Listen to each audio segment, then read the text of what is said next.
Hey, happy Tuesday, everybody. It is January 16th already, 2024, and we are back. Today, guys, first off, we have some updates on the Donna cross case, and some video we're going to look at with that and check it out. And hopefully today is the day that she comes home, folks. Let's keep our fingers crossed and our prayers up there. And then on top of that, guys, we're covering what is going on in Delphi. There's some new stuff going on, some documents to look at, and just it's crazy as always. So, what do you say, folks? I think we need to get this show on the road. Here we go. Here we go.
What's up, everybody? Welcome back.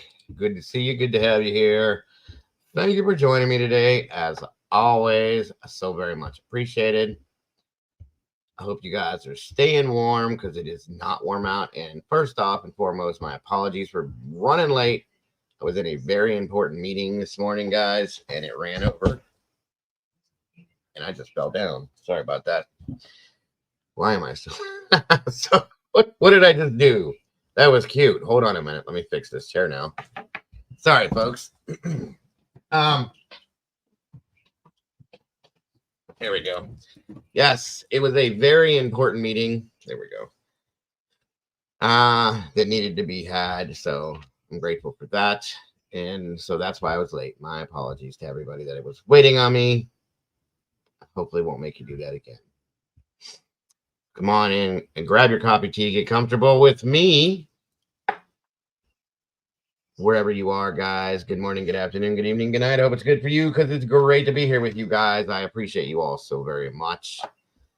Come on in, everybody. Grab a seat. We got 57 peeps in here with 36 likes. Please hit that like button on your way in the door. Hold up a minute.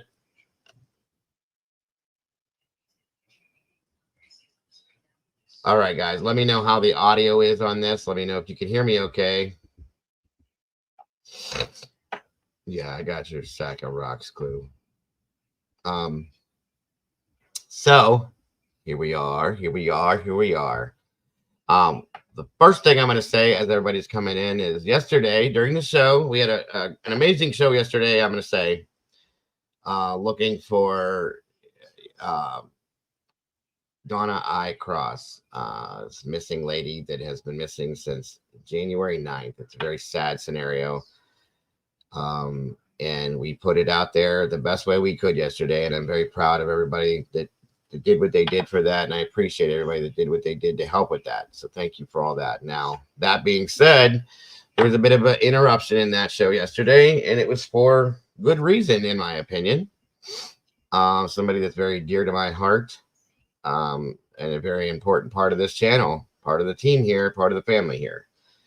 Felt a certain type of way, and she should have.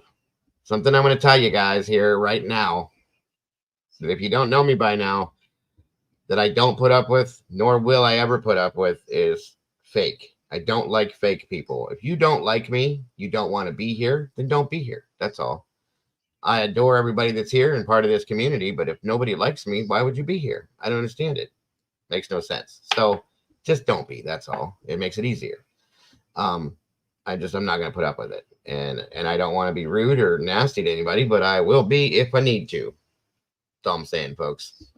I'm not, a pushover. Please understand that. And I don't want anybody ever to mistake my kindness for weakness, because, folks, it's not pretty. That's all I'm going to say. End of story. That's all I'm saying about that. Okay. And I refuse to have people that are parts of this family, this community, the team that I have here, hurt or offended or in any way, shape, or form. Doodle is part of this community. She's part of this team, a very important part of this team and this family, as most of you guys know. And I will always have her back. No matter what happens here, she's always going to be in my heart and part of this community regardless. So it doesn't work. Nothing's ever going to change that, guys. And as you will all see, that's fact. And that goes for anybody that's on this team. I always will have their backs, and anybody in this community. So that being said, that's all I need to say about that. I'm sure that some of you, felt as if there was some issue at some point. There was a misunderstanding that happened between some members of the team itself. That's all been dealt with and handled. And everything's on the right track. So going forward from there, nothing but the best, guys, that I can offer. And I will always do the best that I can for all of you guys. I hope you know that and understand that, because that is the best I can do. But I will not put up with fake people. I will not put up with people that don't want to be here. And I will not put up with people that don't want to be around me. So if you don't like me or the channel, then don't be here. That's all. But don't run around pretending like you do if you don't. End of story. Because it will be figured out eventually. And when it happens, then it's going to be made to be known. And that's not pretty. So, it is what it is. Moving forward. Like I said, I'm hoping that today, guys, fingers crossed, prayers up, and every one of you guys would do this, that Donna Cross comes home today. I pray to God. I pray to God. This has been a very trying case. There's a lot going on behind this, and it just doesn't make any sense at all. Nobody's being fake stumped. I just don't want people being fake in here. That's all. So, no big deal. And I'm going to say one other thing too. I want the moderators that I have in this channel, the moderators that are here. A lot of these people have been here for a long time. A lot of them, and they deserve the utmost respect. So I'm going to ask this one last time. I'm going to put this out there one last time. Anybody, and I don't care if you're in the chat, a panel member, anybody that comes in here, I want the moderators, and they're all known to be who they are, treated the exact same way that I would be treated. Okay. If not better. In fact, better. Okay. I'll put it that way, because they deserve it. They do a lot for this channel. They do a lot for everybody else that comes in here. And they deserve nothing but the absolute utmost respect. And if people can't do that, then once again, they won't be here. That's just how that works. And that goes for anybody, guys. Anybody. I don't care who it is. You treat the mods in here like you would treat yourself, or your own family or me for that, because they're an extension of me. And if they're not treated that way and I find out about it, you won't be here. That's all I'm saying. Nothing more, guys. That's it with that. So, and please know they do a lot. They do work hard. They try to keep this community as clean and comfortable for you guys. And it's not easy, folks. There's a lot of trolls that come through here and they're busy nonstop with this. So please show a little appreciation. Thank them every now and then. Respect them and treat them as well as they should be treated, period. What's up, SRB? Still blowing your nose, hon? So let's see who we got here today. Speaking of which, real quick, it looks like Rach is in the house. Welcome back, dear. Miss Katie, sweet surrender, great to see you. Kells, welcome back, dear, to you. SRB, like I said, still blowing your nose, hon. I hope you're feeling better. One Maiden Nut, Eddie, what's going on? Great to see you, brother. Michelle Apple, welcome back to you. Appreciate you. CL, welcome, good to see you. Moonlit Baby's in the house. What's going on? Got me stumped. Welcome back to you. David Clayton, what's up, brother? I got your comment. I appreciate you very much. Evie Marie, great to see you as well. Sony's in the house. What's going on? Amy True Crime, welcome back to you. Let me see here. Robert Bell, always a pleasure. Good to see you, brother. Annie Ruler, hola. How are you? Good to see you. Miss Victoria, thank you for joining us today. Good to see you. Firefly, what's going on? Teresa, great to see you. Matt M. Lowe, welcome. Good to have you here. Good to see you. And I appreciate your thought yesterday that you wanted to go help yesterday. I appreciate that, brother, very much. Just know that, please. Let me see. Teresa, good to see you. The other Teresa. Kelly Mack, welcome back. I love being able to say that. Great to see you. Good to have you here. War Eagles in the house. Roll Tide Roll. Good to see you, War Eagle. Thank you for joining us, dear. All right. Deborah Thompson, welcome back to you. Great to see you. Thank you for being here. The Canadian Cat Lady's in the house. How are you, dear? Great to have you here. Good to see you. Sorceress is in the house. What's going on? Good to see you. Clarissa Hendershot, wonderful to have you here today. Appreciate you. Rowena Moses, always a pleasure. Philip Hughes, good to see you, brother. Watching from dialysis with Mrs. Dago and my sister. Absolutely. Make sure they're taking good care of you, sir. Thank you for joining us. Appreciate you very much, my friend. Miss Cluminati, and I'm not sure if Cletus is here, but Cluminati's in the house. Yes, I know your time is valuable, dear. I appreciate it. I get it. Brandy B, the OG. What's going on, Brandy? Good to see you. Good to have you here. Bonnie Bailey, welcome back to you. Always happy to see you. Batch Sheet Crazy. What's going on? Good to see you. Villainous Cupcake, welcome back to you. Good to have you here. Kate Pruitt, welcome to you. Great to have you. Good to see you. Miss Shelley, welcome back. Good to see you here. Oh, and wait a minute here.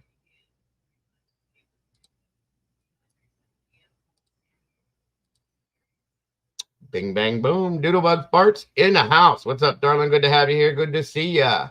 Tina B, welcome. Kathy Parker, welcome back to you. Nat Cat, welcome back. Let's hit the bottom down here. Miss Wisdom Speaks. Sherry, how are you today, dear? Good to see you. Yes, I know you're playing, Clue. You don't know me yet, dear. I told you the other day, don't ever take me seriously, please. Of course I know you're kidding.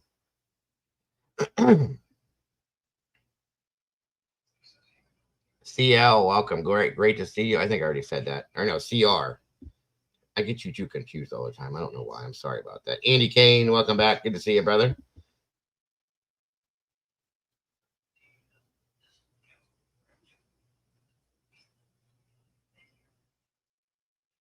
Oh, she's got it.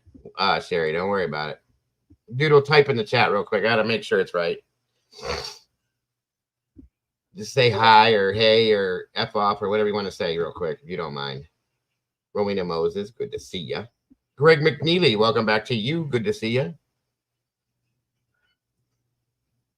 And yes, that is something else I want to say. For those of you that don't know or aren't familiar with, Doodlebug went out yesterday on the search for Donna on boots on the ground.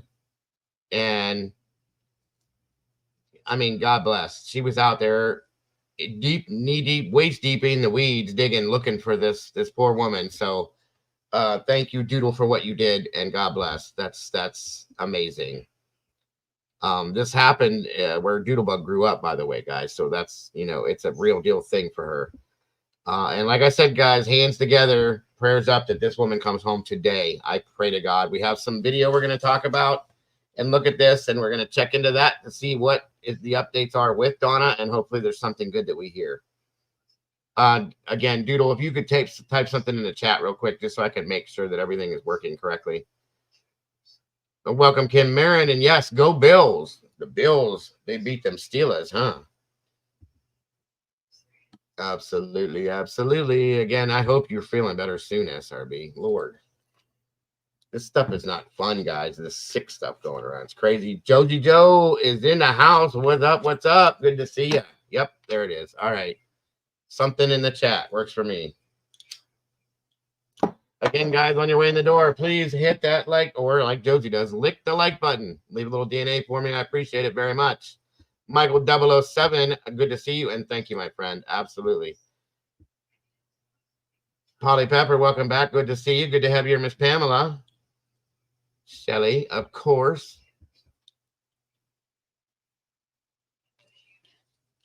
And again, I hope you guys are all staying warm because it is cold.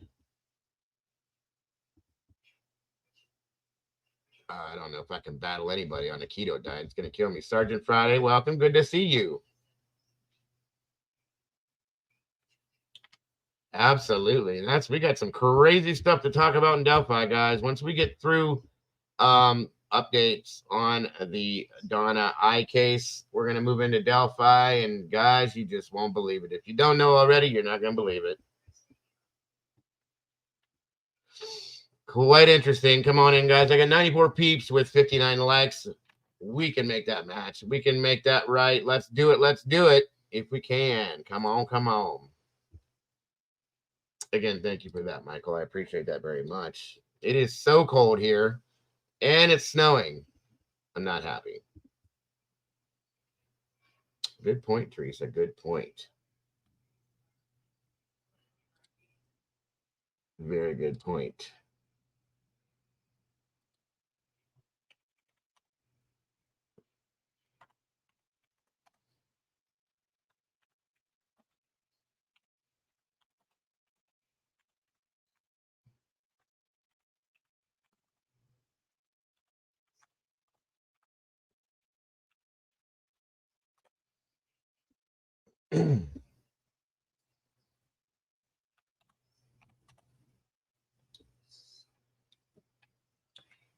One second, everybody. Give me one moment here.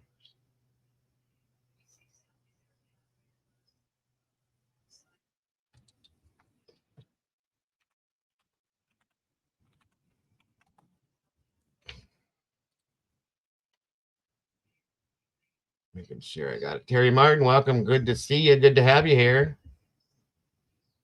I didn't get to see that, Terry. I will look at it soon. I have been slam busy. I promise you, I will look at it.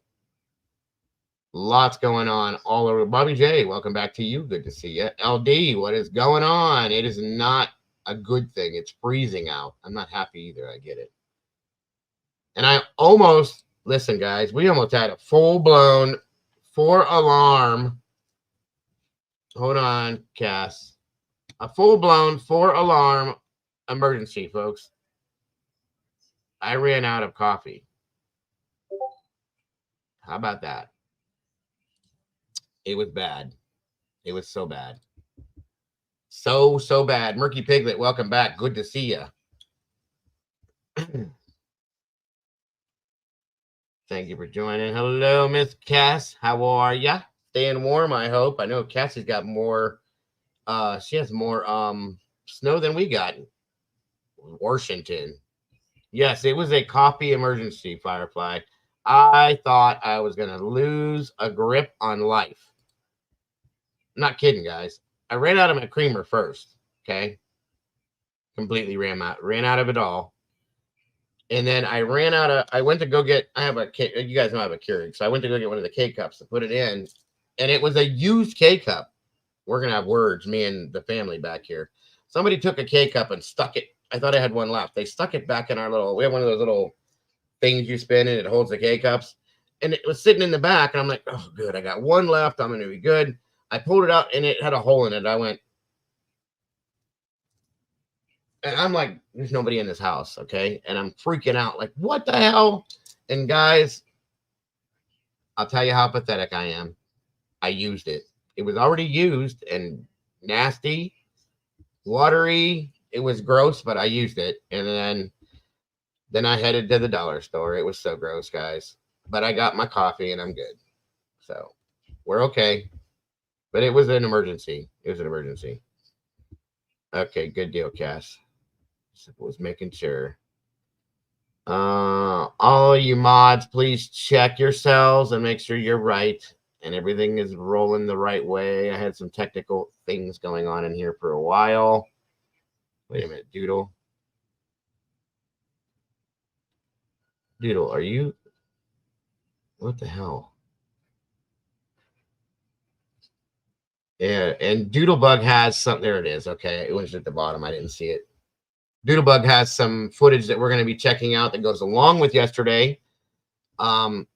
Again, thank the Lord that she's safe and sound, and she was tired, and we were all tired. I was up for 40 hours the day before trying to get a show put together on that horrible case, and because, okay, I did too. I had to look. I was looking on the wrong side. That's why I got two screens. This screen shows green. That screen shows blue. So we're good. But yeah, thank God that you ended up safe and sound after that.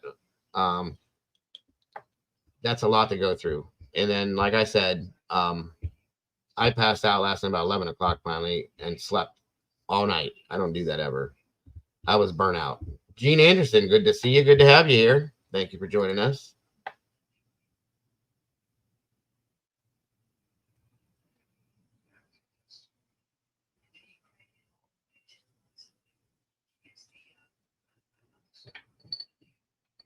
I know. It was bad. It was bad, guys. The copies, it scared me. Literally. It was like, you know, in the same boat as like not having clean underwear, in my opinion, you know. And don't get me wrong. Don't worry, guys. I would never come on here live to you guys without clean underwear. So don't worry about that. Bald. What are you guys talking about over here? So, like I said, Doodle has some footage that we're going to be checking out from yesterday, if I can make it work. Dinky tried to run it on his show last night, and it just didn't go through. But we're going to run it. Hopefully, he got his to work finally. And we're going to show that as well.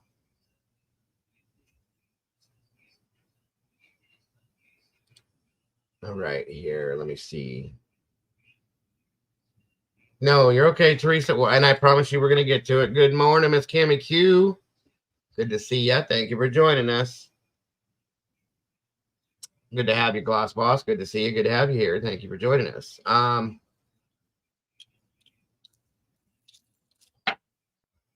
glad to hear that, Philip. And like I said, you make sure you make them ladies take good care of you, sir. Tell them I'm watching. And I'll know. And when they come home, they're in trouble. Not really, because she would win. So you guys know how that goes. All right, let me check and see if I got this footage. Okay, hold on here. What do we got? 114 peeps with 74 likes. Come on, you guys. Mega match, please, if you can. Let's get this in the algorithm. It definitely needs to get out there, especially with the Donna Cross stuff, guys. It has to get out. That needs to be seen by as many people as we possibly can.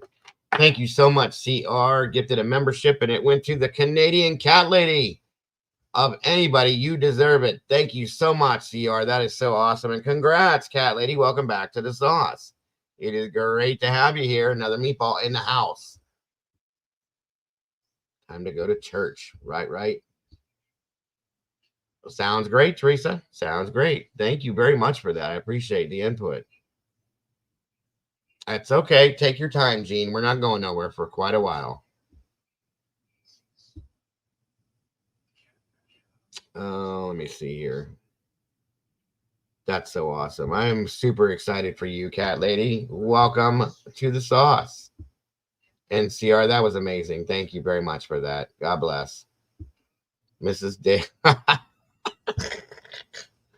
Well, you know what? That's funny because I know she said it because she says that. Shuddy. All right, I'll shuddy. I'll be quiet now. She's the boss. You know how that works. Welcome, Sunshine. Great to see you. Thank you for that, Moonlit. And thank you, Philip. I appreciate that. Rusty, what's going on? Good to see you. CJ Pruitt in the house. What's going on, buddy? Good to have you here. We need a little more sunshine around here. That is awesome. That right there, that's awesome. CR, you just made this lady's day, and you made mine as well. Thank you so much, and welcome back, cat lady. We appreciate you. All right, let me check this again to see if I got this stuff here. Bingo. Very good. Okay. Give me 1 second, guys, to get this up and loaded.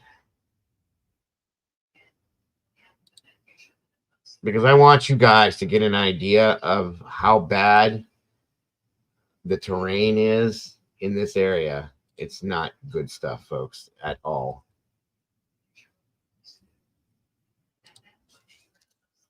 Okay. Riddler in the house. What's up? Ashley, good to see you. Good to have you here. Thank you for joining us. Hope you're having a wonderful day. Staying warm. Yes, wipe your boots on the way in, guys, and make sure after you wipe your boots, actually just take your boots off. Get comfortable.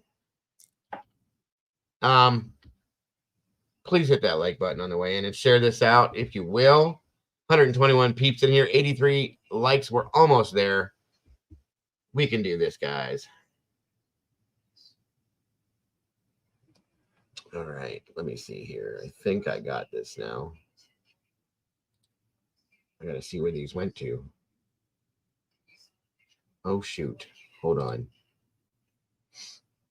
Let's try this again.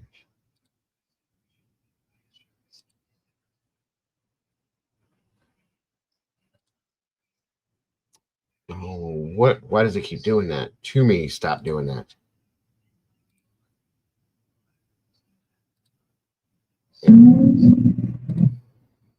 Okay. So for those of you that were here with us yesterday, and even those that weren't, there has been a case that's going on. It's been since January 9th, a missing persons. Her name is Donna. Donna I. Cross. She's 44 years old. She disappeared. Well, they said it was January 8th, but it was like midnight, so it rolled over to January 9th. Okay, and she was dropped off. For those of you that aren't familiar with this, she was at the hospital. She had had brain surgery back in December. She started having problems because of the mixtures of medication that she takes, and had hydrocephalus happening, which is where you get fluid on your brain. She had a shunt, so she needed to go to the hospital to have the fluid drained, okay, and her medications adjusted. And she was sitting in the waiting room very patiently, not being a problem, not causing any problems. And for some reason, a security guard called the county sheriff's department. Welcome to the city. Good to see you. And said, come pick this woman up for whatever reason and take her. So they came, they picked her up, and they took her. I'm guessing, and I'm trying to get this as right as possible. They took her. She stated something about going to her brother's house. So they take her out to where her brother lives. Well, her brother lives out in an area, a very, very wooded area. Okay. This deputy takes her out onto a fire road, which is, I don't know if you guys are familiar. Fire trails are how the fire department gets back into the woods to fight forest fires and or grass fires or whatever. So she takes her. This is a county deputy that patrols this area all the time, which is why this is kind of like what. She takes this woman out after midnight in this freezing cold. The woman had a sweatshirt on and jeans. That's it. Okay. Drops her off with her bag from the hospital and leaves her there in the middle of the night. What? Okay. So at that point, her brother lives about 3 miles up the road. Nobody has seen her since, folks. Okay, Ashley just said it's been upgraded to major crimes. Good. Good. Now, yesterday, as I was running this, I ran the show 6 hours for this, guys, because this is an important scenario. Okay. There was no media coverage. I stayed up all night the night before looking for anything to give you guys. There's nothing. There was nothing. Doodle goes in. She's on boots on the ground. She's searching. She's this. She's nothing. Nothing. Nobody found anything. The bag was found on this road where she was dropped off. Okay. I'm going to show you guys the first of the video. And again, thank you for this, Doodle. All right. This will tell you, I want you guys to see this because I want you to see the area that this woman was dropped off in by herself in a sweatshirt and jeans when it's like minus 12 outside in the middle of the night. Now, something else, we heard an interview yesterday from her daughter-in-law. Donna's afraid of the dark. So like the daughter-in-law said, she would have to fight Donna to get out of that car in the middle of the night, in the middle of nowhere like that. So something's wrong. Okay. All right. Again, like I said, this is video from Doodlebug, who was out there, boots on the ground, looking for Donna yesterday. Here is the way they would have went as they were dropping her off.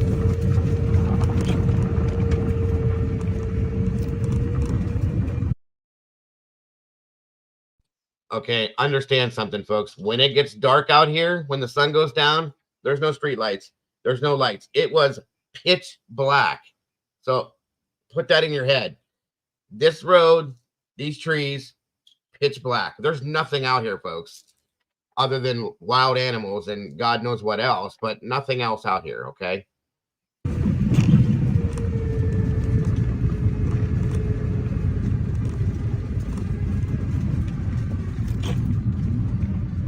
Yeah, I'm going to comment on that in a minute, Clue, because I'm kind of right there with you.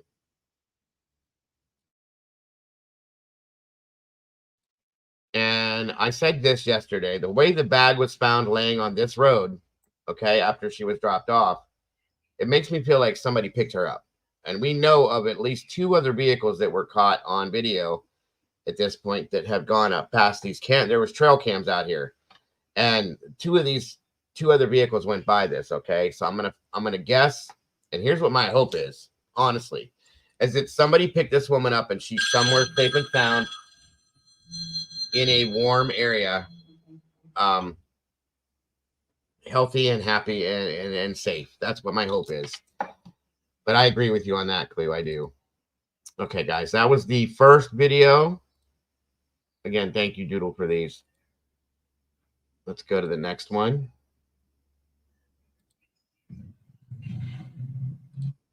All right.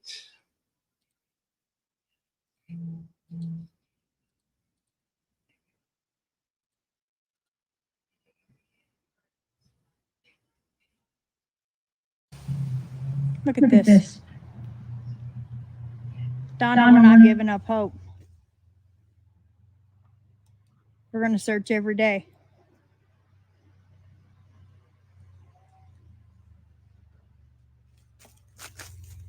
We have searchers today, though. We have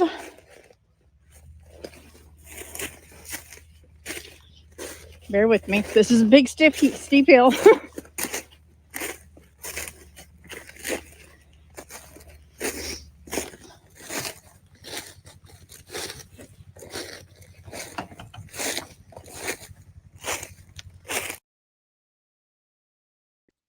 There again, look at the terrain, folks. It's crazy. It's just, I'm so scared for this woman. I'm not lying, folks. I am. I hope, like I said, my hope is that somebody picked her up and that she's safe and sound and warm somewhere else. That's what I'm praying for. All right, this is the last one that was sent to me from Doodle.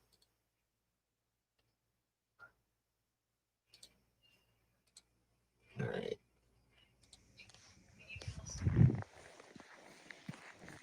By the way, these are really good videos. You know, they're super clear. You must have a good phone.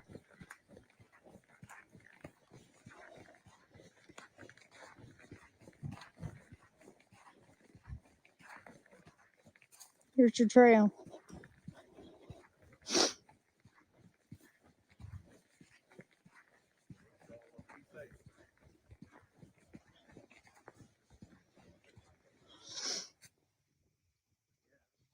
I wouldn't want to walk this in pitch dark.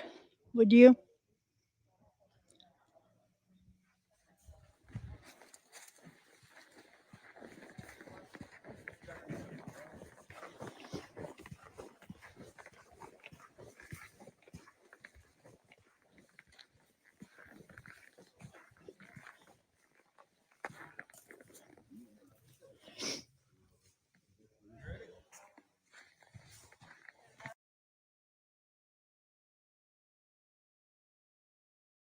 All right. So those three videos, they from Doodle being there on boots on the ground yesterday, searching for Donna, and unfortunately, nothing has come as of yet. We did get to watch on Dinky's Live last night the interview with her daughter-in-law, Leanne. Great interview. I very much appreciated that so much. Great job with these Doodle. This was awesome footage, and this shows, folks, like she said, it's like 12 degrees outside. This is out in the middle of nowhere, folks. Right in a forest, a national forest, folks. Pitch black. This one was dropped off at midnight. There's nothing around, nobody. If you get lucky, there's a couple cars that go by, but that's it. I don't get it. I don't get it. I don't understand. I need to hear from this deputy. What the hell, her Deputy Lawson from Washington County Sheriff's Department, what were you doing and why? You need to be held accountable for this because this doesn't make sense to me. Not at all. Not even a little bit. And I think that needs to be heard. We need to find Donna first. And then there needs to be some people held accountable for this scenario. Welcome, John Boy. Good to see you. This is in I can never say this right. I never say it right.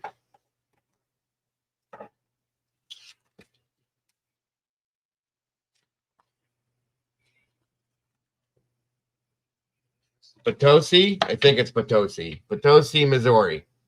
That's where this is. Washington County. Washington County Sheriff's Department is who is on the lead on the case. And I'm sorry to say this, folks. I absolutely support the police, but they have done shit. Okay. And I don't know why. The family stated that they can't get any cooperation from them. There was no media coverage put out on this, folks. None. I sat from 11 p.m. Sunday night until 7 a.m. Monday morning trying to find some kind of media coverage. Guess what? Fox 2 was supposed to do something in collaboration to help with this. And guess what they did? I'm guessing they put out something for, I didn't get to see it. I'm pulling it up right now, though. Here it is. This is what they've done coverage right here, guys. This is the only thing that's been put out that I've found anywhere. And this didn't get put out until 8 o'clock last night. 9 o'clock. 8 or 9 last night, okay? And this woman has been missing at this point for 6 days. 6 days now, I think we're at. No.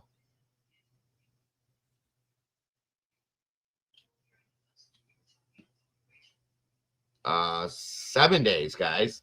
7 days. A full week she's been missing. 8 days. I'm sorry, I'm not real quick with the math. The 9th through the 6th. Today's the 16th. That's why. So, yeah.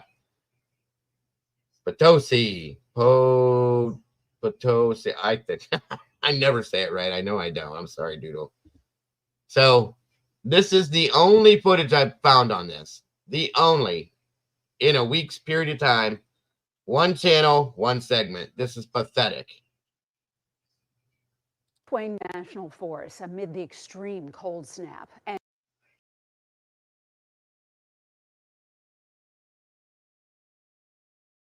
all right, guys. It's sad. So, yeah, what happened to protect and serve? Yeah, like I said, the sheriff's department has some questions to answer, especially Deputy Lawson. She herself needs to be held accountable as to why you had to know that this is not a driveway. They patrol this area on a regular basis. They know what's out here. They dispatch to these areas. They know that this is not a driveway. So they dropped her there. Now, from when we looked at the map yesterday, it's like a 3-mile walk from where she was dropped to her brother's house. So they just stated that they found the bag about a mile. So it looks as if she walked 2 miles, possibly, and was almost to his driveway. And I don't know if I'm going to guess that somebody picked her up because there's nothing out there, you guys. Nothing. They searched over 10,000 acres over the past few days, and there's nothing. The only thing that's been found is that bag, and that was the bag that she had from the hospital that she dropped there. I called the sheriff's department yesterday, left a message. They were supposed to call Cluminati back. Did you ever get a call back, Clue?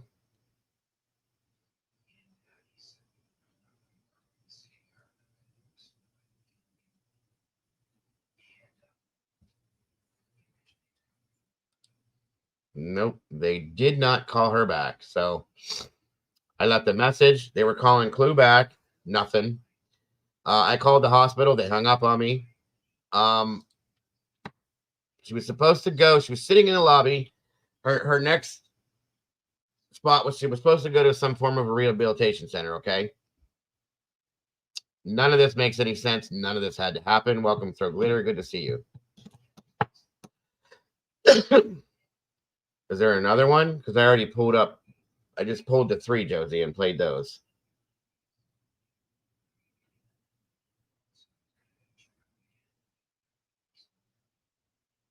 Yeah, I got them, Josie. Thank you. I played those videos are what Doodle filmed. So thank you, Josie, for that. For helping to facilitate that. Rachel Smith, good to see you. Thank you for joining us. Well, they answered the. Rachel, I did it live. They answered the phone, so good for you. If you want to be rude, then you don't need to be here, okay? I was just stating the facts that I called the sheriff's department yesterday. They answered the phone. They said they would have a sheriff call back, and nobody did.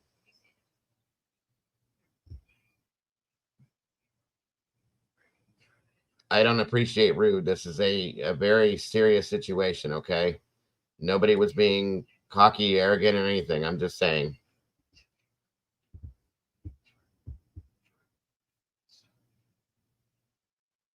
The back of the pickup truck is due to me. Okay. Thank you, Moonlit. Now, another part of this story that the daughter-in-law, she verified last night, kind of bothers me. It's okay, Brian. I'll get you, buddy. Hold on. Yeah, why didn't the Potosi Police Department pick her up? Why did they call the county? Now, this officer did not radio into dispatch when she got to the hospital. She did not radio into dispatch when she picked up Donna, and she did not radio into dispatch when she dropped Donna off. If she was on duty, that's not legal. Okay? You're not supposed to do that.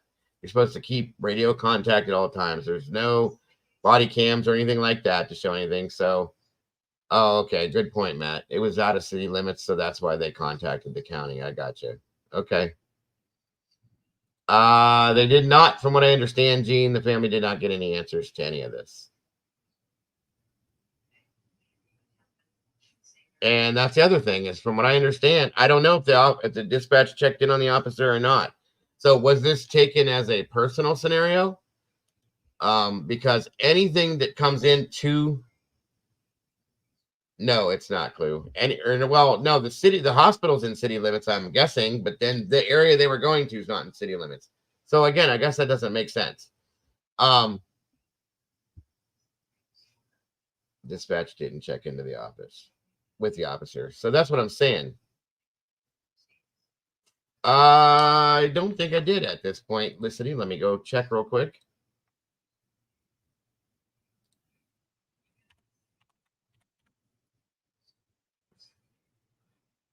It is. It is definitely one of the crazier situations that I've ever seen. I don't understand it. Oh, okay. Thank you, Molly. If you can hear me, I didn't know you were in here. But thank you. I got your email. Licity, let me see if I can find yours. Is it?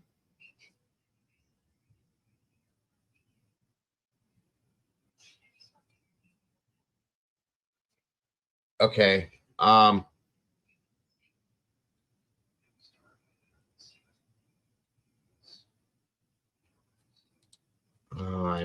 Is it under, does it come up under your name in here, Licity, or is it a different name? And that's something else, guys. We saw a video yesterday of a gray truck. Here it is. Got you. Yeah, I got it, Liz. I found it. Okay. Bingo. Here we go. I did get this yesterday. I'm sorry. Oh, this is a Facebook thing. Hold on.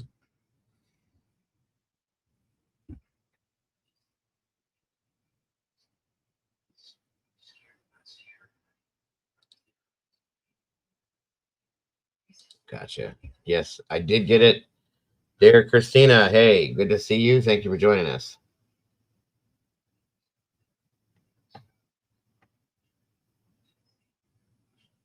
Absolutely. Thank you very much. 100%. I appreciate that very much. Okay, here we go.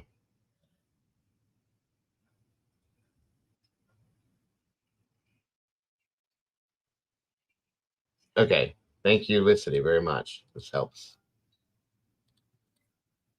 All right. So we have Josie West. Good to see you today. Rach, thank you for being here. I think I already said that.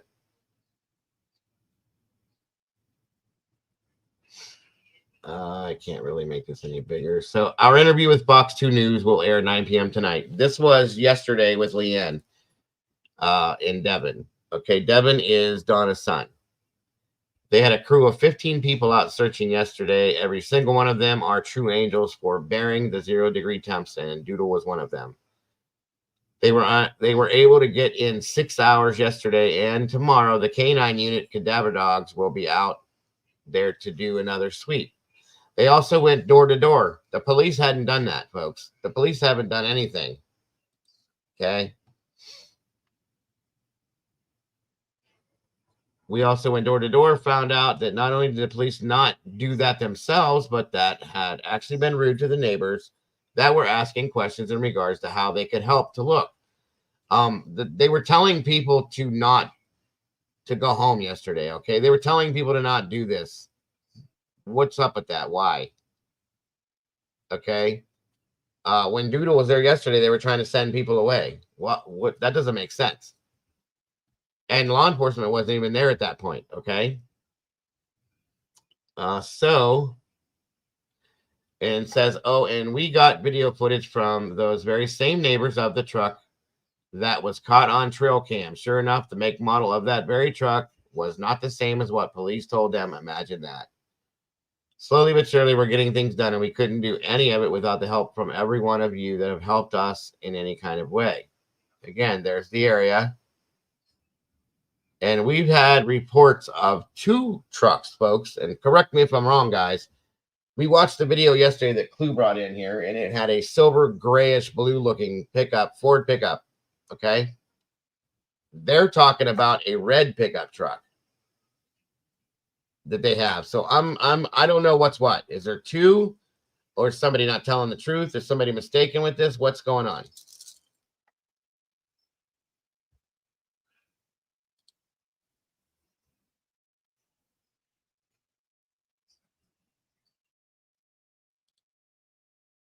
Proud Mary, good to see you. Thank you. There's a red pickup in that picture, not a Ford F-150 though. Okay, I think that Leanne stated that it wasn't a Ford, it was a Chevy. Are we talking about this red truck right here? Yeah. Is there one back there too? No, right here. Yeah. Interesting. But well, the way they listed it yesterday was a Ford Ranger, right? Interesting. Oh, SRB says maybe the truck's a red herring. I don't know. Doodle, do you know how far the hospital is from this area, like miles wise? Okay, I know that she's got some info too, so I'm gonna do this real quick. Hold on.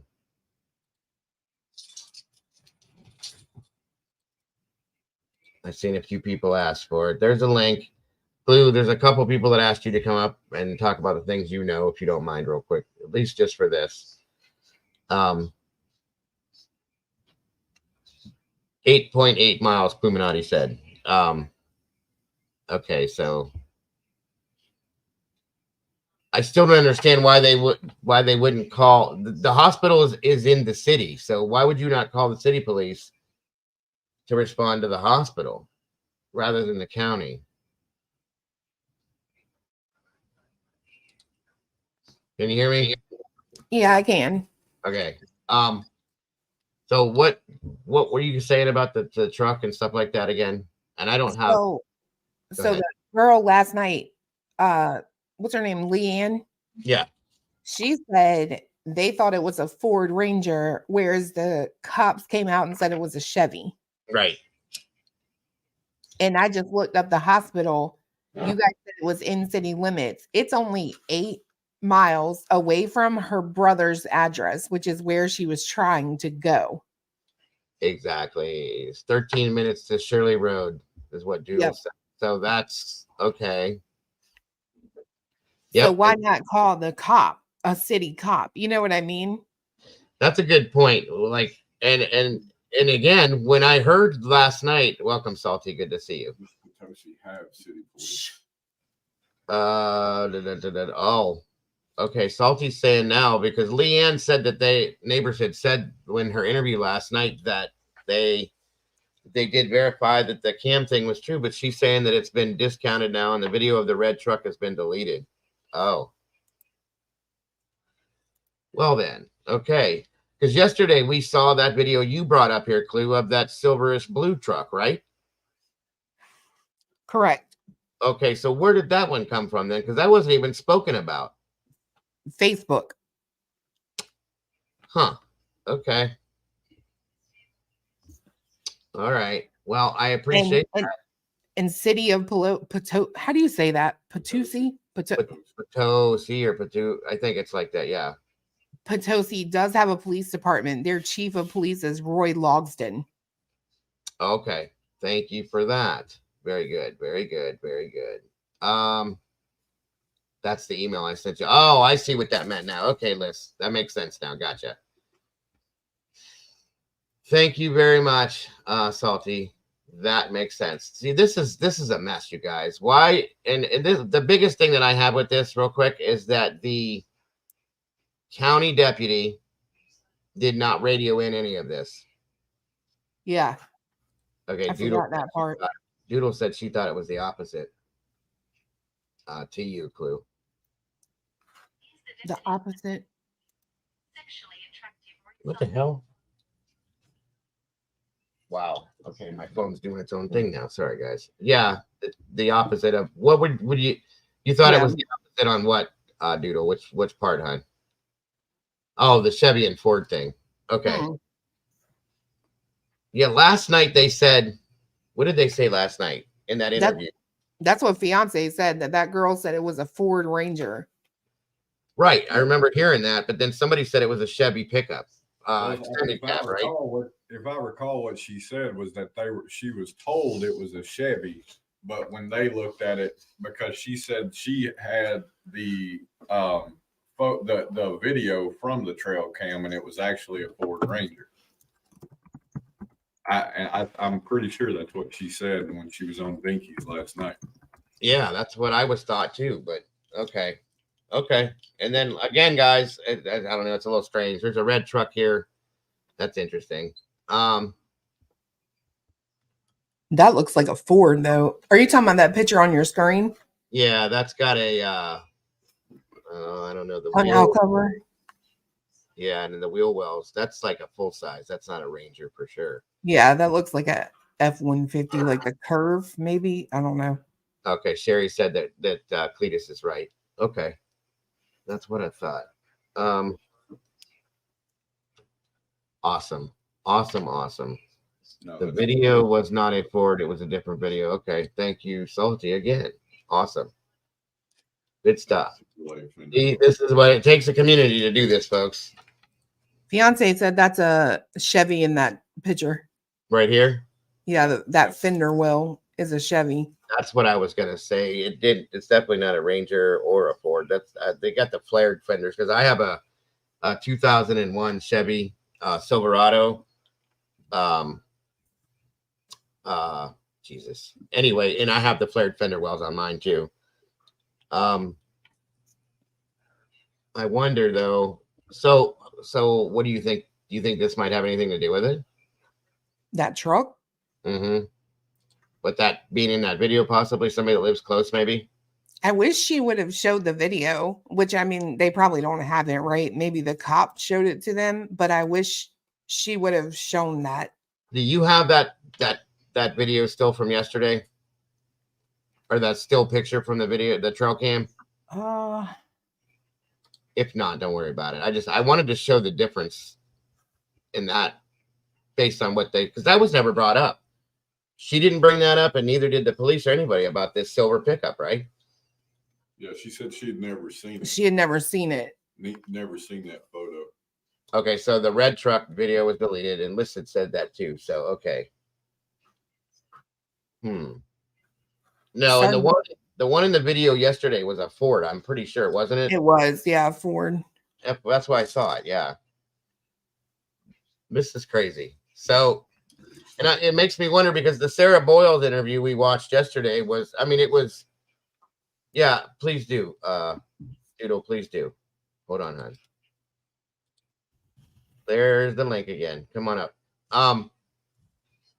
This is what's confusing about this is we have multiple different trucks are talking about the story about, that the trail cam thing Salty said was just debunked basically. And then we have the officer not using the radio. That to me was when I heard that last night. I don't know about you guys, but the radio thing was a problem. Okay. Oh, yeah. If you're on duty, you have to use that radio anytime you stop, go, get in or out of the vehicle.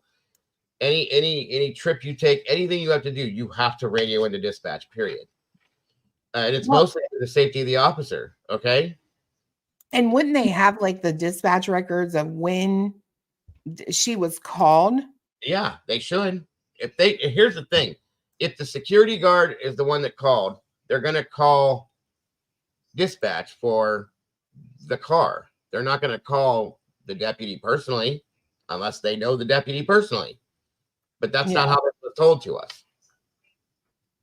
They're asking anyone that has that video to please don't share. Which video, Salty? Of the red truck? Because I don't think anybody's had that one. It was deleted. Welcome, smartass. Doodle, did you get the link, hon? There it is again. Just in case.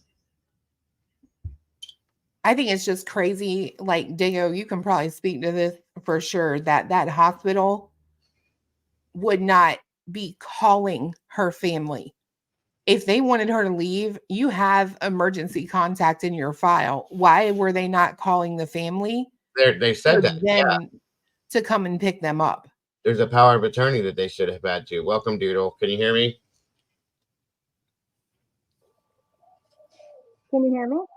Yeah, it's a little muffled. Well, we know why, but yeah, I can hear you. Yeah. I can. Let me try this again without my earbuds. I apologize. I'll come back.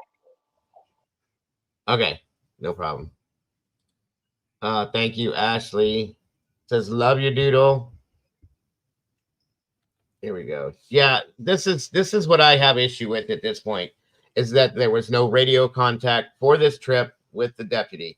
To me, it sounds like it was a personal thing, but the hospital contacted the county. That's where I'm lost with this whole thing. That in itself needs to be spoken about. It needs to be talked about. It needs to be explained. That's my opinion. I think that is the key to most of this right here. And as we heard, Clue, you were in there last night, Cletus both, and you heard Leanne say that Donna's afraid of the dark, and that deputy would have had to shove her out of the car because she would not have been happy about that, right or wrong. Yeah. I heard her say that, but at the same time, it's kind of like where I go with this is what end of the spectrum do you want me to believe, that she wasn't in her right mind or she was? Because if she wasn't in her right mind, the fact that it was dark couldn't have bothered her at all. Okay, so I can see that side too. All right, Doodle, can you hear me now? You're muted.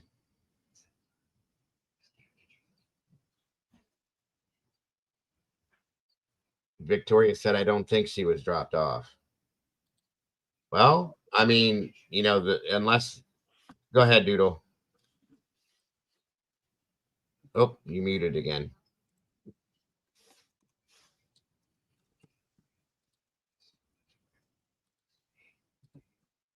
What's going on? Something's not right. Yeah. Oh, you're muted on your end. Okay. Whenever you're ready, hon. I was just gonna say, Clue just had it. Like when she said it, she just said it backwards. I agree with everything they're saying. It's just when she said it, she said it backwards. So it confused me that maybe I was wrong. But we're all on the same page. I agree with Cletus and Clue. I think they were told that this was a Chevy pickup, but it was not. It was a Ford Ranger. Right. Now, let me ask you something. So I'm glad you're up here. Thank you for joining us for this, since you were out there yesterday and this is all your hometown and everything. And this is why I'm asking. You're a retired police officer, okay? Patrol officer, whatever you did, it doesn't matter, When you go on anything while you're on duty, do you or do you not have to use radio into dispatch to let them know everything you're doing? Absolutely, it's your job. It's for your own safety. I mean, they have to know where you're at all times. You don't just get to go you can't lollygant around. They need to know where you're at. Absolutely. Where you're at, what you're doing. I mean, yes, absolutely. 100%. So that's my issue right now with this, is that she did not use the radio for anything. So unless she was off duty, which makes no sense, what's your call on that? What do you think with that? I can't voice my opinion on that. I mean, that is the hometown that I grew up in. I'm going to say it's wrong. All of it. I don't agree with any of it. That's really all I can say. I mean, I live about 45, 50 minutes from there. Gotcha. So I can't really say much, but I can say, yeah, something's not right. And I mean, there's a flaw in the slaw and they need to figure it out real fast. Yeah. Salty just said she's not convinced that the hospital called the law enforcement. So, okay, there we go. There's a lot of mysterious questions that go with this, and I think things need to be spoken on. There's not been any press conference done with law enforcement. Yeah, I see you, Brandy. And that's kind of an issue for me as well. That's something that should have been done a week ago, in my opinion. And if the hospital says that she has a POA, Leanne said last night that there's a POA, that they should have contacted somebody, and they didn't call anybody. They're stating that they called law enforcement, but no. Why would they not call the family first? There's another issue I have with this. In my opinion, her POA is probably the state. So when a person has issues like this, they usually will have a state power of attorney or guardianship of that person, and they probably couldn't get a hold of that person. So They had nothing else to do with her. They didn't care. So they just called the deputy to get her out of their lobby. And then it went from there. That's just my opinion, though. I don't know that it's fact. I agree. I agree. The sad thing is that she wasn't bothering anybody. She wasn't doing anything but sitting there. And it was freezing outside. There was no reason that they had to shove her out the door like that. And that is not a big hospital where it's full of people in beds. This is a small hospital. There's always empty beds. I mean, I've actually been admitted there years ago, and I was in a room by myself. There's 2 beds, but there's hardly ever a full hospital. The beds are never full. Wow. See, there was no reason for this, and she could have just sat there and waited until she was able to go and move on to this rehabilitation center she was going to. Thank you, Molly. Hold on. Let me get this down real quick. Hang loose up here, guys. I'm going to pull something else up real quick. And thank you again for jumping up here with us, Doodle. I appreciate it very much. So, I mean, since you're up here, you could speak to we saw the pictures, but if you want to speak to how everything was when you were out there yesterday, I think everybody would appreciate that, Doodle. Okay, you're going to probably hear my grandson in the back. They canceled school. But no problem. When I first turned on to Shirley School Road, I noticed that you could see where not a lot of traffic, but the road alone is, when you turn left on there from 8 Highway, it's so secluded, like it's lots of woods anyway. Mm-hmm. But then once you get on there, you don't see that there's been a lot of traffic, meaning like cop cars or nothing except maybe family, locals. I mean, you could see that because you would see a police car where it's been where the tracks where it has been on the side of the highway, but there's none of that. I didn't see any of that. Okay. Then in that video, you'll see where all those big, deep, I guess, like where big trucks have went through there. Right. Yeah. So I started asking locals if that's normal. And it is, because people with big pickups or whatever, they take that road. They don't take care of that road. So she had all of that to go through, even if she stayed on that little strip. Mm-hmm. So that bothered me a bunch because it's pitch dark. I mean, I could have twisted my ankle just walking up through there. Imagine her head injury, not thinking straight, can't see. Yeah. Yeah, it's black out there, folks. There's no street lights. There's no nothing. You can't see your hand in front of your face. There's just no lighting, none. Absolutely. And then if you look over to the left as you're walking up through there, and I tried to do it slow, and I tried to imagine myself scared, and so I thought, which way would I go? So I tried to go every direction, and to the left and to the right is that huge drop off.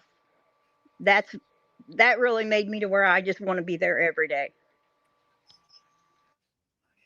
Yeah, absolutely. That makes sense. It does. Thank you, Molly. I got this. Hold on a minute. Oh, wow. So there's a lot of stuff going on in this area out here that's not very good per se. Okay, so this is and I'm sorry. Oh, you're fine. Go ahead. I also feel like if this woman had come from money, or if her family was known for money, this would be everywhere right now. I grew up in that county. I lived in that county.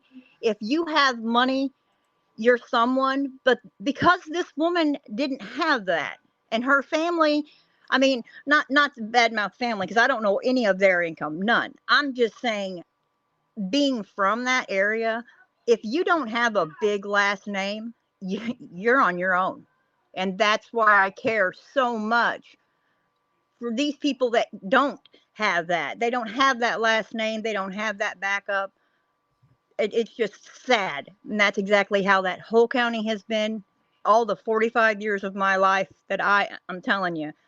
they gave up on her because she wasn't someone name-wise and bank-wise. That's sad, but that sounds like it's like that out here too. Money does everything. Molly, I see why you circled this. Can you explain where this house is as compared to where all this went on? That's a house with a red truck in the driveway. I'm guessing it's out in this area. But that's not a Ranger. That's like a full size. Where's this located, Molly, as compared to where this went down?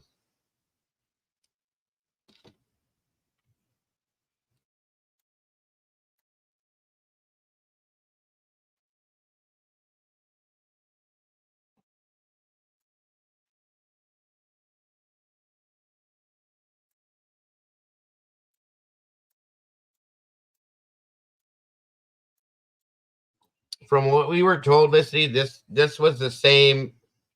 It was for the same thing. Well, no, this was because her medications, the combination of her medications, were causing the fluid to produce more fluid on the brain. I guess that's the way I understood it.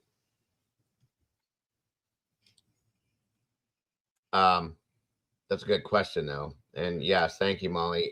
Molly, can you hear me? I'm just curious as to where this house is as compared to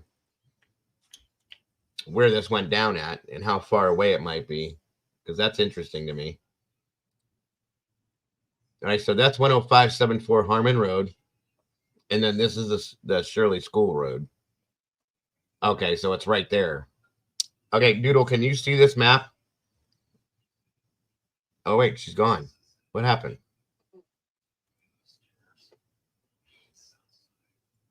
Where'd you go? Okay, so this is where that house is. I see it circled here. So it's right off. There's the driveway. Okay, so it's right. Is this close to where this went down? It's okay, Doodle. Don't worry, hon. Yeah, you sounded fine, actually. You don't even sound like you have a cold. CJ found it. There should be one pic with that showing it. Yeah, I see it now. It's a mile and a half away. A mile and a half. Okay. So, hey, Draw, thank you. The residence was 8.8 miles, Sarge, from the hospital. 13-minute drive.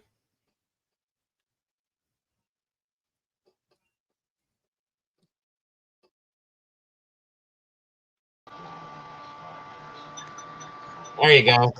Okay, so yeah, the map is right on it, but from the hospital, they're saying Harmon Road, but actually it's not. You take 8 highway, just straight 8 down through there, and you'll turn left on Shirley School Road. Now, Harmon Road is what it gives you if you look up the GPS, but in all honesty, it's only 8.8 miles in 13 minutes to get from Washington County Hospital to Old Shirley School Road, because I actually did that yesterday to make sure. So really, we kind of got to knock Harmon Road off of it and just go from Washington County Memorial Hospital to 8, and then take 8 and turn left on Old Shirley School Road. Gotcha. Okay. All right, this kind of shows a little bit different. Let me blow that up. Okay, whoop. Sorry, guys. Okay, so that kind of shows a little bit better. So this is Donna's brother's home right here. This is Shirley School Road. This is where Donna was dropped at. So she would have had to walk all this way. And I'm going to venture to say that she walked about right here, and they found her bag. Yes, definitely. And that in the dark. Wow. Yeah, Scary. absolutely. Now, the only thing I could think of is that somebody picked her up. Yes, I agree, because it does show that she was at least able to stay on the road. Right. I mean, which, God, I can't imagine that, especially in the middle of the night, how dark it was. Yes, 10525 is the brother's house. Right. Okay. So somebody picked her up, and now, Doodle, does this continue right like past his driveway? It continues on out and goes where? This will take you all the way to, well, the trail will, if you follow that trail, it will take you almost all the way out to P Highway. But we're Okay. talking, that's like 9 miles, I believe. I think maybe not. It might be. I didn't make the whole trail. I mean, there were families searching, and I didn't want to be rude and interrupt them. No, I got you. But I know it, even on the map, there's no fire trail shown on that map because there's so much woods Yeah. that if you look at that, and there is no sign. I did check. There is absolutely no sign where she dropped her off that said fire trail. None. There's Okay. none at all. Yeah, I So know that. Go ahead. I just feel like when she got so far up that trail, she had to realize, wait a minute, this isn't right. So, Mm-hmm. and I really worry that if the bag was on old Shirley's school, well, Yeah. then she somehow made it off that trail, or unfortunately, in that area, lots of poachers, road riders. I mean, and by road riding, I mean it's like, I guess it would be a redneck term, because they would, drink a few beers, go out and poach deer. I mean, that's what they do. Yeah, we If do it here too. They do it here too. Yeah, if she would have gotten hit, I hate, God forbid, I hope this is not the scenario, but if they hit her, put her in the back of the truck, my main thing is, where would they take her? Well, if you follow through there, pretty far from there is a lake called Palmer Lake. Yeah, And I think they need to look there. Just my opinion. that makes sense. I never had that thought. I don't want to think that, but being as dark as it is, if she's walking this road at night by herself and she's not lit up with lights, it's very easy to not see her until you're right up on her. They could have hit her, like you said. Maybe they were having a few beers out partying, doing whatever. Somebody wasn't paying attention and hit her. Yep. Throw her in the back of the truck and get rid of her. That way you're not in trouble for it. That Right. makes Because if you think about it, I mean, I was trying to think as the criminal for a minute and trying to think, now wait, if you're not going to call the police, you're going to freak out. Where are you going to go? Palmer Lake is right there. It's still dark. It's still gravel roads. That's I just, in my opinion, the police need to look there. It's rough terrain. It's hard to get in there. Perfect for a criminal.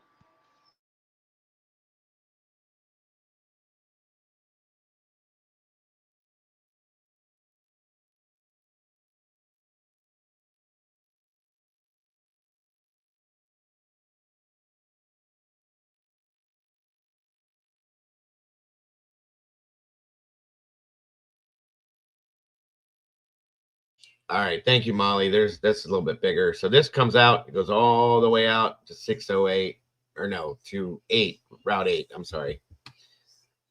Okay. Yeah, oh Lord. That makes some sense. And I hate to think that way, Doodle, but you're thinking like a law enforcement officer there, because things like that happen.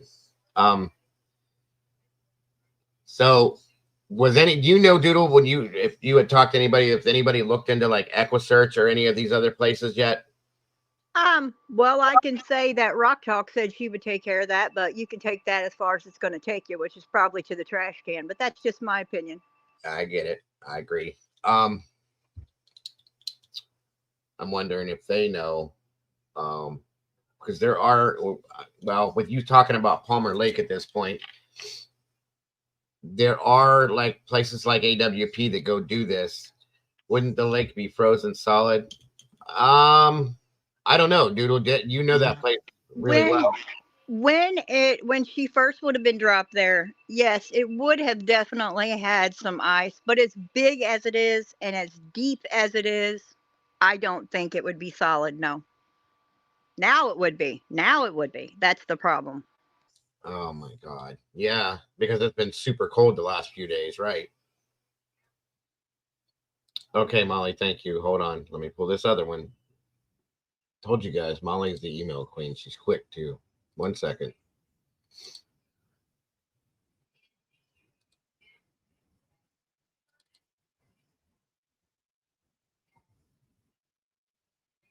Well, okay, good deal. She's also like Molly should have been a map maker. She's very good with mapping. Okay, so there's the lake. Dropped off at Harmon's. It's a straight shot. Okay. Also, they call it, we call it as locals Palmer Lake, but at Palmer Lake, I think there may be four, possible. I think there's four, but I could be wrong on the number. But we just say Palmer Lake because it's all in Palmer area.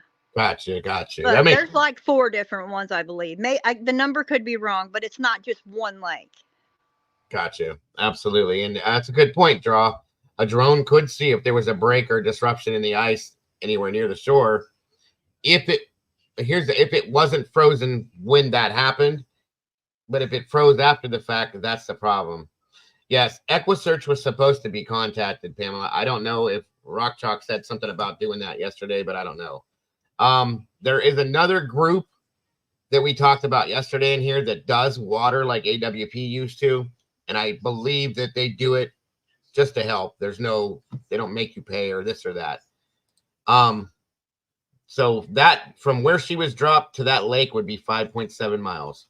That's not that far, you guys. It's actually closer than it was for the hospital trip to there. So, and I apologize if family is watching this because I can imagine how what I said would make them feel. But I know they also want her found, and I believe that would be a good area to look. Well, I mean, at this point, we have to be realistic and try to put everything out there that is a possibility. I hope to God that's not the facts. You know what I mean? But yeah, it's very close, SRB. That's what I'm saying. I wouldn't even know how to approach this. Like, obviously law enforcement's not doing the things that they should be doing and thinking about these things themselves. Maybe it needs to be, I would not want to be the one to do it, but maybe it needs to be brought to the family's attention that maybe that's something they should bring up to law enforcement. Do you know what I mean? With the family living on old Shirley School Road, I'm pretty sure they know. Okay. They know if the brother lives on that road, then he knows that Palmer's there. And I'm pretty sure that they have thought it. They maybe haven't announced it, but if I think about it, they've definitely thought about it. Absolutely. I got you. It doesn't show up for me, Licity, as a tag, but I'll look back. No, I understand what you're saying, Doodle. That makes perfect sense. Give me a second here to go back through. Yeah, that area, just watching the videos that you had, that's so treacherous. And I can't visualize this, Doodle, or for anybody for that matter. This 100-pound woman being dropped off in the middle of this place in the middle of the night in a sweatshirt. It just doesn't. I just don't understand. And why hasn't the officer come forward somewhere and said, "Hey, it was an accident," or "This is why I did this," and I'm so worried about this lady. Why have I not? Why have searchers not saw this officer on her own time out there looking for her? Right, and here's the thing. Like it was even stated though that why did the officer not come forward until she was confronted? That's another problem. When she realized that this woman went missing, she's in law enforcement. She had to know. Why did she not say, "Hey, this is what happened. I'm sorry. This is what she said to me. This is what was said to me." And that makes me wonder with her. If it were me, I would still be there. I would sleep in my car. I would wake up and I would continue to look for this woman. Especially if you were the one that did this. You are absolutely right. Any one of us would do that. You know what I mean? Okay, Clue says I swear they suspect foul play, whether it be through their department or outside. I mean, I can see that. I just don't understand. Why do you think, Doodle, that they're not giving the family any hold on, Molly said the true crime emails. Don't forget to go back to the email about the officer. Oh, yeah. Thank you, Molly. Why do you think that the law enforcement is not giving the family like answers to their questions? Because they don't have any. I don't want to say that they're covering up. No, I get it. But they are. Because it's hush hush. Why would they? You would have to legitimately care about this woman and their family Yeah, like to a come person. forward. And I don't feel that's what we're getting here. I agree. From what I've seen and heard, I agree. Yeah, I know. I'm believe me, don't say anything you're not comfortable with, because I don't want to put you on the spot considering your, you know, what your job and stuff was. I'm looking, Molly. Okay, I got those. Okay, so I don't know. This stuff came up. Molly sent this through about scenarios going on around that area. Okay. And I don't know if this has anything to do with this per se, but it just makes you wonder, along with the things that have happened in that area. Okay. That, you know, possibilities as to foul play issues and things like that, and other things too. Molly sent some stuff through. The Iron County Sheriff remains jailed as prosecutors hint a bigger scandal. So this excuse me. Welcome, Sarge. This what the hell? What was I getting ready to say? This officer, or this sheriff, had been arrested for a kidnapping plot that he was involved in a while back with 3 other deputies too. And I like I said, I don't know if that has anything to do with this, but it shows that around the areas here, not necessarily in Potosi itself, but there's some shady stuff that's gone on. That's what I'm gathering from this.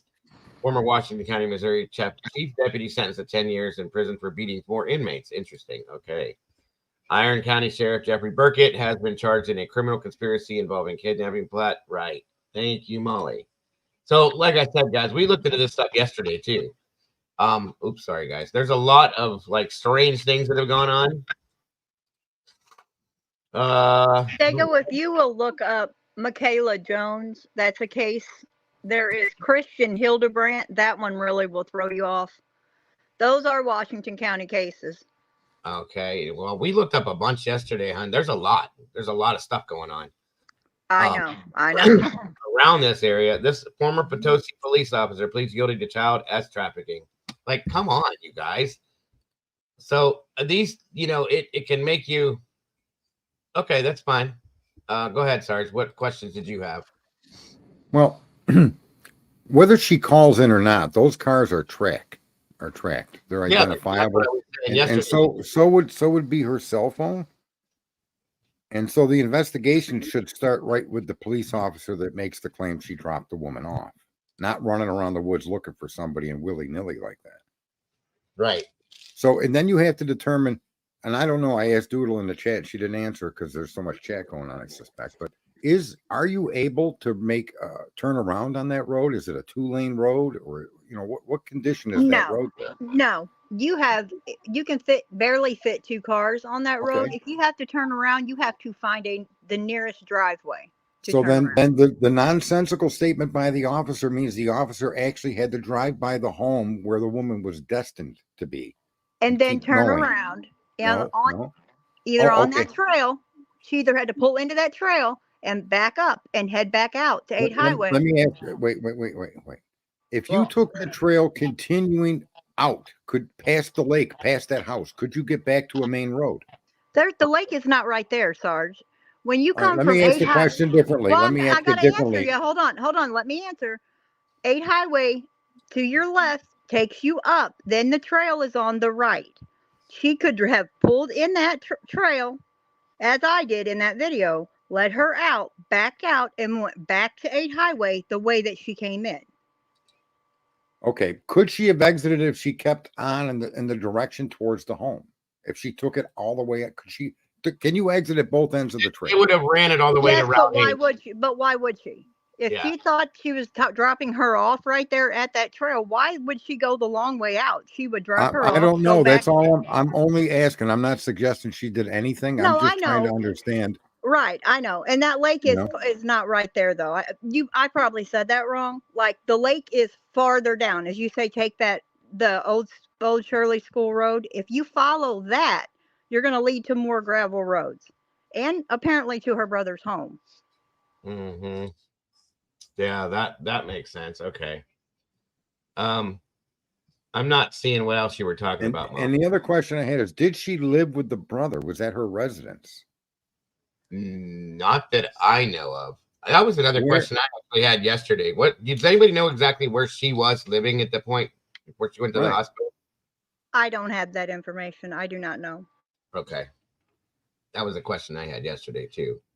Right, because it's curious why she would have went out to her brother's house, and if she was, anyway in a mental incapacitation, that she would even have the ability to tell him where. Well, and direct, because that's kind of, that may be a common area for people. Maybe she just knew the name of the road, but it seems a bit strange. There it is, right there. Thank you, Liz.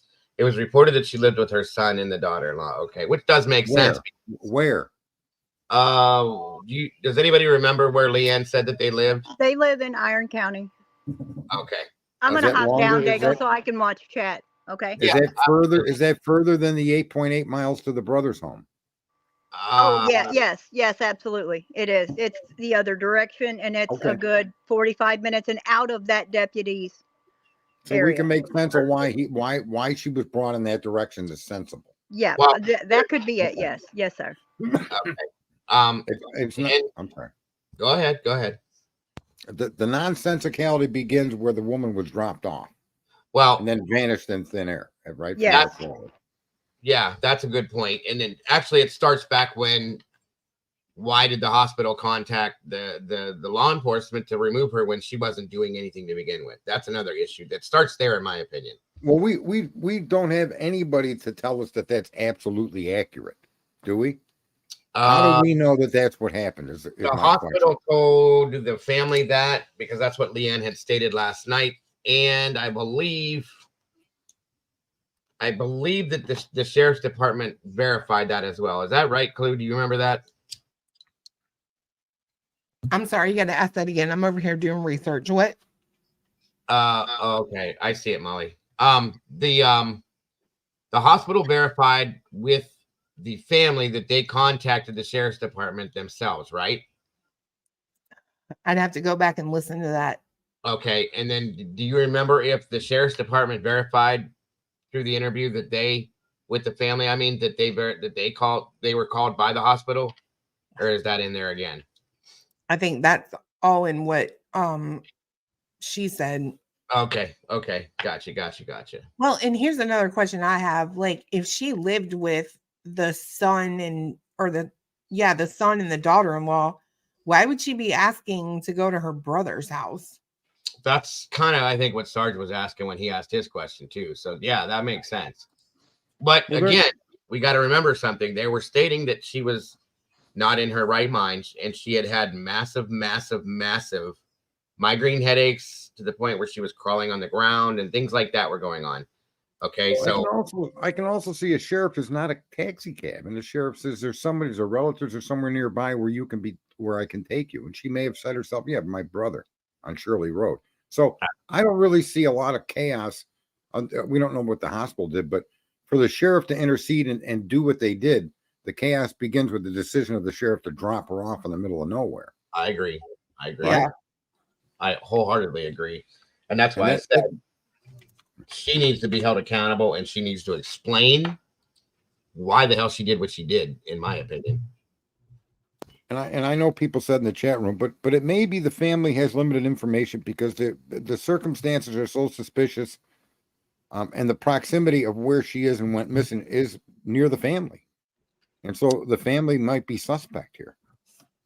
I mean, I don't want to say that because just in case they're watching, because they have been watching. Well, I mean, Doodlebug was a police. You were in the police force. Would that be unusual? It's not. I'm not accusing anybody. I'm not making right. I'm with Sarge.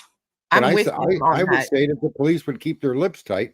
We keep saying the cops did it. The cops did it. We don't know that either, right?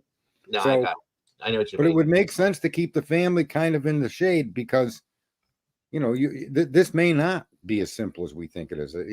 And they may be trying to protect their information from the family, just because if they were involved, you don't want to share that information with them. Or if they think possibly that makes sense. I'm sure they do. I mean, in all fairness, the proximity of the victim and the family are, a mile away. I gotcha. Well, on a road that's not traveled that often. I don't know why they would have. What's to say she didn't make it all the way to that house? Well, they found she had a bag that's what I was wondering too. But she had a bag that she had from the hospital. She was dropped 3 miles from her brother's house on that road. She made it far enough to drop that bag about a mile from the driveway to the house. So we don't know. Yeah, we don't know in which way in the direction she was headed when that bag hit the ground. So she could have been that somebody could have came down the road from the opposite direction from that house and picked her up. Exactly. How do we know? Or she could have been all alone and dropped that bag and got lost, or the police could have done that. Woman that dropped her off could have done something nefarious. We're just guessing, right? Well, and wait a minute. How do we know exactly where she was dropped off? Because they showed it was at that intersection of Shirley Road and that fire trail, right where that intersects at. And I'm just asking the question, right? So there's trail cams that show this truck and show some trucks coming in and out and things like that, but we don't know that there's any trail cam that actually shows this deputy dropping her off. And No, we're at the mercy of the report by the deputy as to where exactly she dropped this woman off. Okay, that's the problem right there. She may not have wanted to go down Shirley Road and drop her off at the beginning. And that makes I'm not accusing her of lying. I'm just trying to get my bearings about what we can verify and what we can't. Right. I'm questioning at this point. The family's not suspicious, and just like I said, because that's upsetting to some people, let's not talk about it that way. I know what you were saying, Sarge. I get it. Well, I think for people like Wisdom to jump to the conclusion that I'm accusing the family is a bit disrespectful to me. It's not that. I in no way, shape, or form had said that. I suggested that the investigative policies of the police may be to keep the family in the shade, because they do that just out of norm. It's not accusing the family. It's not just that, but Doodlebug is very close to this case, like personally very close to this case. It's in her where she lives and where she's from, so that it can upset her as well. And I don't want anybody to hear this. I know what you were saying. But you're going to talk about a case. You should talk about it from all angles, and there shouldn't be any way of being attacked or shamed not to bring up something that we've seen thousands of times where the family's involved. What I thought you were saying was that if the police possibly were looking at the family, that could be why they weren't giving them information. But right. Or I mean, and it wouldn't be unusual to suspect it because of the proximity of the crime, the proximity of the family. Doesn't mean family's probably as innocent as an angel. Mm-hmm. But police are going to be careful with what they're doing. They're not just going to share everything they know or don't know with family. Right. And then I have a question as of last night, though. And then Cletus, you kind of just like reiterated that for me, because if I don't trust the deputy at this point. Okay. So her saying that she dropped her at that intersection, how do we for sure know that? There was no radio contact with anybody. So there's no record that she dropped her at the intersection of Shirley Road and the fire roads. Okay. And and I know there's GPS. I get that. So I'm sure if they need to, they can go back and check that. But oh, hold on. Sorry. I thought somebody was here. At that point, I still question the validity of what the sheriff says, because to do what she did just tells me something's not right with that. Well, and if you consider you've got a lady that's, reportedly afraid of the dark, and she's dropped in a place that's reported by a deputy, yet her possessions are found a mile from that location in the middle of the road, is the way I remember it being said last night. Yeah. That there's just that's where your problems lie with being able to actually figure out what's going on, right? Because somebody that's afraid of the dark, it wouldn't seem likely that they're going to walk a mile down the road at 11 o'clock at night in the cold.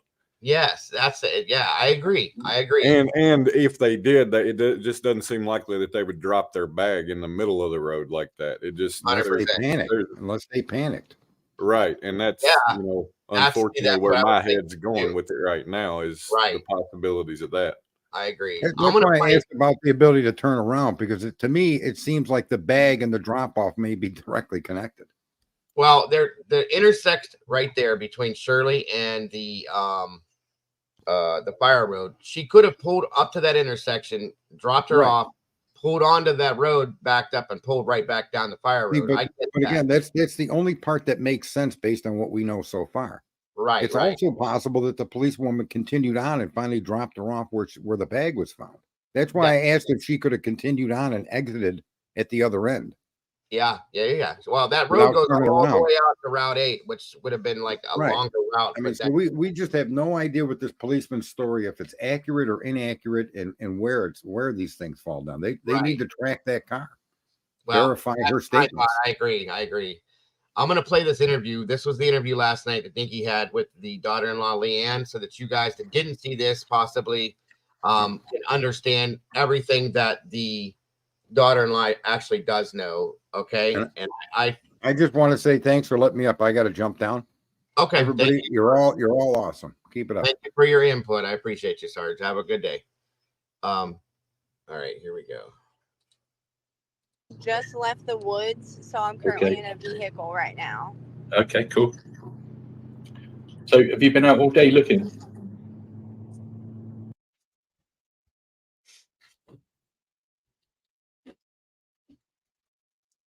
Sorry. And again, I want to say thank you to Dinky for putting this out and Doodle for facilitating this. I appreciate this wholeheartedly, that we got this info last night. I think this helps in a lot of ways too. Got a bit of a delay. I'm sorry? I said, so have you been out all day looking today? Have we got a bit of a delay probably? Oh, yes. Sorry. Yeah, we had our interview with Fox 2 News at 11, and then immediately after that, the camera crew went out with us, and we started searching, and we just now left. So we spent about 6 hours. Okay. And what day are we on now? It's Today's day 7. Day 7. Okay, and apart from the sighting that may or may not have been the McDonald's thing, I mean, did you buy into that at all? So the sighting in Troy? Yeah, do you give that any credence or?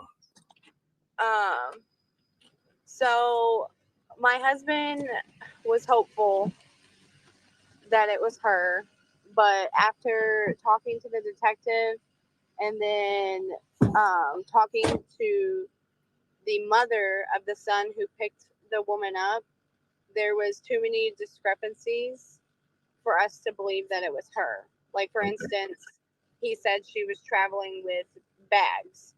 Right. We know she didn't have any bags because the only bag she had was left. And of course she didn't accumulate them hitchhiking. And then, but the son was a first responder, and his attention to detail, like, he believed it was her. Okay. But the things she was saying and the things she had on her, I truly do not feel it was her. Police are still looking into the surveillance from the McDonald's. Yeah.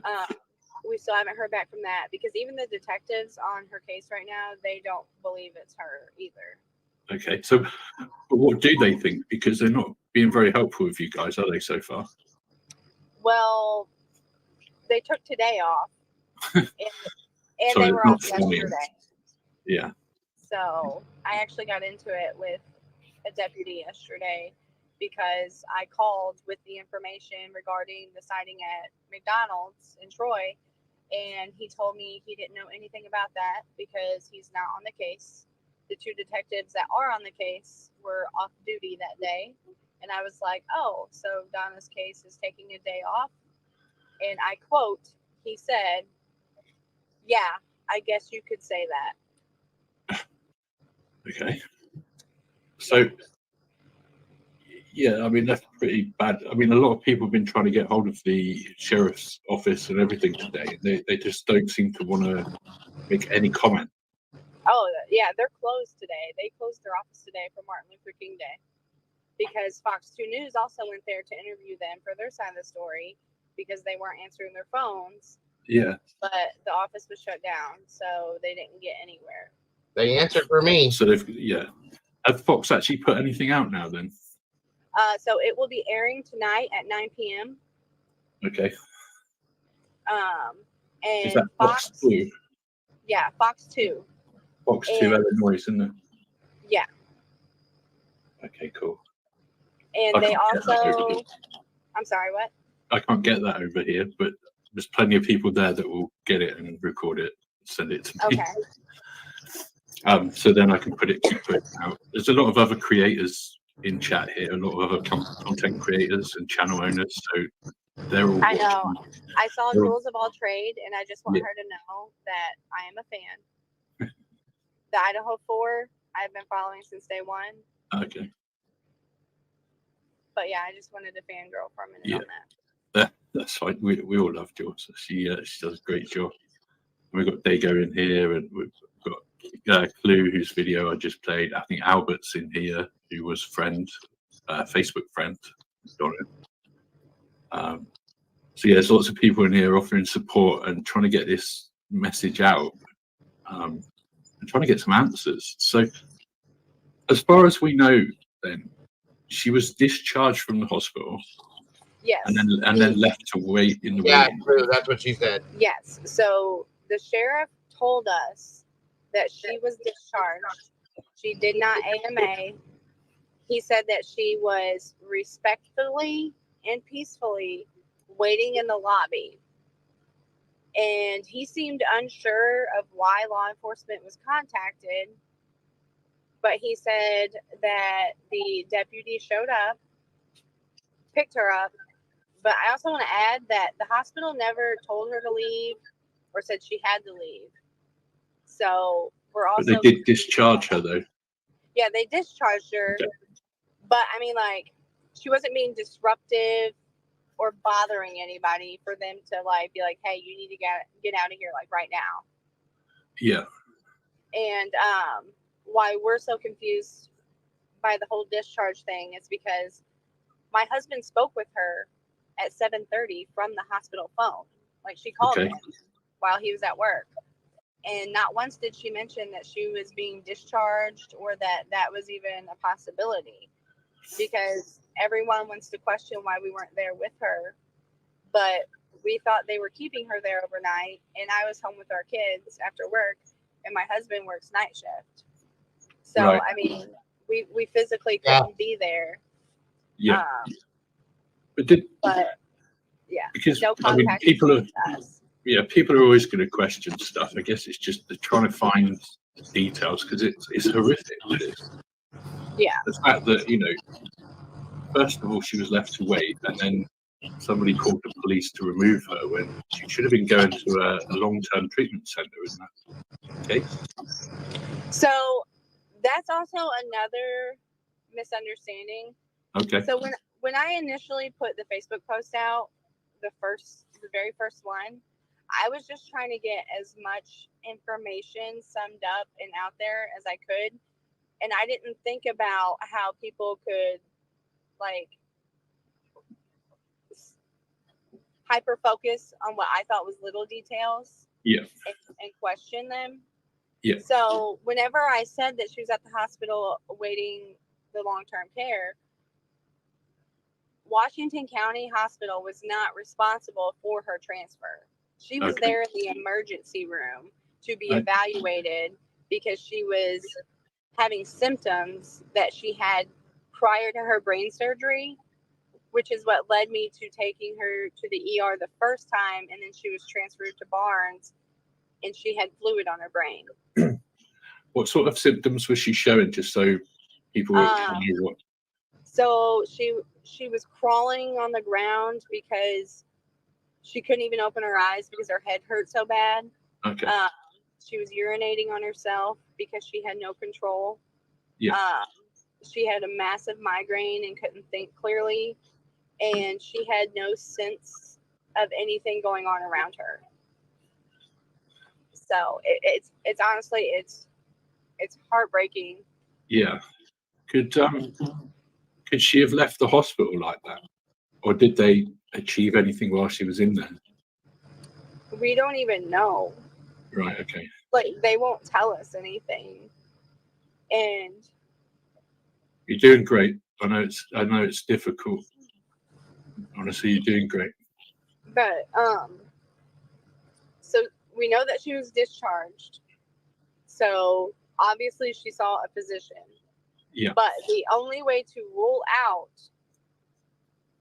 that she wasn't having a malfunction with her shunt is to have a CAT scan done. Okay. So if they did not perform that and we find out they didn't, then they did not rule out that she was okay. Yeah. They were just chalking it up to something else and turning her out. And they're aware of the history, though, with her, obviously. Yes, she's been seen there before. And they have her records because of the medical system that they use. Yeah. So, because they've been quite dismissive of you as well, haven't they, I think? They've not really given you... Those answers are important, because if she's been dropped off feeling, you know, in any way confused, or the symptoms that you've just said, you know, if she can't open her eyes, if she's got a headache, if she's disorientated, all of those things are really relevant. Yes, and she was actually taken to the hospital via ambulance. So no one just dropped her off. Yeah. I get that. And again, people will just ask questions, I guess, because it, you know, doesn't make sense, does it? That anyone would, first of all, you know, just leave her sitting around without making sure she's okay. Yeah.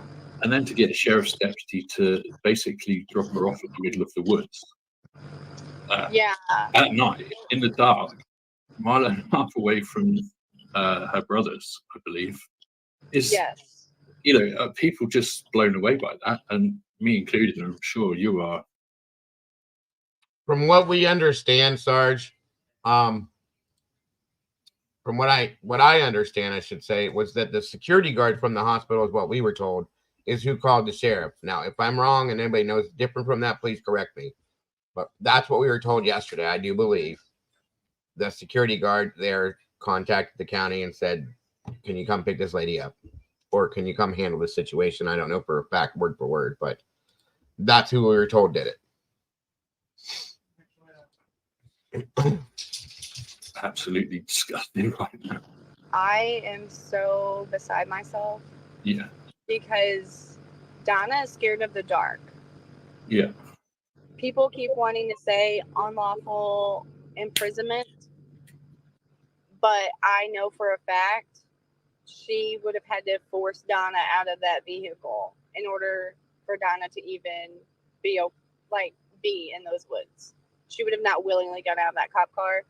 I don't care what anybody says. She slept with a nightlight as a 44-year-old woman. And it was dark where they dropped her. It was pitch black. She didn't have a flashlight. She didn't have her phone. And the whole phone thing. Yeah.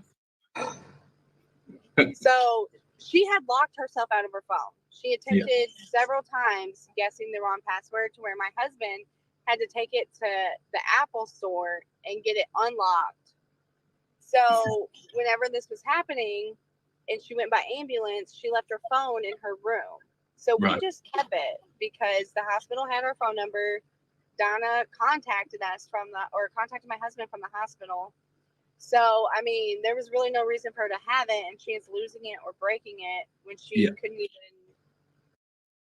By the way, I do need to reiterate for people that just jumped in, this has been upgraded to major case, by the way, so just so you know. Work it. I understand that. Again, it's just, you know, how these things, this is why it's great that you've come on, you've been brave enough, because these things get put out and people take things and run with them. And just the fact that, you know, people have suggested that you went and took the phone away sounds wrong. I'm glad you've cleared that up, because it's, you know, I'm sure that's not the case. And I know what it's like with iPhone. If you lock yourself out, it's a nightmare, absolute nightmare trying to get back into it. Yeah, and like she did it so many times to where it completely locked the phone, and then, like only Apple could fix it. Yeah. So while she was there, did they contact you at all to say that, you know, she's arrived, she's going to be in overnight, or any of that stuff, or they just didn't tell you anything? So they just didn't tell us anything because we were both at work. So like during that evening, like that day and evening, we didn't have any contact besides that she had arrived at the hospital. Okay. So whenever she called Devin that night, I mean, she sounded like she just wasn't feeling good. and like she was irritable, and she gets like that whenever her head hurts. Yeah. So we didn't think anything of it, and we thought, she didn't say anything about like needing anyone to come pick her up or anything like that. So I'm just asking these questions because obviously I'm just trying to clear up things and be straight about it. Is there any way that she's, knowingly wandered off, decided to do that? No. I mean, no. I wouldn't have thought so. Sounds like the situation she's is health. So the thought that she's perhaps gotten into a truck on the freeway or whatever is not an option as far as you can see. From where she was at, it would have taken a lot for her to even get to the highway. Yeah. And not only was it dark, but she has like no sense of direction. Okay. Like she's mistaken our trash can for a vehicle before. Okay. So I wholeheartedly don't believe that she made it anywhere. Now, I'm not saying there has been footage of a vehicle coming onto that road. And actually tonight, before we left the woods, we decided that we were going to go knocking door to door on all the houses down that road. And we come to find out that the police didn't even do that. Okay. There's a house right next to those woods where she would have been at, and they didn't even go knock on their door. And we found video footage. Like we had people giving us footage, giving us information, all that the police could have already had and just didn't follow up with. They decided to take the day off. It's disgraceful. Yeah. It's disgraceful. Because we've seen that there was a blue truck caught on a camera. The silver truck? Yeah, the pickup truck. Yeah. So that truck, it was sent to me earlier tonight. It's the first time I ever saw it, and I don't know exactly where it's at. It looks like there's a guardrail in the background. So I'm not sure exactly where on that road it would have been. But the footage we got, so the cops got trail cam footage of a red extended cab truck that drove through where Donna was 30 minutes after she was dropped off. Okay. Well, we got footage from down the road of that truck going in and out. Right. And the times. So, and... Was that the red truck or the blue pickup truck? That was the red truck. Because the cops told us it was Teresa. Red Chevy extended cab. But from the footage, it's a red extended cab Ford Ranger. Okay. And what about the blue one? Did you see that blue one? I didn't see a blue one. I only saw the silver one was sent to me, the red one was sent to me, and then we found the video footage from a neighbor down the road. She sent it to us. I sent a picture of it to Doodle. You know her. She's been around there today, hasn't she? Okay. I won't say her name out here because she goes under Doodlebug. You know her. I'm sure you know her. Yeah. She's the sweetest. Yeah, she has been. She's been in contact with me all day. She even was out there doing the footwork. And she's been out looking, and I appreciate her. She's brought this to all of our attention. You know, they tried to find some information on it last night, and there's just nothing in it. That in itself is very unusual. Yeah. Yeah. Like we had firefighters out there with us today, and they even said out of all the searches that they've been a part of, this was the oddest one they've ever been involved. Yeah. It sounds very bizarre. I mean, the sheriff's deputy, people are asking, was that a male or a female? Do you know? The one that She's a female, and I guess at this point, there's no sense in hiding her name anymore since the cops aren't talking to us. But her last name is Lawson. Okay. Deputy Lawson. And she's not made any contact with you, family, or anything to give you any information as to how she was, or nothing. No. She's taken the day off. No, the only thing we have heard is what the police told Fox 2 News. Right.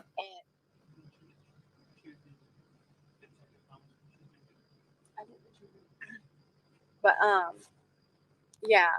So they told Fox 2 News that the deputy took Donna to her brother's driveway, which she didn't. Okay. And told Donna that she could drive her down it to the house. And Donna said no, she would get out. But it wasn't even his driveway, and the deputy knew that. So even that doesn't make sense in her statement. The deputy, the police should be fairly sort of aware of the area. If it's, their patrol areas, they should know the areas, surely. Yes. It would be very interesting. That Deputy Lawson needs to at least contact you guys and give you some sort of explanation as to how she was. I personally feel like she's being told to stay away. Okay. And I think that the police are like stepping back because they know that they're in the wrong, and they don't want to incriminate themselves any more than they already have, I guess. I don't know. Yeah, I was going to say they've already done that. Yeah. This Deputy Lawson is the one that needs to sort of bring some answers. They need to do a press conference or something, and she needs to answer to what exactly she did. Yes. And how Donna was behaving when she dropped her off. Was she quiet? Was she confused? Why did she drop her off? She needs to answer those things. Did she say anything about going somewhere else or being unhappy? Do you know what I mean? It's so important. Yeah, they have not said anything. We don't even have an inkling of the deputy's thought process in that whole matter, besides she wanted out, so she let her out. And there's no body cam footage, no dash cam. She didn't call into dispatch when she left the hospital. She didn't call into dispatch whenever she left the location she dropped her off at. There's no record other than the surveillance from the hospital that she didn't even come forward about to even indicate that she was the one that took her home, knowing she was a missing person and she was the last one to potentially see her. That's crazy. She definitely needs to answer some questions. I think there's people are starting to put pressure on the sheriff's office now. They have been today for sure. Yes, and honestly, we appreciate it so much because we're not getting anywhere. Yeah. And she's a female, and I guess at this point, there's no sense in hiding her name anymore since the cops aren't talking to us. But her last name is Lawson. Okay. Deputy Lawson. And she's not made any contact with you, family, or anything to give you any information as to how she was, or nothing. No. She's taken the day off. No, the only thing we have heard is what the police told Fox 2 News. Right.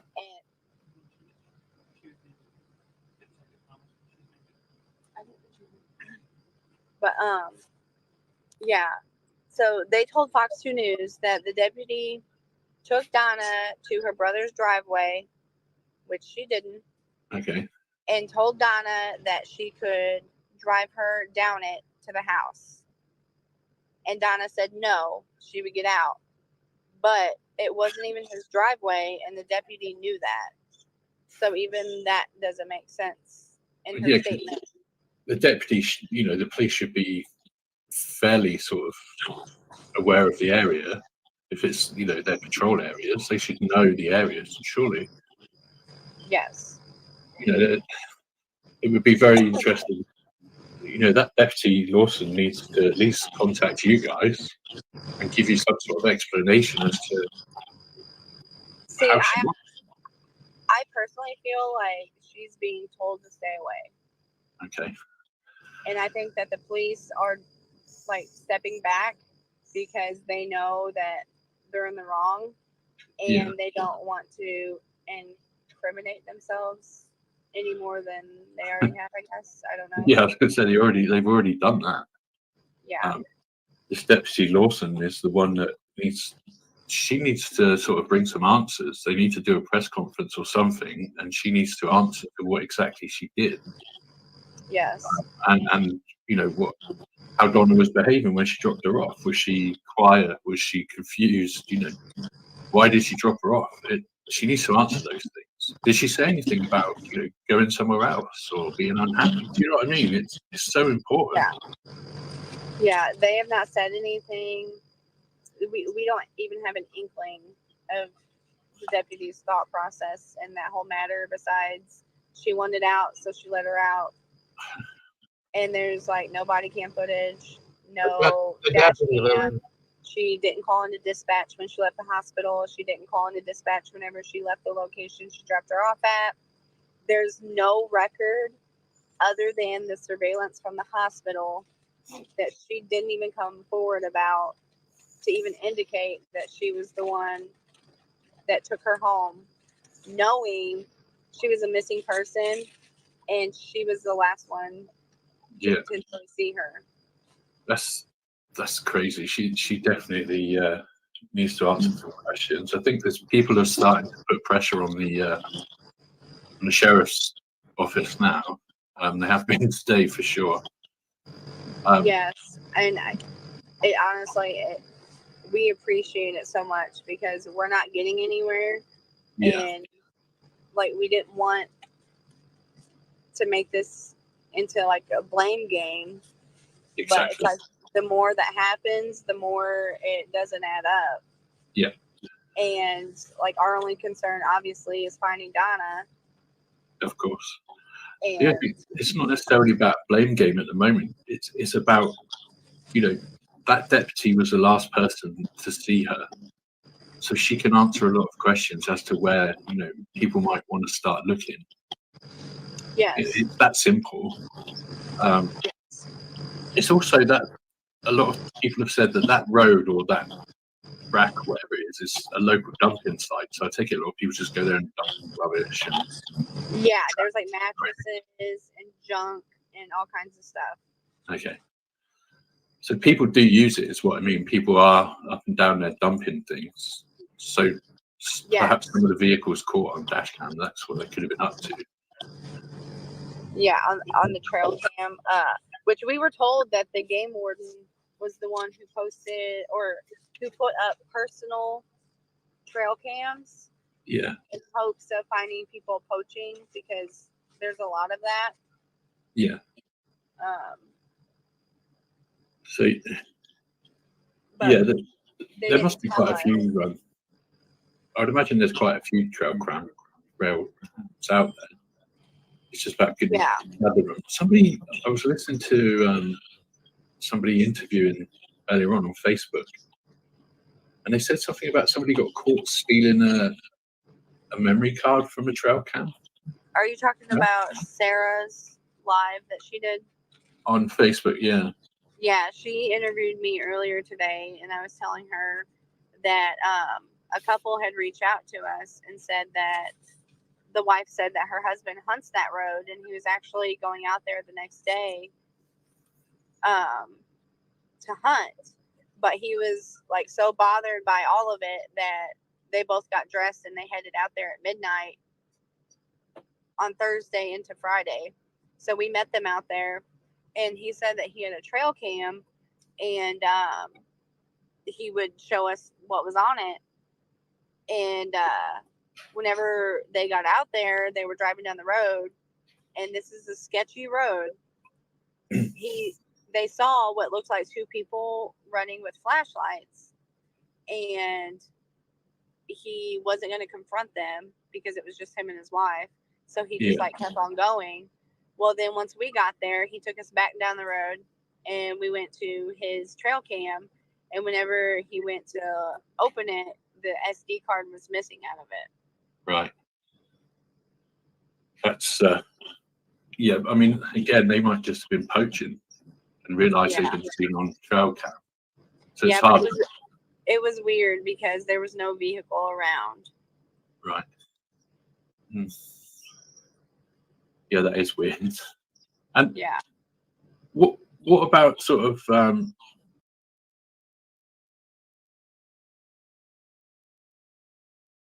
Oh, I already know this. Something. Hold on a minute, guys. I'm gonna go back just a little bit for something. Whenever he went to open it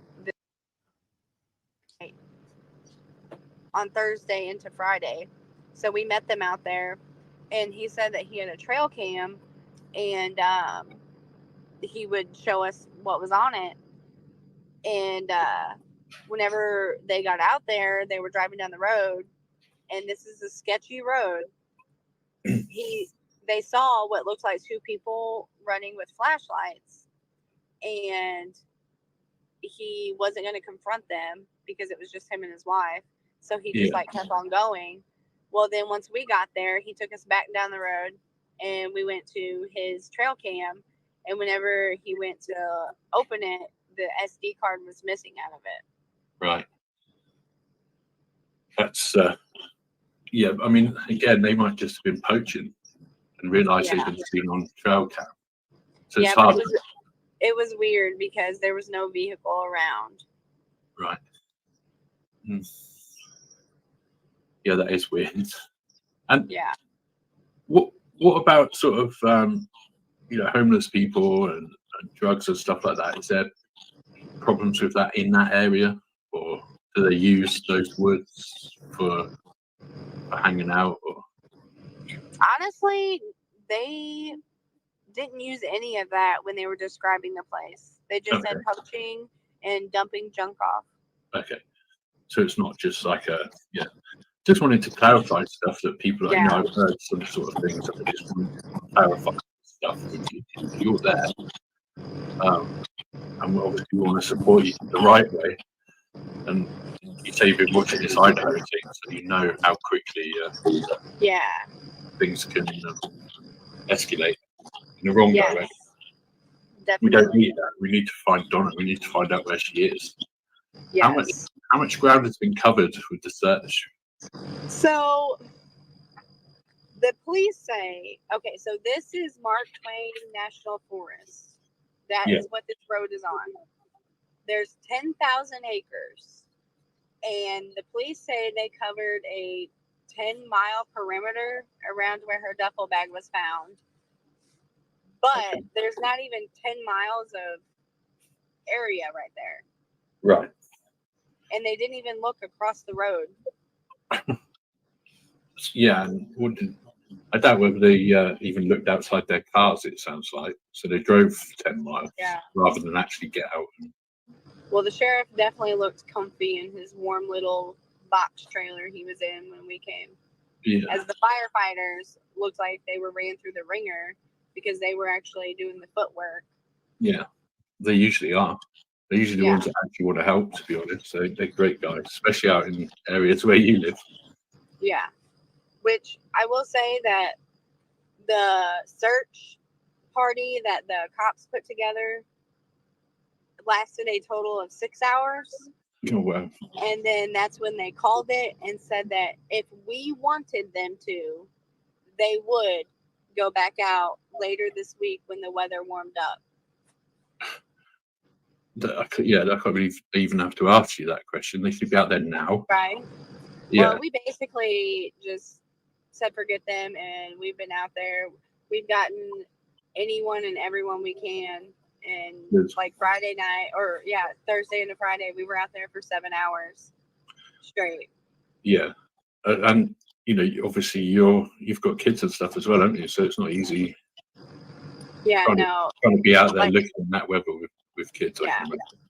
Like today's my son's 6th birthday. And I've spent it in the woods because that's what matters. I mean, there has been people reaching out that, offering to help and stuff search. What's your suggestion at the moment? Is there any sort of organized search thing going on? Right now, we want to keep, I don't say want to keep, but we ourselves are not going back to the woods until after tomorrow, because we had a canine unit with cadaver dogs reach out to us. Yeah. And they're bringing their dogs down to go out and do a search, because the cadaver dogs that the police here used was one drug dog. Okay. Yeah. No.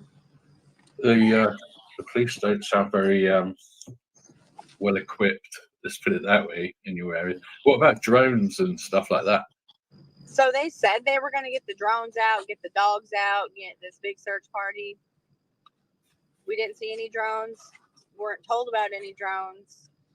Saw one dog that looked like somebody owned it, and it was their personal dog. And everyone was just standing around packing up their stuff at that point.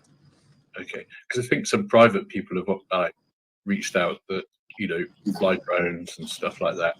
Yes, which I've had so many messages, and I apologize to anyone who's messaged me and I haven't messaged back, but it has been overwhelming. Yeah, I can imagine. I've tried to reply to who I can. Yeah. And basically just be persistent if you really are trying to get something to me. Yeah. Because I don't even know where to start with my messages. I mean, I guess if anybody's listening to this, if they can offer help or they're in that area, then if they want to drop me a message through here, and then obviously you can keep in contact with me. If you speak to Doodle, she's got my contact stuff. You've got my emails on here, but Doodle's also got my personal stuff as well. So, so you'll know who I am then. All right. So we can keep in touch. Like I said, is there anything else that you feel that you need to get out there at the moment? So we have contacted the FBI, and we have contacted Internal Affairs, and tomorrow we're going to be reaching out to the prosecuting attorney. Okay. Because we were informed that since a deputy is involved in this investigation, outside police are supposed to be working it, and they have not brought that in. So we're going to make sure that gets done. Yeah, that's important. You're right there, because it's, I can't get the right word now, but she definitely shouldn't be working the case if she's a witness. Yeah. So yeah, that needs to happen. Good luck with that. Hopefully good luck with the dogs. What's the temperature out there at the moment? Right now it is 10 degrees. Okay, so it's not minus. No, this morning when we started, it was 0 degrees. Yeah. I mean, I'm quite a long way away from you, and it's -3 here at the moment, which is cold for us. Just hope that she's found somewhere to tuck up, or somebody has picked her up and she's maybe banged her head. She doesn't know who she is, where she is. Let's just all pray and hope that she turns up safe and well. Yes. But that's not going to happen unless people get this message out. And the press need to pull their fingers out of their backsides and start questioning this sheriff at his office to get more information. Yeah, because we are doing everything we can, but we can only do so much without without law enforcement or anything. You shouldn't be in that position at all. And trust me, if I was there, I'd be out with you looking. 100%, but like I said, I'm a long way away, and all I can do is get this message out to as many people as possible. And like I said, everybody else in the chat is doing exactly the same thing. So, and we're all hopeful. We all want to see a good outcome. We really do. Yes. That's the main thing at the moment, to get that across. If you want to, I won't keep you on here for too long. Like I say, you've also got loads of stuff to deal with, messages and all that kind of thing. If you want to reach out to me again tomorrow and update us, Okay. maybe same sort of time tomorrow once you've had the dogs out, and maybe if you know a bit more. Okay. Obviously, us, we'll all sort of be digging and stuff as well, and maybe we can share some information with you if we find out anything. Yes, that sounds amazing. It just saves you having to worry about too many things all at once. So I'll set up a live again tomorrow for the same sort of time. Like I say, jump in, or if you email me, I can send you a link directly. Okay. And like I say, if you can think of anything, just let us know, and we'll put it out there and try and get you the help that we can. Like I say, people have been volunteering stuff. There's people that want to come out with dogs, with drones, with all sorts of stuff, and they will. It's a big community. You obviously follow it a little bit, so there's quite a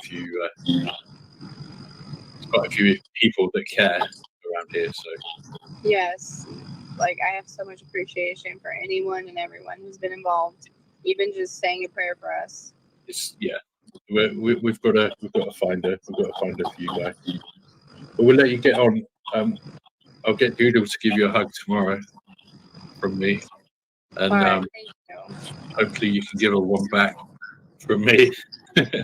She's a sweetheart.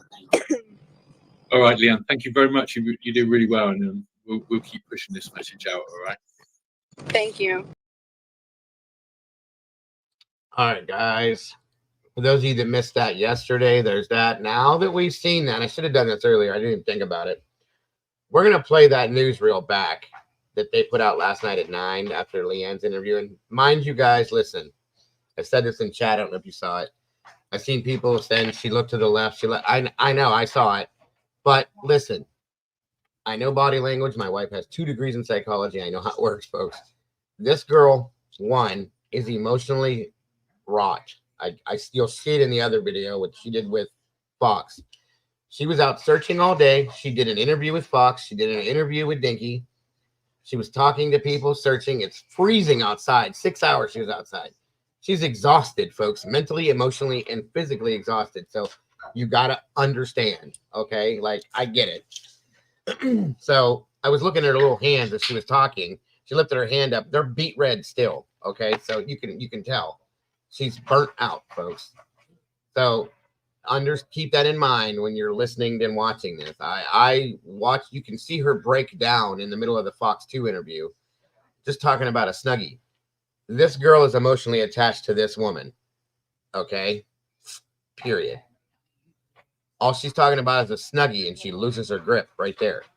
Thinking about Christmas with Donna and the gift that she gave her, she starts crying. The mental, you got to get it, folks. The psychology behind it, it matches. I'm just saying.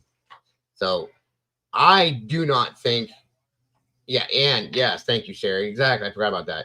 And missing her child's birthday. It's very upsetting to her. So I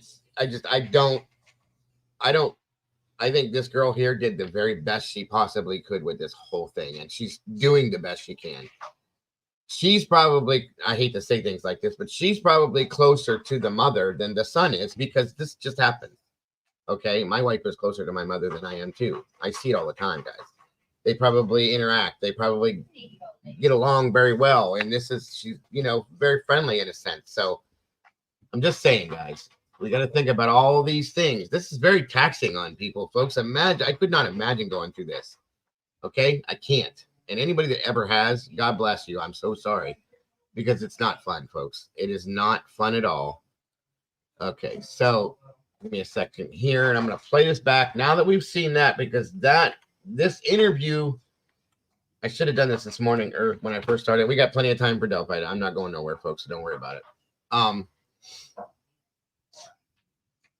Here it is. That interview was done during the day before this interview. So we should have done this first, and that way you could see it the right way. Okay. Hold on a minute.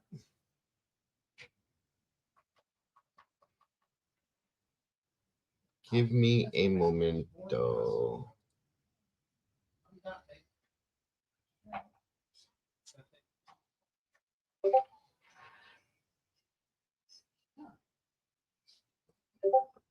Thank you. And again, guys, I want to thank you all so very much for being so vested in this.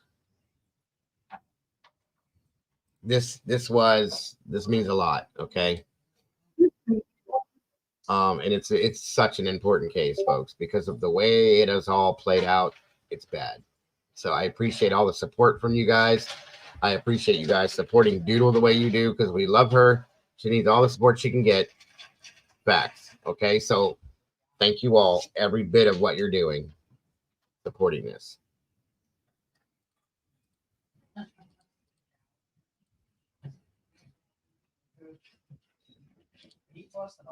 What are we talking about here? Hold on.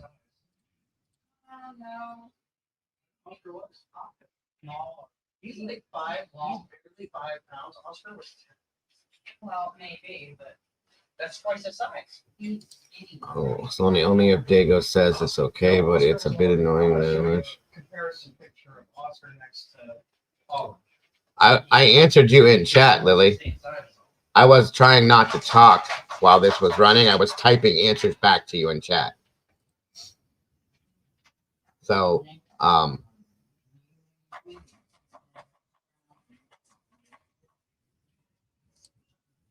if you go back up and look, you'll see that I typed answers right back to you, Lily, all through there. I didn't want to talk because I didn't think you would hear me over the video.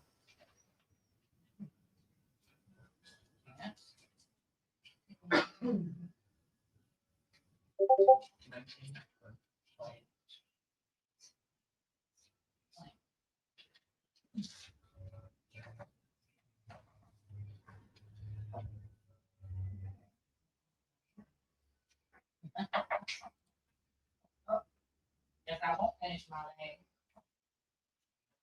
What happened to me? Jesus Christ.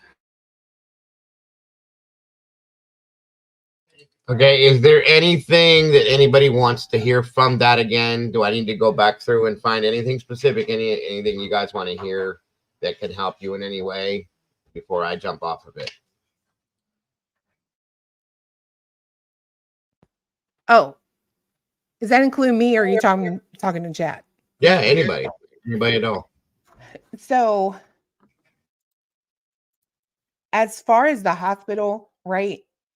So, when you go to that Facebook page, Missing Donna I, right? Right. This is a post, just a little insight from a nurse who doesn't work at this particular hospital. If a patient is A&O × 4, that means alert and oriented, right? Meaning they can answer what their name is, what the date is, where they are, and what they're doing there, what they're there for.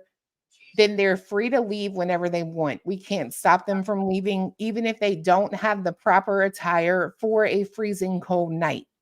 Right. He is A&O × 4. Any medical POA doesn't matter, right? Because at that point, she is capable of making her own decisions. And if they don't want you to call a family member, you can't, because at that point, they're in a HIPAA violation. Right. And then the other part of that too, I was going to, I had a feeling you were going there. Those are great points. I'm glad you put that up there, because also if they did what she went there for, to relieve the problem, the headache and all this stuff, and they did that, then she's going to be back to being able to function in some way better than what she was. So exactly. And that's one thing I will say about that, right? I don't believe when she left that she was as out of it. Confused. Yes, because here's the other thing. I heard somebody say that she lives with the son and the daughter-in-law. If the hospital staff looked up her address for her, the cops would have then been taking her to their house. So who told her where the brother lived? She had to. Right. So the thing is, though, unless they knew them. Right. That's what's up, buddy? Good to see you. The thing is, this is where these questions are coming from. This is weird. The sheriff thing, I seen you say it in chat. and I'm right there with you. I've been thinking about this all day. Last night, the questions that I have are not questions that I should be asking. These things that were done don't make sense. Something is funky with this deputy, okay? And I mean real funky. There's something about that scenario that's funky because I almost feel like the hospital did probably what they were supposed to do. Yes. She may have said something about this, and then something rolled with this in a weird direction, okay? Because the I can't get off this, guys. I know I've said this 100 times, but there's something with this specific thing I'm about to say that I can't let go of, and it tells me because of my experience working in civil service. I know cops. I've been on dispatch. I've been on 911. I'm the guy on the radio with the fire department or in the ambulance. I know how these things go. I know what I hear police radio too. The fact that this woman did not use her radio and communicate with dispatch at all is very dark with me. Something's wrong with it. I'm really curious how they know that. Well, because that's a good point. Obviously, because you keep saying that the cops aren't talking to them. Then how do you know that the deputy wasn't radioing? That's something I would like answered. You know what I mean? I'm gonna guess that they did have some conversation with law enforcement, just not enough. Okay, so it's. I would love to have been a fly on the wall with whatever conversation that they did have with law enforcement. I'll say that much. Okay. Agreed. And I just want to say this for the people in the chat who are like questioning and shouldn't be questioning whatever. And to Sarge's point, right? They could suspect the family. So something like that is something that I personally, it's going to offend some people. Some people are going to get in their feelings. That's okay.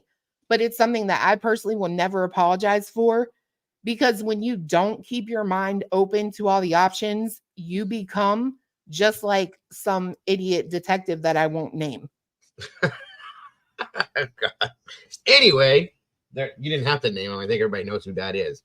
Yeah, and I was trying to say that when Sarge said that, he was referring to the fact that if the police suspect the family, they're not going to give them the info. Not saying that we do or anybody else does. It's them, the police. That's, their thing. Right. So that makes sense to me. That one too, right there, where the trail cam was. I agree with you, Molly. It'd be nice to know exactly where that was. I personally, her interview wasn't that weird to me. I do agree. I think exhausted. I think she's cold. I think she's probably tired. Yep. You're not thinking right. I will say the one part that did make me kind of go, is when she said that that's what the police told Fox 2 News, but Fox 2 News says they haven't spoken to the police. So that's what. And then she kind of stops talking and looks to someone to her left, and they say something and she says something back you can't understand. But outside of that, she's probably exhausted. You know what I mean? Like, that's what I think. Yeah. Sherry said that's how it works, though. They never give family info either. Well, I mean, in a missing persons case, though, I would imagine that if it was a criminal case, I agree. I've seen that. But if for a missing person's case, I would think they would. You know what I mean? I would hope. I mean, for that, you should. Doodle said small town talk. Yeah, I got you. PL makes a good point too. The police obviously don't suspect them. They aren't talking to them. But maybe it could be the other way too, CL, in my opinion. You know what I mean? I hope they don't suspect them. I think that I suspect the police. And I'm not saying that I don't want anybody to get blow up on me right now. I have a problem with this deputy alone. I'm not saying the whole police force. This deputy did something. I think she did something. Wait, what? While transporting this woman to this place that she knew was wrong. And now she's backpedaling to get out. Hold on. Doodlebug says the SD card is not missing. What? From that camera, you mean? Right. Yeah, they changed that up. Who did that girl that was talking? Right. Where did this come from? Where SD card isn't missing? Where did that come from, Doodle? We just heard that girl say that. But who told her that would be? No, she said that she went to the guy. They walked down to the camera.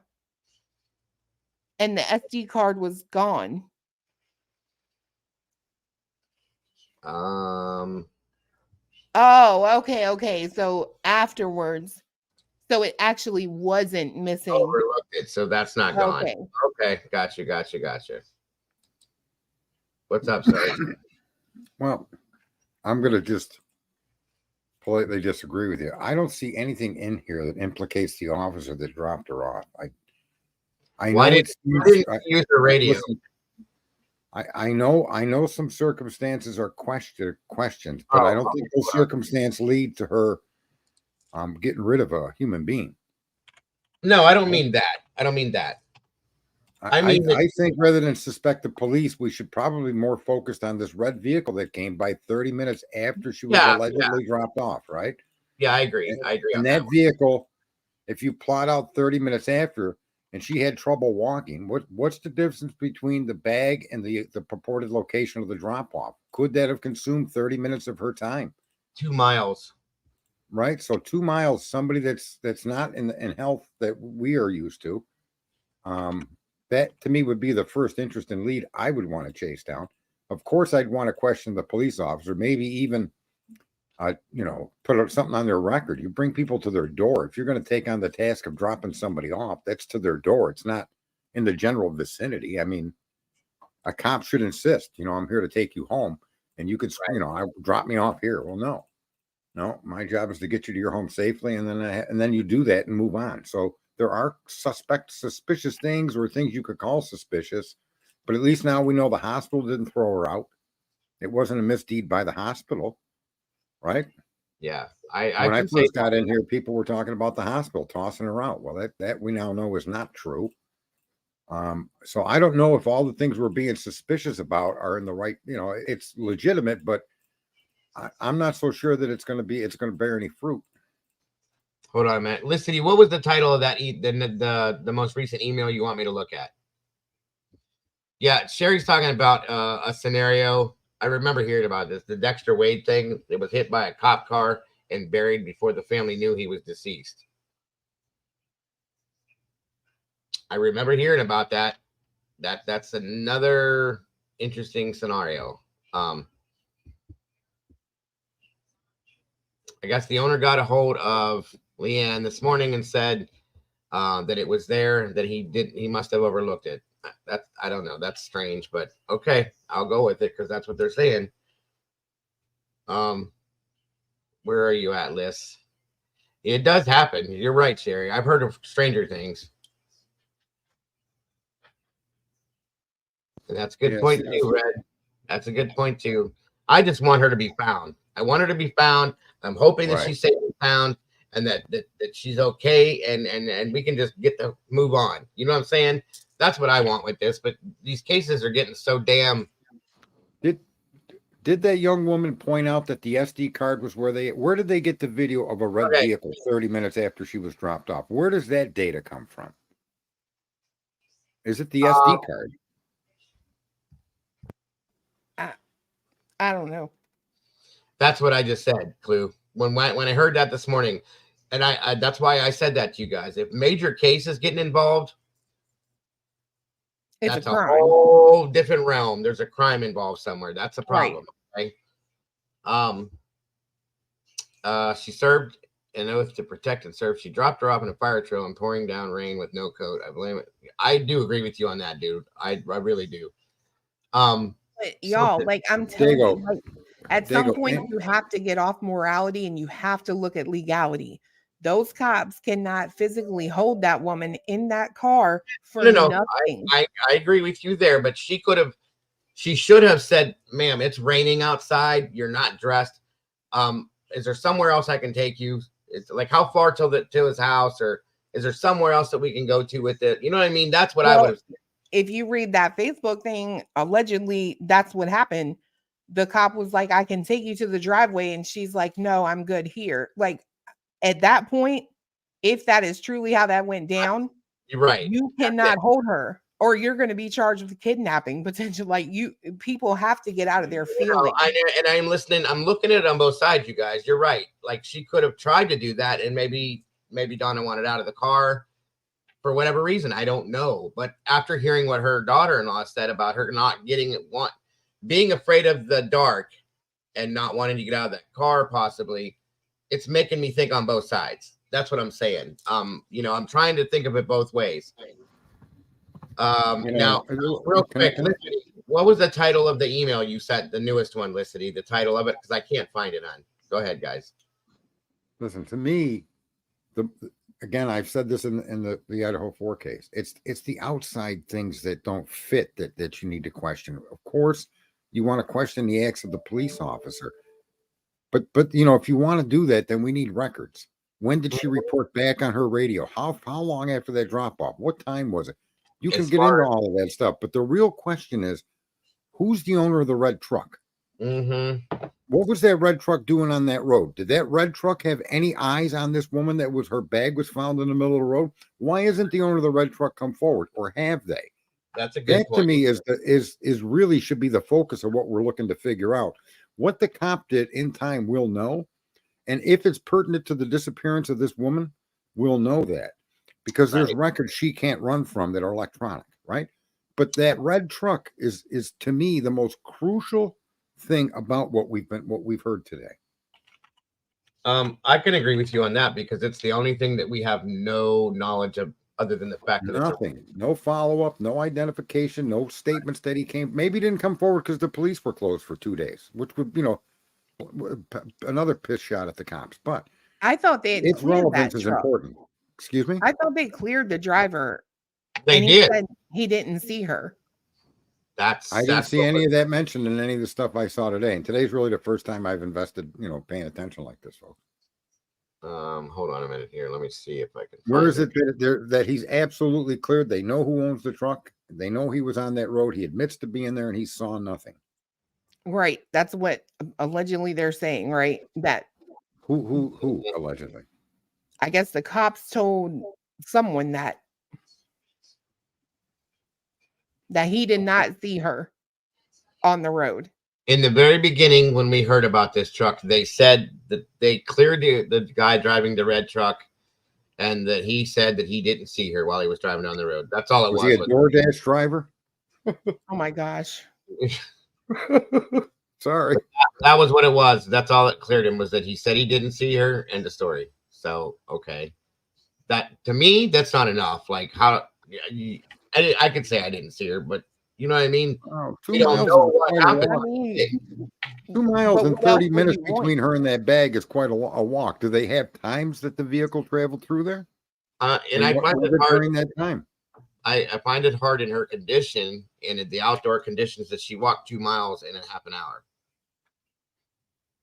Okay, that would be a slow pace, a half an hour. I mean, yeah, and that would be consistent with somebody that's not physically in the cold, unless she was walking quickly. But I don't know. Maybe, I guess it's possible. Listen, I can't open that. It won't let me. It like locked me out when I tried to open that one. Anyway, I do give difference to people in authority until something pops up to question their integrity or the legitimacy of their statements. Then I will question police, or governors, mayors, whoever. However, what we know about the police officer's actions, even though there's a lot of questions, I don't suspect that she's involved with the missing of the woman. Unfortunately, I just don't. There's not enough for me to make that jump. There's enough questions to wonder why she made her decisions, how she made them, but none yet to say that she has anything to do with it. The red truck, though, indicates to me that somebody should have had eyes on her during that 30 minutes, that time span. I think that me and Clue had agreed on this at one point, where because of the whole thing, and because they searched 10,000 acres, they claimed yesterday, there's nothing. Somebody picked her up. Somebody never searched the houses in vicinity, never knocked on doors. So what 10,000 acres were they searching? Diego, I want to read this real quick, right? Go ahead. According to a release, Washington County Sheriff Zach Jacobson requested the activation to assist in the missing person investigation on Tuesday, not search. Say that again? According to a release, Washington County Sheriff Zach Jacobson requested the activation to assist in the missing person investigation on Tuesday. They don't say search. Not the search. I get it. I get it. But the search would fall under the investigative tasks. I mean, I guess, but verbiage is not when you're talking about that mineral whatever major crime. If they're not searching, which would explain in some senses why law enforcement didn't show up for the search, they feel there's a grand possibility already, folks. What she's trying to say, in my opinion, is that if they're doing an investigation, they feel something else has already happened. They're not searching for it because they already feel like there's no point in that. Right. This is the update, which is what I was saying yesterday. They suspect foul play. I don't care because, and listen, I'm gonna read it from the top. Potosi, Missouri, hours after a Fox Files investigation into the disappearance of a missing Washington County mother, the Mineral Area Major Case Squad announced it had been activated. According to a release, Washington County Sheriff Zach Jacobson requested the activation to assist in the missing person investigation on Tuesday. They either think something or they know something at that point. Or that's just where he has to reach out to continue doing what he's doing. I mean, he is a small department, isn't he? Yeah. But they only investigate major crime. Hello, everyone. Okay. From what I see, they only get engaged when they're only activated when there is a crime that a small, for lack of a better term, a podunk community needs help with. Gotcha. Well, and they may also do that because in fact, one of their officers did have a connection to the young woman's last known sighting. So they may have done that so that they are no longer in charge of this investigation and they can't be blamed for covering up. Either because the officer did or didn't isn't relevant, but doing what they did may be driven solely by the fact that it's alleged that the last person to see her was a sheriff. The officer, yeah. And I'm not saying that I don't think the officer did anything to harm her either, but I'm thinking, that somebody may have come along and possibly agreed. Yeah, that's what I think, because that bag laying on the road, you obviously, if she was dropped off where you showed me on that map, and then the bag is found anywhere from there, like she was walking, the possibility of just some random person picking her up, in my opinion, is super high. Yeah. And it does confirm the police officer's statement that they dropped her off there for whatever reason. Right? Right. No, I agree, Doodle. I don't think if they had her in the car and done something with her, the bag would still have been in the car and it probably would have been dispatched somewhere differently. Right? That's what I'm saying. I don't think that the deputy did anything to her, Doodle, at all. I think, and I hate saying this because I know it's a down statement, but I have felt like since last night that somebody may have seen her walking.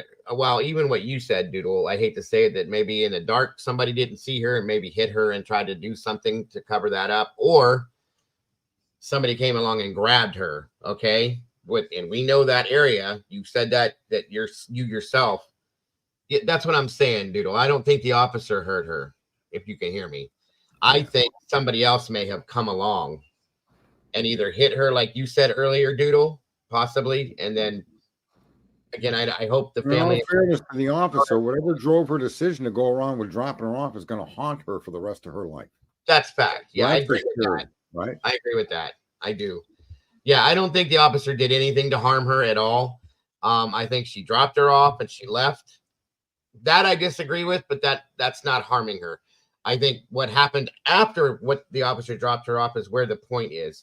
Either somebody came along and possibly hit her and then covered it up, like Doodle was talking about earlier. And again, if family's listening, I'm so sorry for saying this out loud. I'm just trying to cover all the bases. Or somebody came along and grabbed her. Okay. Seen this tiny little woman walking by herself and grabbed her and took her, which could explain the bag being there. Okay. She was grabbed quickly or taken off guard. She dropped the bag to defend herself, possibly. Same with possibly being hit by another car would make that bag be there again. So that's all I'm saying. I actually going to have to fly here and grab some hamburg rolls because today is a day where I'm taking my hamburger and turning it into hamburgers. Right. This is the other video that Sarah Boyles did yesterday. She doesn't say anything in this. Do you guys want to see or hear this? Isn't that the area? That's it right there. That's the road. Yeah. Yeah. There's no movement on this video. It's just a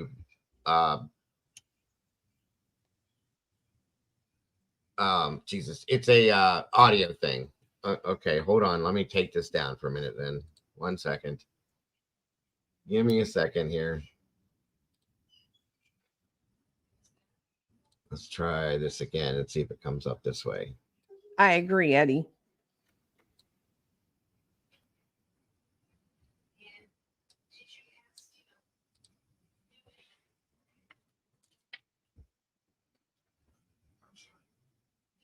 Oh, are you talking about this list? Okay, I didn't know your name. That's why I was confused.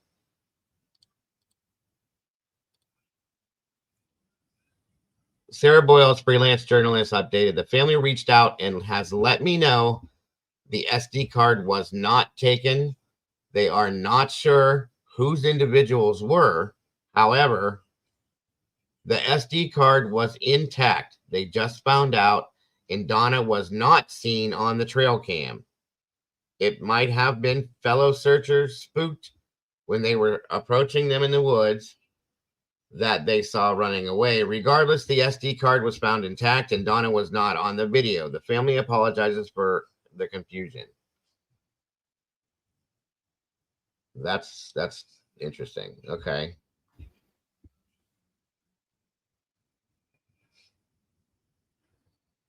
I don't know. I feel like if you're the one that put the thing out, the trail cam out, how do you not know where the card goes and where to look for it to get it out? I don't know. I don't know. It's interesting. It's a weird scenario. Unless it was because it was dark. I mean, it could be a situation where there was no SD card in it, and you know the guy that had that camera just realized that the SD card that should have been in it was actually at his house or something, right? I mean, that's possible too. Yeah, that's a good point, Cletus.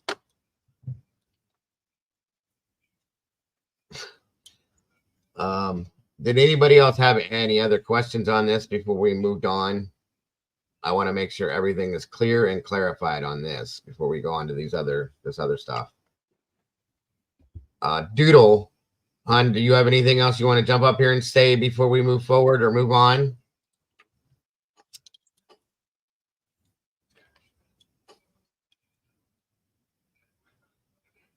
Absolutely, JC. Hold on a minute. There it is. Come on up real quick.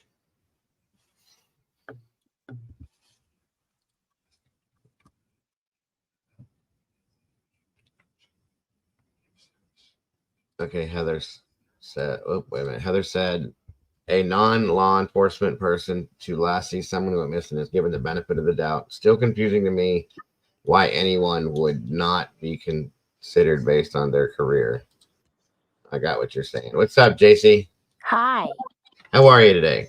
I'm very confused and very have a lot of questions. Okay.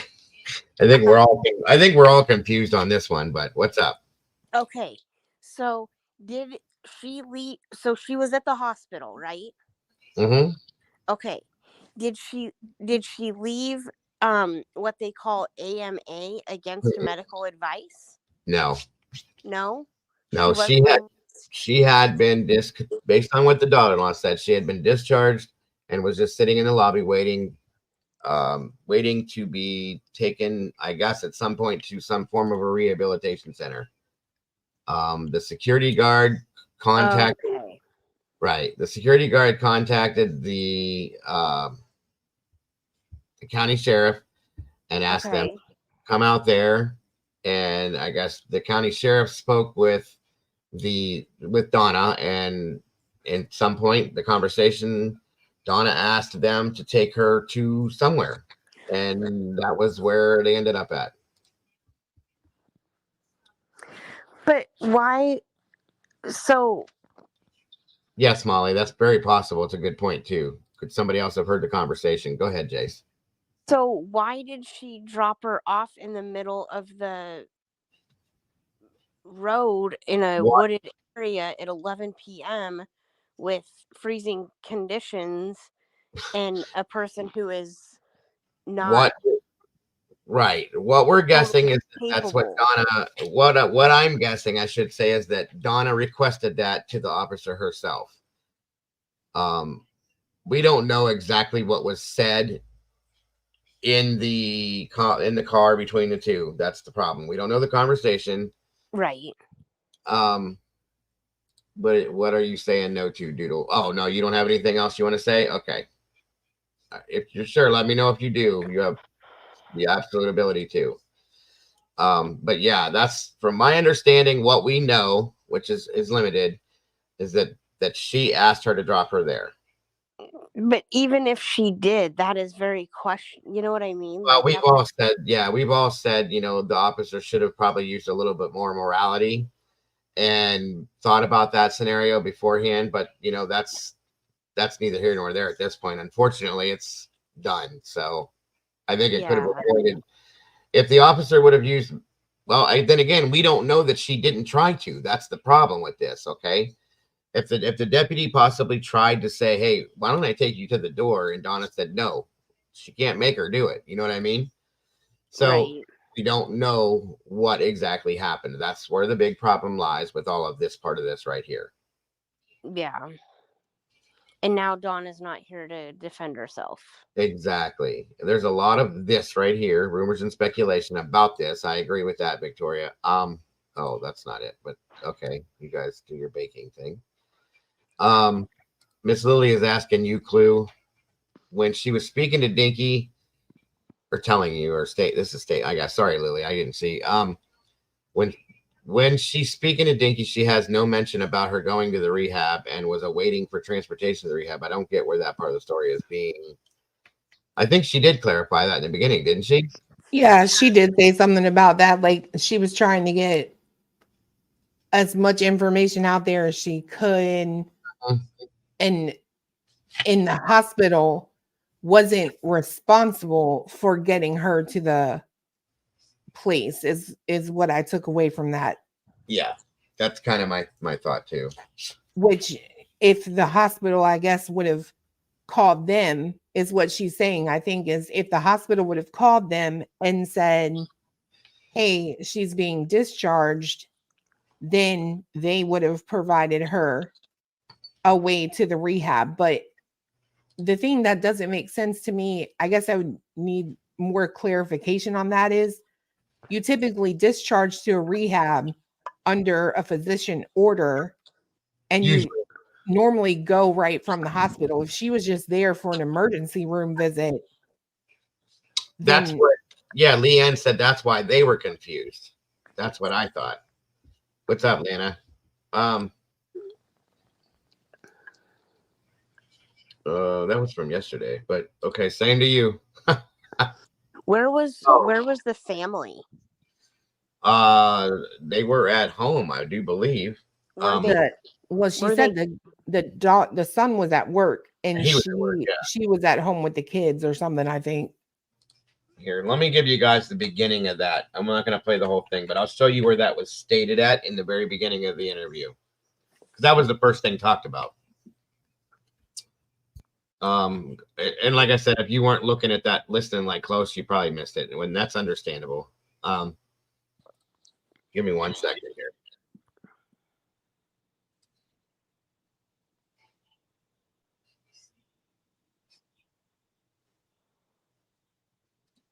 All right. This is the very beginning part, is where she states that about the rehabilitation center. Absolutely, guys. No problem. All right. Let me know if you can hear it okay. Yeah, we can see it. Your face. Okay. You don't mind your face being out here. Huh? You don't mind your face being out here on the internet. No, I don't mind. We just now left, so we and talking to. Buy into that at all? So the sighting in Troy. Yeah. Do you give that any credence or? So my husband was hopeful that it was her, but after talking to the detective and then talking to the mother of the son who picked the woman up, there was too many discrepancies for us to believe that it was her. Like, for instance, he said she was traveling with bags. Right. We know she didn't have any bags because the only bag she had was left. And of course she didn't accumulate them hitchhiking. And then, but the son was a first responder, and his attention to detail, like, he believed it was her. Okay. But the things she was saying and the things she had on her, I truly do not feel it was her. Police are still looking into the surveillance from the McDonald's. Yeah. We still haven't heard back from that because even the detectives on her case right now, they don't believe it's her either. Okay. So what do they think? Because they're not being very helpful with you guys, are they, so far? Well, they took today off. and they were off yesterday. Yeah. So I actually got into it with a deputy yesterday because I called with the information regarding the sighting at McDonald's in Troy, and he told me he didn't know anything about that because he's not on the case.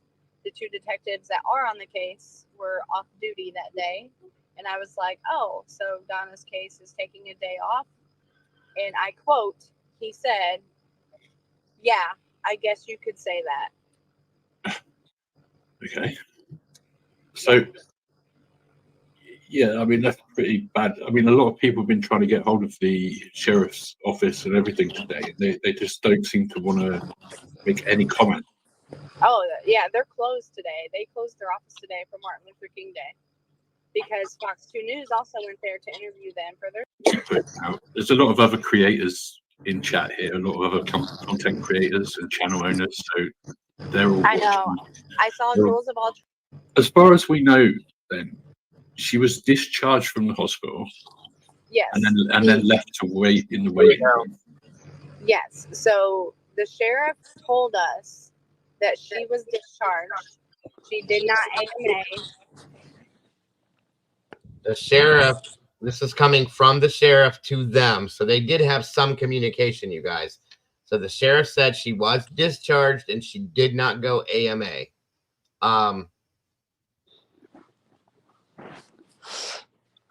Yeah, I agree with that one, Lana. Go find Enan.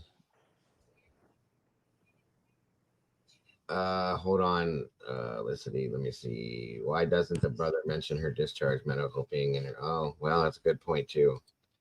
All right, so that's what was said so far. He said that she was respectfully and peacefully waiting in the lobby. And he seemed unsure of why law enforcement was contacted. But he said that the deputy showed up, picked her up. But I also want to add that the hospital never told her to leave or said she had to leave. So. Okay, I forgot about that from yesterday. This is where I get confused too. Yeah, somebody somewhere lying. Because, so if she wasn't asked to leave and she wasn't told to leave, why is she leaving? And then why was law enforcement called? Because law enforcement is confused too. So I forgot about that last night. That's something's off with that too. Why did she leave? That's a good point. Unless she wanted to leave. But I don't know why the hell they would call law enforcement for that. But at the same time, you know how like a cop, you know, not a cop in particular, but you know how some people can kind of motivationally speak to you like, well, I mean, you're just sitting here. Why don't we get you somewhere where you can Right. No, that makes Back sense. and relax. This can't be comfortable. Blah blah. Well, and I mean, it's not uncommon for a deputy or sheriff or something to be at a hospital, and That's where I went with if that. they know one another, and she may have asked, can you give me? Oh, yeah. Yep. Because if he came in with somebody they brought in, he could have seen her, or she could have seen her sitting there. Right. And here's one other point too, folks. That's what they're telling the family, is that they never told her to leave. We don't know that that's true. So I guess this is all rumor and, at this point, hearsay. The deputy that came and got her, was it a girl or a guy? It's a female. Okay. Deputy Lawson. That's what I thought. That's what I thought. So this next part should be where they're talking about where she was going. We're also. But they did discharge her, though. Yeah, they discharged her. Okay. But I mean, like, she wasn't being disruptive or bothering anybody for them to like be like, hey, you need to get out of here like right now. Yeah. And why we're so confused by the whole discharge thing is because my husband spoke with her at 7:30 from the hospital phone. Like, she called him while he was at work. And not once did she mention that she was being discharged or that that was even a possibility, because So she spoke with her son 5 hours before this happened from the hospital. Yeah, that would be a question for me, is when did they discharge her? And that's how you can kind of judge her state of mind. If she was talking to the son at 7:30, she didn't say anything about being discharged, but the only issue with that is would they have not had to have been calling a hospital room phone to talk to her? Like, they don't know she's in the lobby, I'm assuming. So they can't just call up there and be like, hey, is my mom sitting there? You know what I mean? Right. Yeah, that's a good point. That's a good point. I agree. These are the little questions, the little things that I'm catching back onto now that are making me think other things. But yeah. Like, how do you discharge somebody that late at night? Which, I mean, I guess, here's the it's normally in the morning. If she went to the people can get emergency room, discharged anytime. Oh, well, then, yeah. Yeah, she went to the ER. It wasn't like a regular, like, in-hospital stay. She was going okay. That, right. That's one I thing. forget. Because that when I first heard about it, she was having a procedure done, but now it's made clear that it's an ER visit. So right, she had the procedure done and went home, and then because of the medication she was taking, it was causing the hemocephalus to happen, which was causing the pain and all the other issues, which is why they took her back to the ER. So that, yeah, I gotcha. So then she obviously was discharged sometime after 7, whatever time she just said, 7:30. Yeah, between 7:30 and 11, I'm guessing. So, I just can't believe they would admit her considering the scenario. But I mean, that's the hospital, I guess. So we'll go with that. And they called the. I'm sorry. What's that, JC? And they called the sheriff to come get her because the family wasn't available. That's what I'm not sure of that. I'm trying to put that together with what we're hearing now. So I guess maybe that'll tell. I don't know. But we thought they were keeping her there overnight, and I was home with our kids after work, and my husband works night shift. So, I mean, we physically couldn't be there. Yeah. But yeah, because no I mean, contact people between are us. people are always going to question stuff. I guess it's just they're trying to find details because it's horrific. Yeah. All right, so that answers the question from earlier. She was at home with the kids, and her husband was at work, so they couldn't be there. We know that. Okay. First of all, she was left to wait, and then somebody called the police to remove her when she should have been going to a long-term treatment center, isn't that case? So that's also another misunderstanding.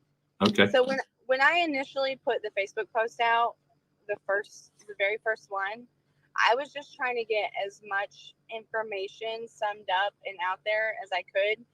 And I didn't think about how people could like hyper focus on what I thought was little details. Yeah. And question them. Yeah. So whenever I said that she was at the hospital awaiting the long-term care, Washington County Hospital was not responsible for her transfer.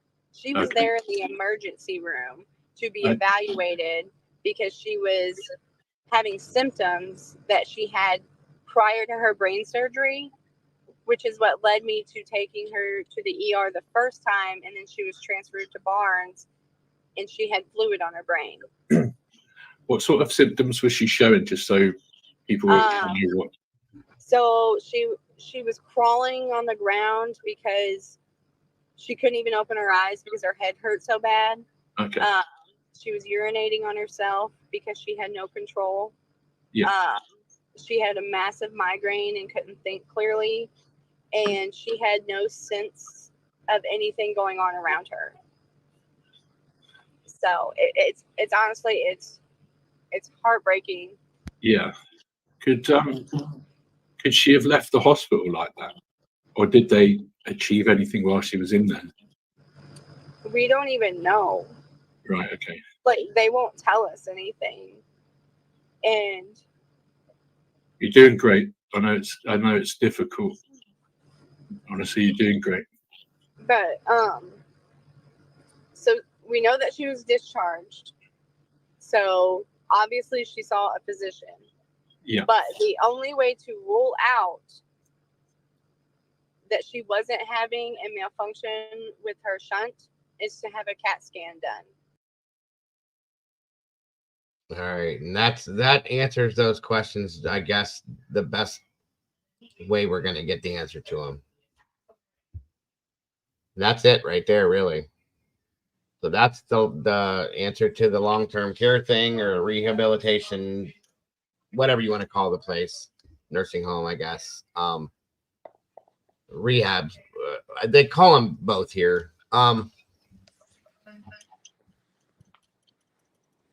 So I'm guessing that they did the CAT scan and she was discharged. They didn't keep her, so I'm guessing that they fixed her problem. That's how I'm going to have to go with that. And then what I still don't understand, though, because it wasn't really clearly stated there, was it the security guard that called from, because the hospital didn't ask her to leave? We know that now. Was it somebody sitting in the waiting room that called the police because they didn't like her sitting there? Was it well, how did that go down? Because that's where this is confusing now. Yeah, because the hospital didn't she say that they weren't forcing her to leave. So that makes me wonder, was there somebody else sitting in the waiting room that didn't like the look of her for whatever reason, maybe, and called police? She looks weird. Get her out of here. Hey, listen, we got some ignorant people. I know. If she was in bad shape and looked like she was, down and out, somebody could have called and said, "Hey, there's somebody sitting here that I don't like," and you know what I mean? But honestly, like, if she was in that bad of shape, why would she ever be discharged? Yeah. I agree. And also, when you are, so she wasn't discharged at home, she was discharged to a rehab facility. And usually when that happens, people that do what I do get called, and it's called a transfer, and they transfer you over to the rehab center. She just said that it wasn't the hospital's responsibility to transport her there, which I don't agree with that, because every time I drove an ambulance and I did do the transfers. Well, and I was the transfer center. It almost seems like maybe they hadn't decided she was going to go to a rehab place yet. Does that make sense? Because a lot of times there has to be room, and this was just an ER visit. So almost like the next time she went to the doctor, I don't know, it's weird. It's just weird. So this is what happens is when you get discharged, if you have to wait for a room, then they keep you there until a room is assigned, and then once a room is assigned, then we start doing the transport. So I'm gonna guess that this is how this went.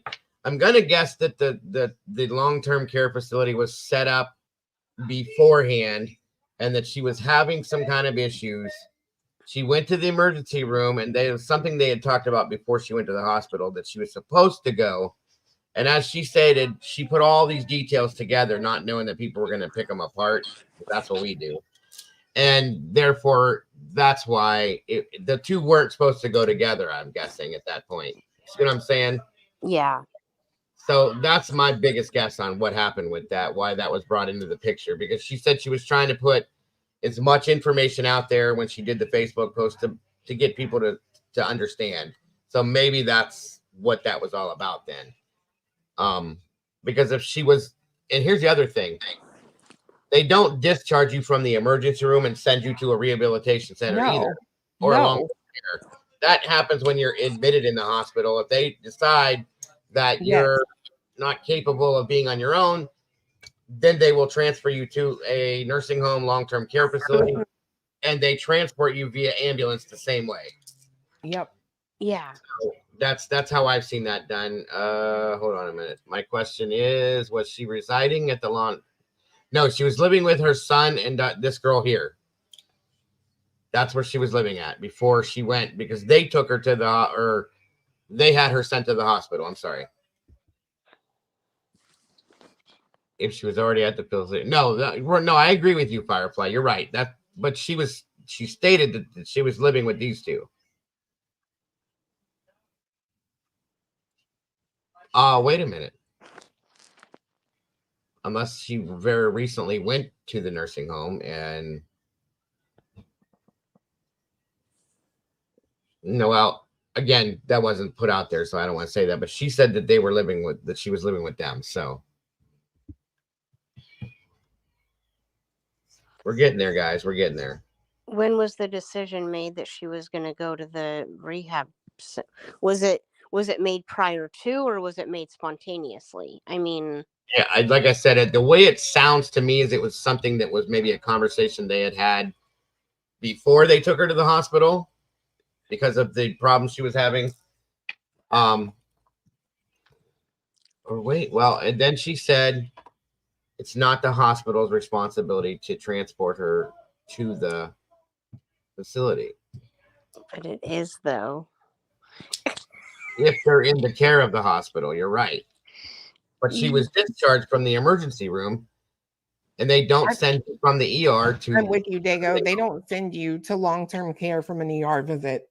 No, they don't. Not unless you're deemed like, if they pink slip you, that's a different story.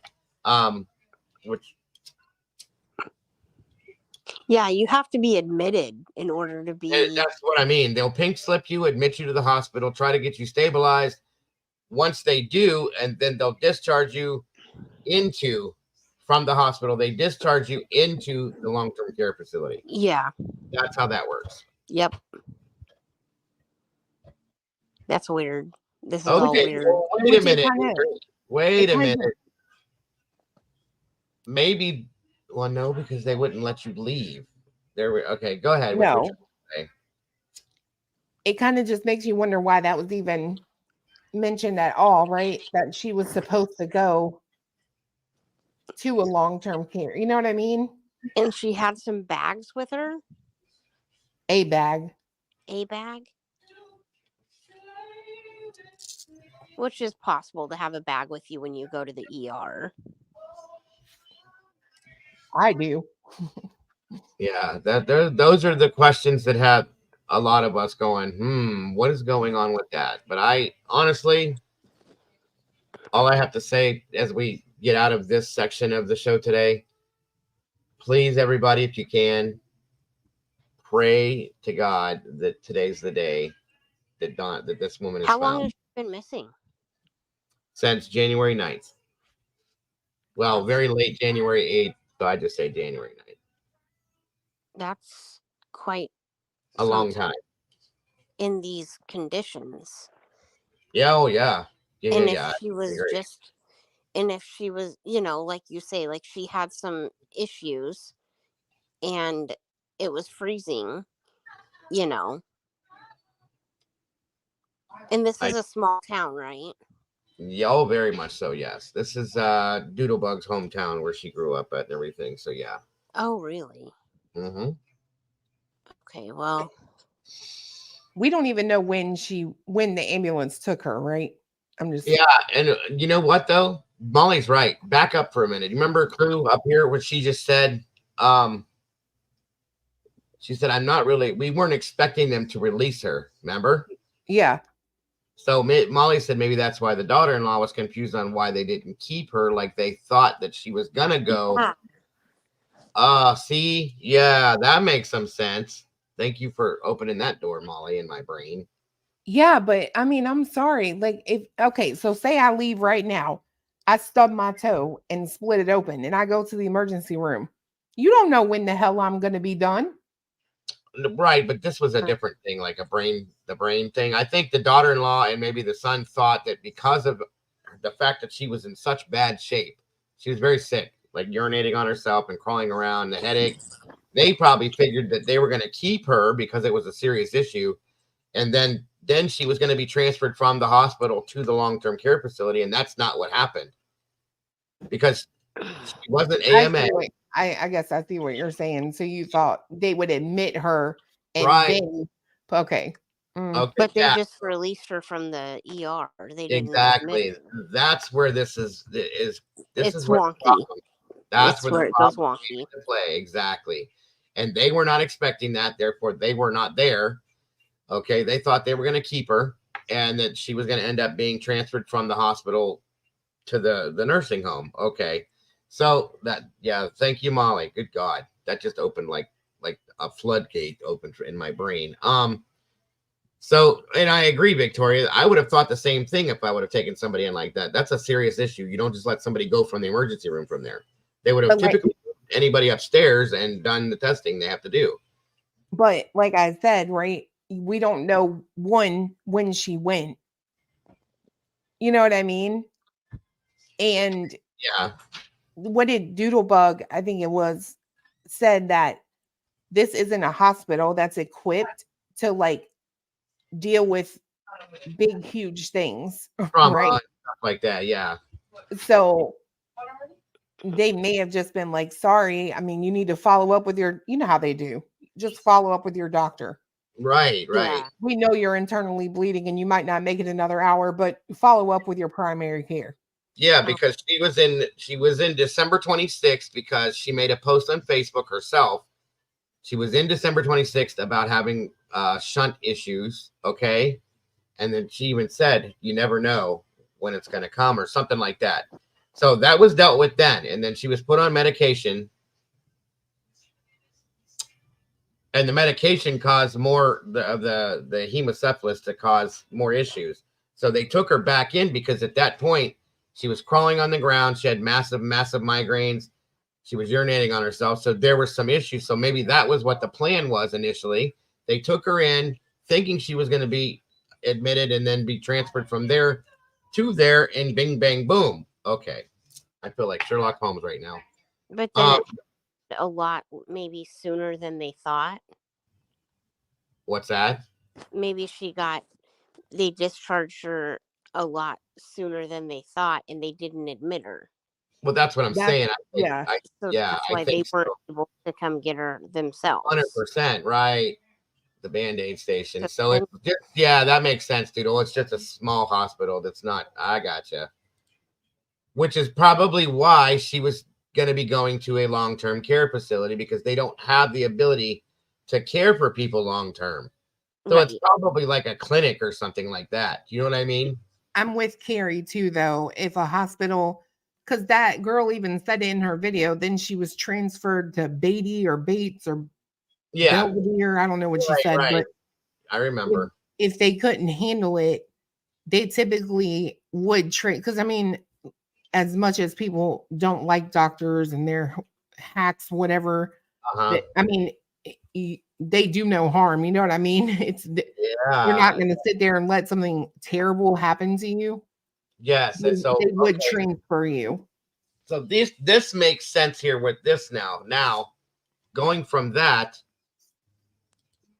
I'm trying to figure out where the sheriff got called and by who. Give me 1 second, folks. It's my wife. Oh, that's cold.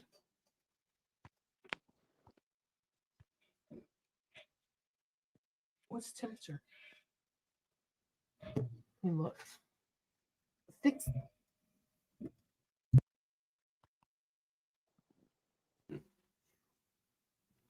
No, bro. Turn around. Every now and then I get a little bit. What are you doing? You know I'm not good with awkward silence. I just, what Carrie said, how they usually call another hospital to have them transferred if they can't, and that's where I come into play is when, they call me. I'm like a third party here. So then I call the other hospital and then get everything going for that, for the transfer. Yeah. I don't know. I feel like this whole I think bringing the deputy into the situation really kind of threw a wrench in everything. I agree with that. All right, guys. Sorry about that. It's okay, Dago. I sing for everyone. Yeah, I she heard did. that. Bonnie Tyler song. Who? Bonnie Tyler. Bonnie Tyler. Oh, I just know it's a good song. I think everybody likes that song at some point. Oh, Dago, I'm supposed to tell you, Lissa DJ said, read the email I just sent him that shows how the deputy got called. Because Dago, like I was just saying to Clue, is the fact that they called the deputy getting involved kind of threw the wrench in the whole situation. Right. Okay. And you need to get done with that thought.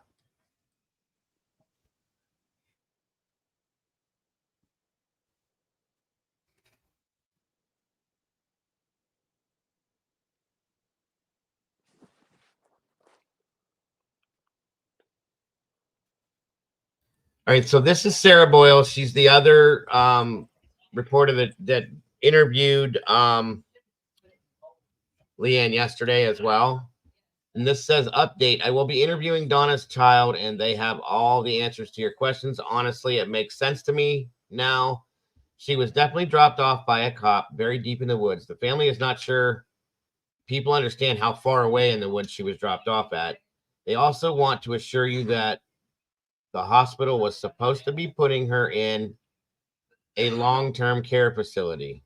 The hospital will not answer any questions. Okay, see, now that fits into what we just kind of figured out, I guess. I mean, they're not going to.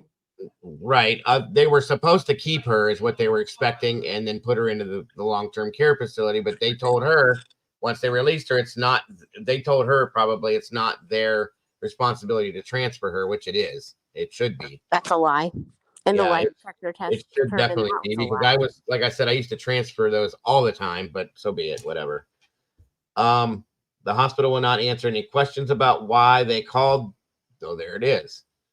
They will not answer any questions about why they called deputies and had them pick Donna up. There are no reports that Donna was upset. Okay. So she says that there, and then earlier on said that the hospital didn't ask her to leave. So I think that maybe the hospital is doubling back on this now. Say that one more time. They also want to assure you the hospital was supposed to be putting her in a long-term care facility. The hospital will not answer any questions about why they called deputies and had them pick Donna up. So I meant that last part. So she was simply sitting in a waiting area. There are no reports that Donna was upset or combative. She was simply sitting in a waiting area, waiting to be moved to a long-term care facility. Ah, that doesn't fit though. Off an ER visit? Because they think, see, this is weird. That's gotta be what I'm basing it on, what they were thinking. They must have been thinking that was supposed to happen. What? But that's just not what happened. No, I see what you're saying, Molly. That makes sense now. Again, thank you for opening that door in my brain. So I mean, it looks to me like the family expected the hospital to keep her and then transfer her into a nursing home. But wouldn't that kind of, okay, so I'm not trying to, again, throw shade. I know how people get in their feelings and stuff, but that's a assumption. It is. I agree. It probably was assumed and maybe shouldn't have been, but it with the assumption was based on the severity of what was going on with her. I would have probably assumed the same thing. I get what you're saying though. So the point, or maybe they were told that, like, that's what I'm saying. It's either it was assumed or they were communicating with people taking care of her. The way she says it, she goes, they also want to assure you that the hospital was supposed to be putting her in a long-term care facility. So I'm guessing that they were told that at some point. That's what I'm thinking. But then somebody didn't get the memo and discharged her anyway from the ER.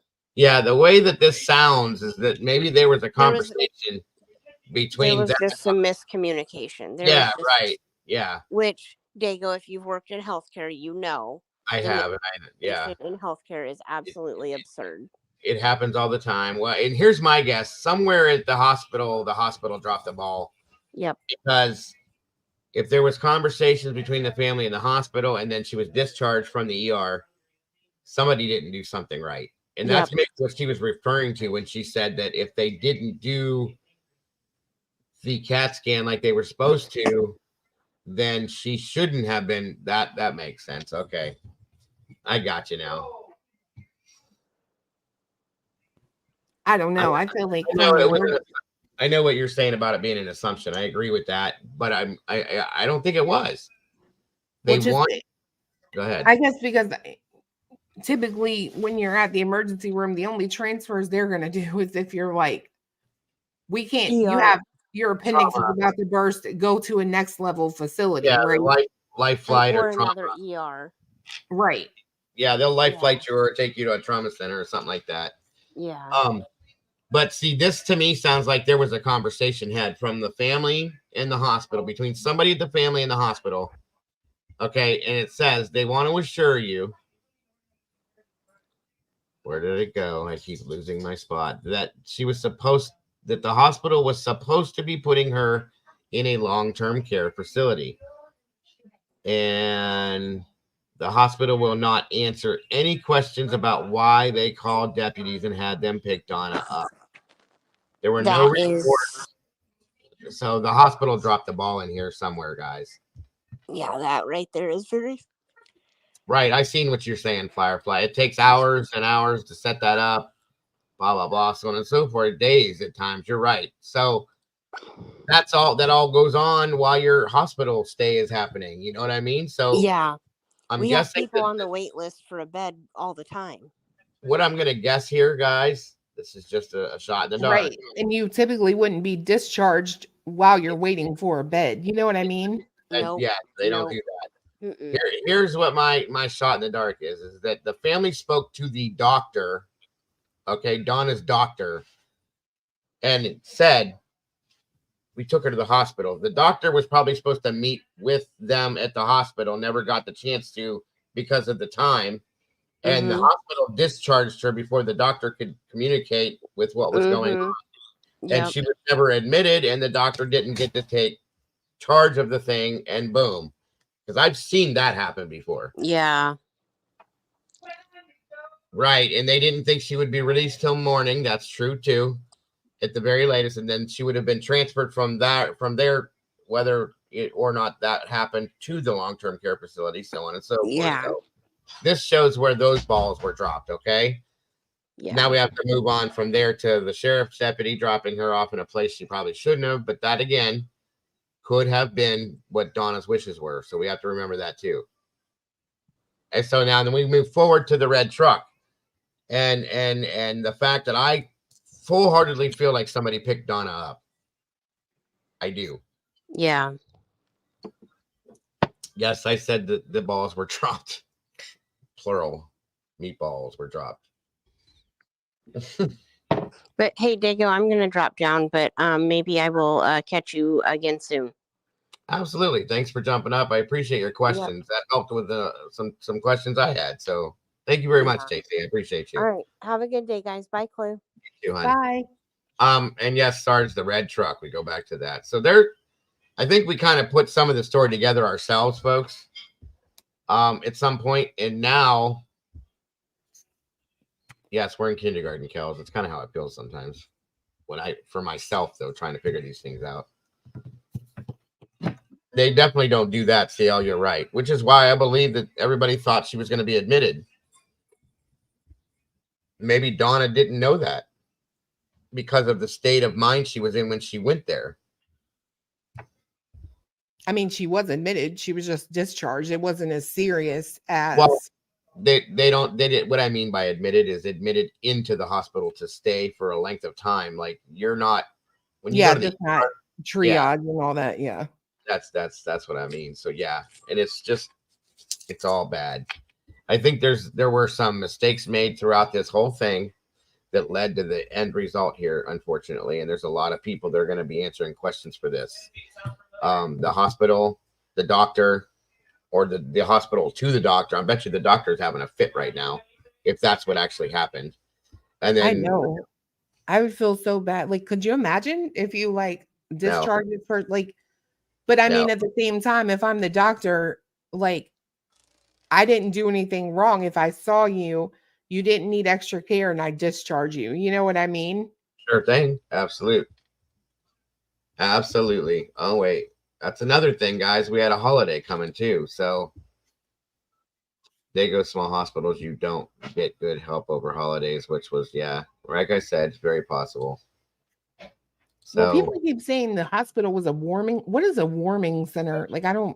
They're like they're small like clinic type things. You go in, you come out, like a ED2 or what the hell are they called? Around here we call them. They're clinics. I call it, but it's like an oversized like emergency room, basically. You know what I mean? You don't actually go there to like warm up if it's cold out or something, right? Like that's just what I looked at. Don't make fun of me, but that's what people were saying. Why would they throw her out? The hospital's supposed to be a warming center, and I'm like, what the hell is that? Well, for people that live on the streets, they do use them as like warming centers. Oh, okay. So it is that. Then if you're like homeless and it's 16 degrees, you can go in, right, and warm up. Okay. Well, no. Here's the thing, Carolyn. I know it's a nice, good-sized hospital, but we have a hospital here where I live that has 9 floors. That's fully functional. That they only use 2 floors on. Urgent care. Thank you, Miss Lily. Good God, I couldn't think of that. Urgent care. That's it.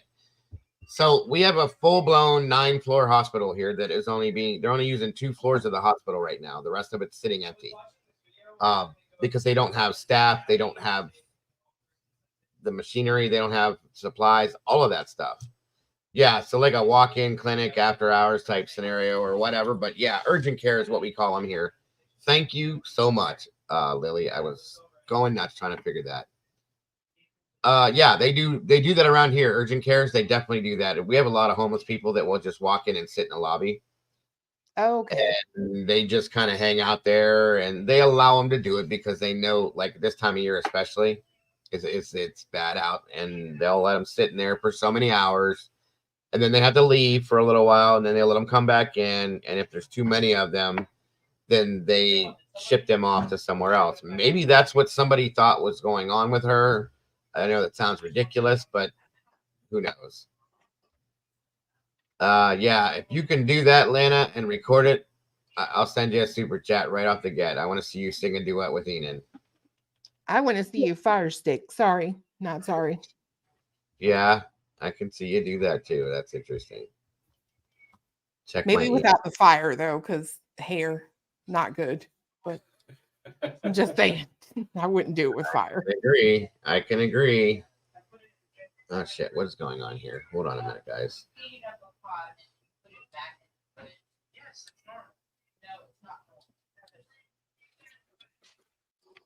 Hold on a second. Let me get out of some of this stuff. I got like 35 tabs opened up. And I'm confused now. All right, here we go. Hold on. Did you send another one? You did.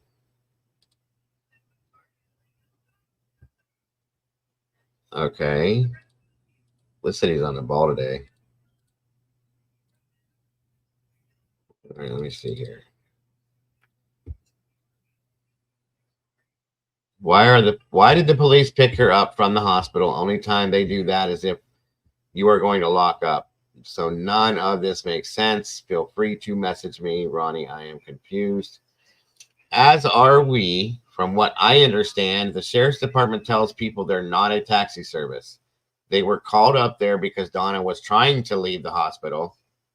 Aha. Okay, hold on. They were called up there because Donna was trying to leave the hospital. It was a female officer and everything about it is shady.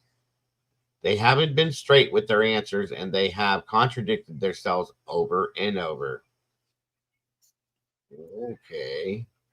In my gut, I feel like they're covering something up. I'm not sure what, but it doesn't sound right from the part where they dropped her off to them telling us it was weird that we wanted to help look for her.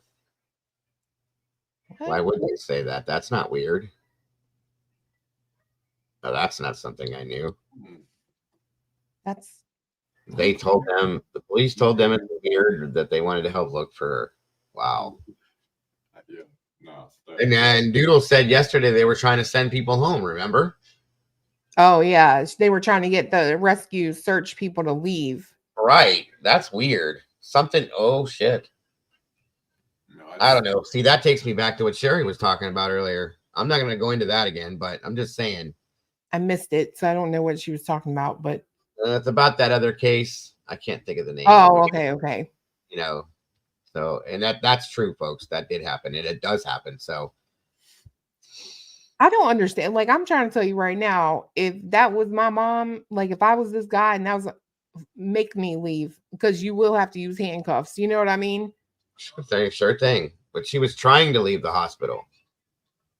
That's who that was? Maybe because she didn't want to go to the long-term care facility. Maybe. You know what I'm saying? Yeah. So maybe that's why they called law enforcement. It says, knowing that she shouldn't be leaving the hospital, they needed her to wait for whatever reason, and maybe they discharged her into the lobby to wait for whatever to take her to this place, and it just didn't happen. Interesting. They could have been wanting to bring the dogs. Okay. What did you just say? Something happened that caused the cop to set her out, and they should be held responsible. Yeah, I agree with that one. If that's the case, Mountain Man, I wholeheartedly agree with you, bro. Interesting. I feel like we might actually get answers to this one day. You can't refuse service. Yeah, but it also stated that she didn't go AMA, so. I mean, she may have wanted to leave and couldn't get a hold of like her son or the daughter-in-law. Right. Like Molly said, and someone picked her up because she did not want to go to the other hospital. Yeah, that's what I'm saying. I mean, a lot of people don't want to go to nursing homes because, you know, she's a young woman. She's not elderly, and she probably feels like that's not where she should be. So, yeah, that's what I'm saying too, Michelle. Probably why it's been updated to major crimes. I agree with you on that. Something went down, or they wouldn't have put it in the major crimes bracket, period. They don't just throw it in there for nothing. Something out there happened, so. Are you moving on to another case now? Yeah. I just wanted to make sure nobody else had any other questions. I think we answered everything we could. Because there's some crazy stuff going on in Delphi, guys. We got there's a hearing coming up in Delphi here real soon. I think Thursday. And I was going to try to touch on this too if I could get it. It hadn't happened yet, but Sarah Boone's pretrials today, by the way, too. Supposed to be. So I'm going to hit the Delphi stuff first, but I got to excuse myself for a minute, and I'll be right back, folks.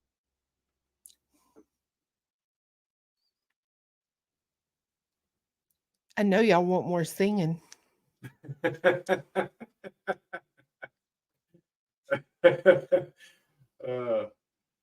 funny.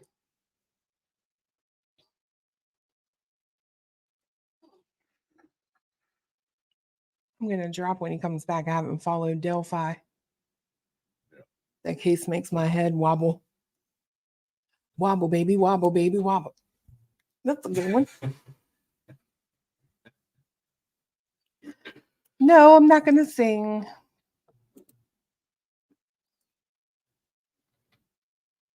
More singing. I fell into a burning ring of fire. Keep going. No. Do you even know who sings that? Johnny Cash. Hey, you got one. I know songs. I know lyrics. I know the lyrics to like everything, but I couldn't tell you who does it. Yeah.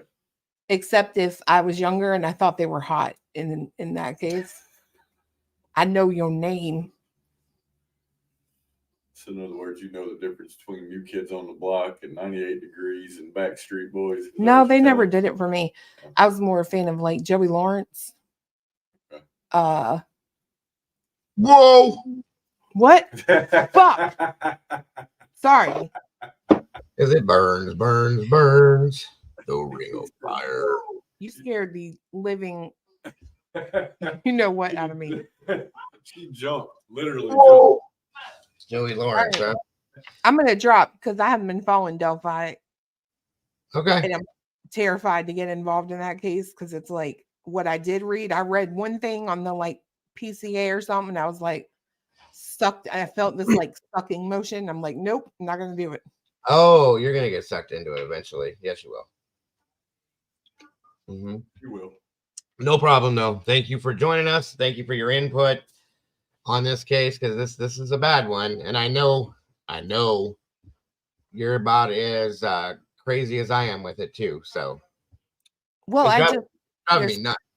Yeah, there's like so many questions. And it's like, I don't want to be suspect of the wrong people, but I don't want to not be suspect of everything because quite honestly, like, and I get people are like, I put a comment in there and it was probably frowned upon, but everyone's like, she's breaking down. I'm like, I watched Leilani Simon cry like a baby.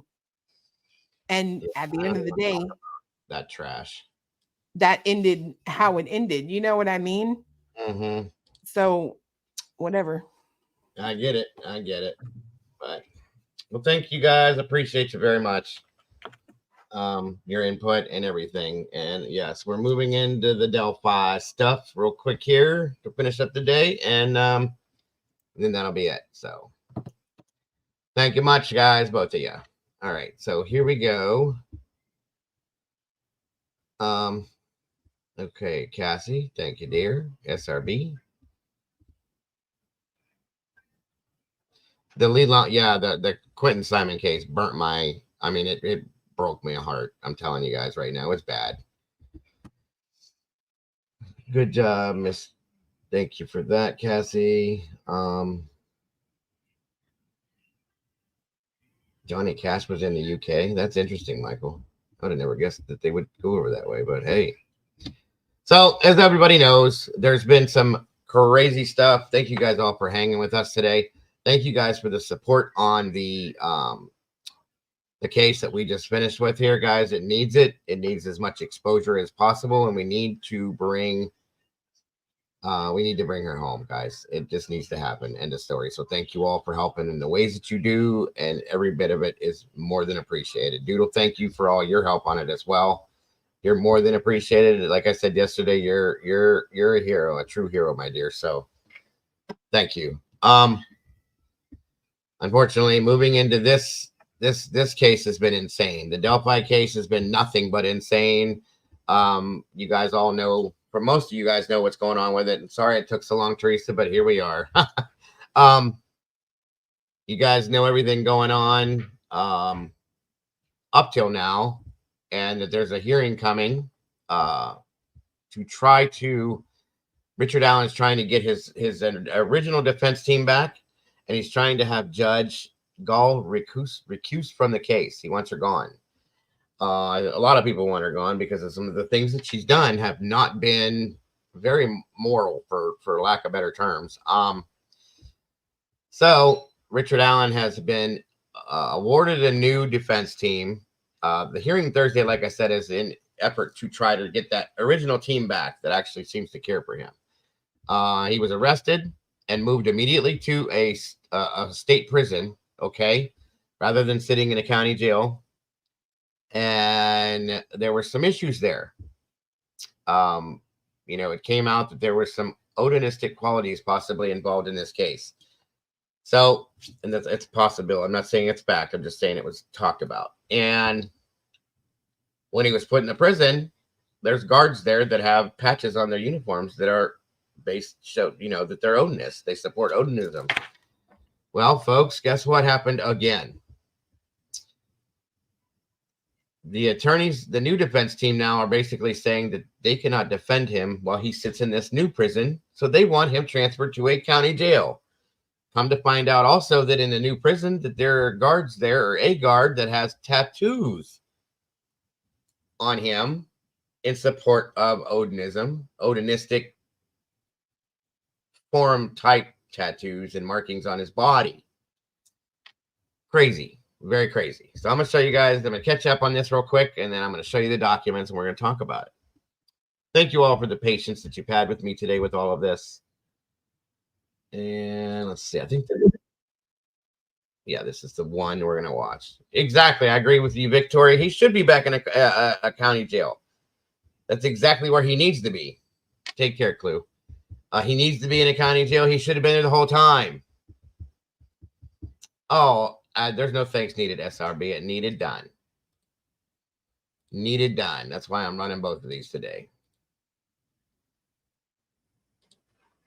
No way I can kill the, you know, two birds, one stone scenario. All right, so here we go, folks. Allen will be in Indianapolis as they bring his case to the Indiana Supreme Court on Thursday. Allen is charged with murder in the 2017 deaths of Abby Williams and Libby German. Allen is asking the Supreme Court to reinstate his original defense team. You'll remember that Judge Francis Gull disqualified them for alleged negligence. Allen also wants the court to replace Judge Gull, claiming that she can't be impartial and overstepped her authority. Plus, Allen's new attorneys filed a motion last week requesting his transfer out of the Wabash Valley Correctional Facility. 13 News will be in court during Thursday's hearing. We'll live stream that for you as well on our website at WTHR.com. Defense attorneys all right, so there's that. And hold on. Give me a second. All right. Like I said, these are just to catch you guys up on some stuff via the news. All right, Lily, thank you for joining us today. Hope to see you soon.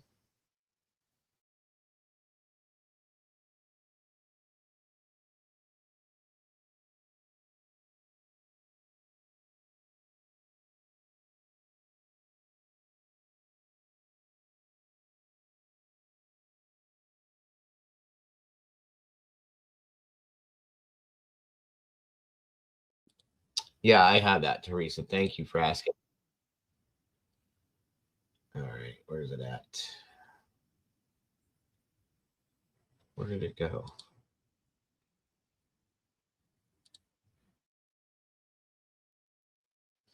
One sec.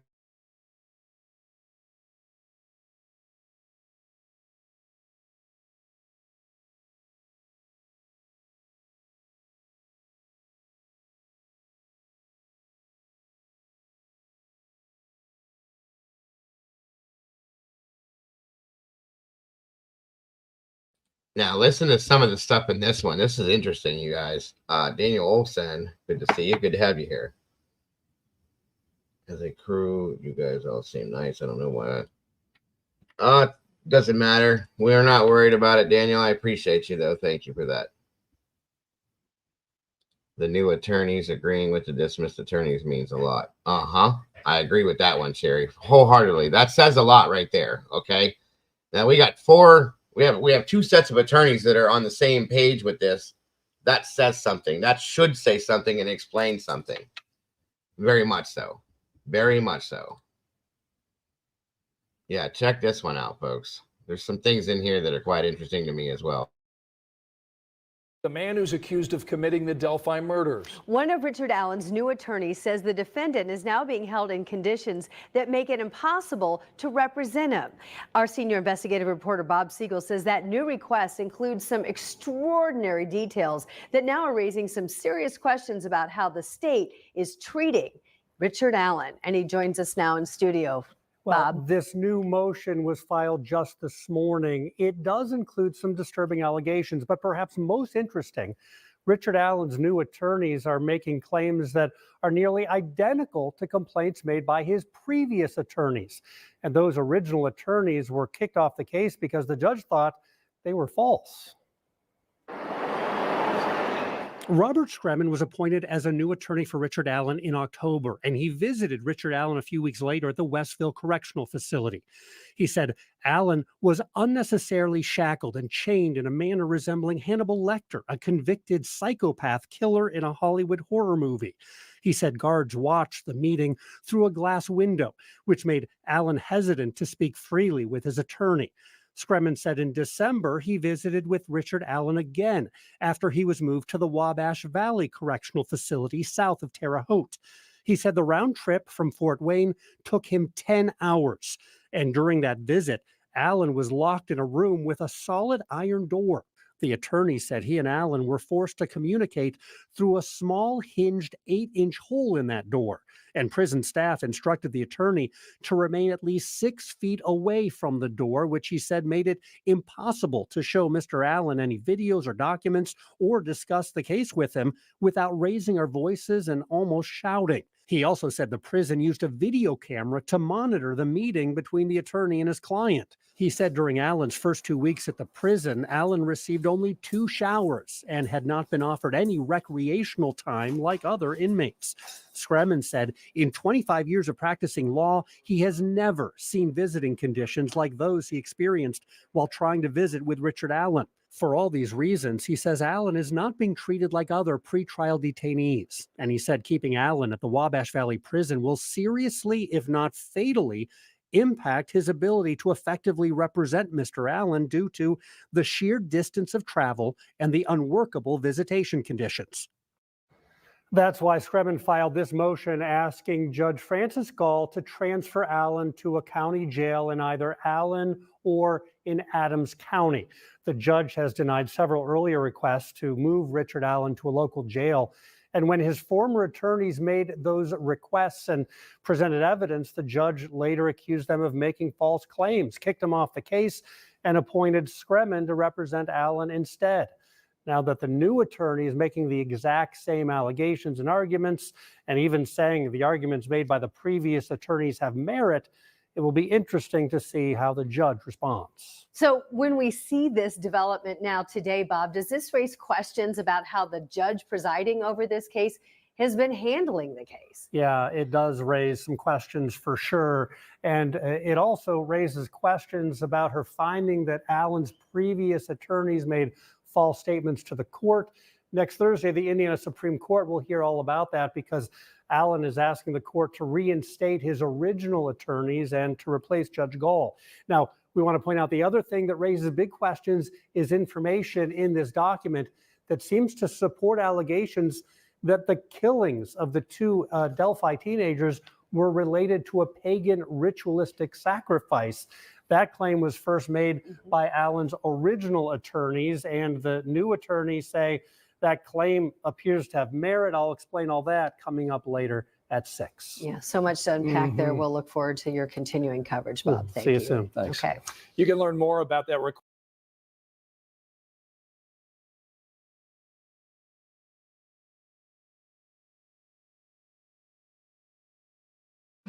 All right. Crooked cops lawsuits in every city, county. This is a rare example. Well, I think it's a lot more. I'll say this, Rich. I think it's a lot more in depth in this situation, if the very least. Okay, there's a lot more going on that is like in our faces as compared to what we see in other cases, and that's my opinion. All right, guys, this is the last video we're going to look at with this, and then I'm going to go into some documents real quick on this, because this Court TV has a good segment on this, and I really do like it. I mean, it tells you some more of what you've already heard, but it has some more in-depth details on this, and then we're going to get into the documents for sure. It was an unseasonably warm February day in 2017 in the small rural town of Delphi, Indiana. It's not a place where you worry when your teenage kids decide to go on an adventure. So when Abby Williams and her best friend Libby German decided to go on a hike near the Monon High Bridge in the middle of the day, no one thought it was dangerous. But when Libby and Abby did not show up when they were supposed to get picked up, their families began to worry, and they began to search. Then the next day, the worst possible news. The bodies of these two young girls were found, both victims of murder. As the investigation progressed over 5 years, there were sketches of the suspect that looked like two different people. And there was also video of the killer. Then, finally, an arrest of the accused murderer, Richard Allen. Allen says he didn't do it, and he also alleges it was a group of Odinites who were actually responsible, white nationalists practicing the ancient Nordic religion.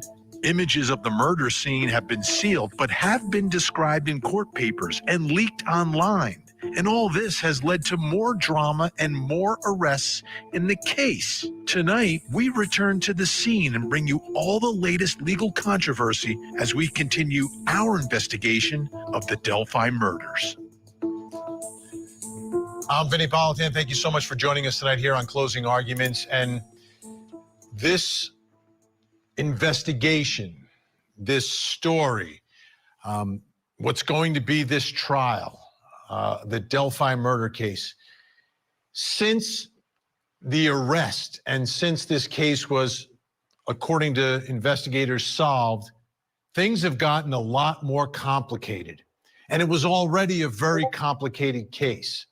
So tonight we're going to try to walk through some of that to make it a little, to kind of bring you up to speed so you can understand what is happening and what's at issue right now in this incredible, incredible tragedy. Because it begins with two best friends, Abby and Libby. Two young girls who were just going out for a hike. It was a day off from school. And they were just being kids. They were literally being kids. Like, hey, let's go for, how many of you, when you were young, let's go. Let's just go, let's go for a walk, go in the woods, go exploring, go for a hike, go. Yeah, that's what they're supposed to do. How badly do we want our children to do that, right? Get away from the phones, get away from the video games and get outside. And that's what they were doing on an unseasonably warm day in Indiana in the winter. They were murdered. It was a horrible, horrible crime scene, the way it's been described. Horrible what happened to these best friends. And it took 5 years. And 5 years later, Richard Allen was arrested. Now, based upon the evidence that's been made public in some documents and arrest affidavit, my personal opinion is this case should have been solved like within a month, based upon the information, because a lot of the information that they used to get to Richard Allen and to accuse Richard Allen was really available very, very early on. But that being said, it didn't happen, and eventually they did go back and take a look at some reports, and they tracked him down, and they gathered what they believe is enough evidence to prove beyond a reasonable doubt that he is the killer. Now's when things get much more complicated. First, relative to the charges, the defense has said no, he's 100% innocent. Not that you don't have enough evidence to prove it. He's factually innocent, and we know who did it. The Odinists did it. The Odinists, these local people, whether they're, I don't know, loosely affiliated or part of some local cult or religion that worship Odin, the ancient Nordic god, predates Christianity. And they believe the Odinists did it based upon several parts of their theory, including what the crime scene looked like, the way the bodies were, the way some sticks were arranged around there, some other information from different witnesses from the state's own investigation that they uncovered. All of that, they say, is pointing in one direction, that the Odinists did it. So that's one part of this that has gotten very complicated, because there were investigators who were believing the same thing that the defense is putting out there now. There was a big investigative team, but a couple of the investigators were really following up on the Odinist evidence related to this tragic double murder. So that's complicated, you know, what actually happened to Libby and Abby. But now there's also legal drama, which has made the case even more complicated now, because there were some, and they've been very good, I guess is the word, about keeping information from the public, whether it's investigators, prosecutors, and now the court, sealing things and not letting information out. And some photos from the crime scene leaked out, and it was traced back to the defense team. Not the lawyers that did it, but someone who went into their office and took snapshots, screenshots of a computer screen, and then disseminated those shots, those images out there. And some of you may even have seen them online. But all of this has led to problems with the defense team resigning or being coerced to get off the case. And now, whether or not the judge should be presiding over this case, whether Richard Allen should have the attorneys who put out the Odinist theory or should have new attorneys, it's all up in the air, and it's very complicated. So let's go back in time. Let's go to October 19th, 2023. First time here at Court TV that we've got cameras inside of a trial court in Indiana, and the judge came out on the bench, and this happened. We've had an unexpected turn of events, ladies and gentlemen. Earlier this pisses me off every time I see this, because when she came out here, she pretended like this was a surprise, ladies and gentlemen. She knew she forced them into doing what they did back there in the chambers. It irritates the shit out of me, folks. Just so you know, there's a few people in here that weren't in here the last time we watched this. So I'm giving you guys a heads up. She knew exactly what she just did. She forced those two. She blackmailed them into recusing themselves and came out like it was no big thing. I can't stand this woman. This afternoon, the defense attorneys have withdrawn their representation of Mr. Allen. Mr. Baldwin made an oral motion to withdraw. I granted that oral motion to withdraw, and Mr. Rosie will be submitting a written motion to withdraw. I'm assuming within the next couple of days. So those attorneys want back on the case. They are claiming that they were coerced into resigning from the case by the judge in a meeting just before that hearing. 100% that day, that she was going to take them off the case and publicly put on the record that they were not competent to represent Richard Allen. But they want back on the case, and Richard Allen wants him back on the case, but the judge wants him off the case. And now this has become a legal mess and a case. I'm sorry, but to me, the judge wants them off the case. I think it's because she thinks that they're going to defend him. I think it's because she thinks they're going to defend him in a good way. That's why she wants him off the case. I know that sounds ridiculous, but that's my thought on this. I hate to say it. It's my opinion. With Richard Allen filing papers and the attorneys filing papers, and now the Supreme Court of Indiana is going to hear it. There's a hearing coming up on January 18th at the State House in Indianapolis. Richard Allen wants his original defense team reinstated. He wants the judge, Judge Francis Gull, replaced, and wants a new trial date, speedy trial, within 70 days. So he's saying, I want my lawyers back, I want the judge gone, and I want this trial, in 2 months, within 2 months. Exactly what I mean, Jerry. Now, Richard Allen's attorney says, because he's locked up, he says, Allen will not be attending the hearing. Here's a statement from Richard Allen's attorney representing him in the case to try to get his attorneys back on his other case. I told you it's complicated. We have not asked for Mr. Allen to be transported to the Supreme Court hearing, nor do we intend to ask for him to be transported. We also confirmed with the Indiana Supreme Court services this morning that no one at the court has arranged for Mr. Allen to be transported there. And that's from Cara Weineke, Richard Allen's attorney, for the purposes of him trying to get his criminal defense attorneys back on his case. Whew. I need some help.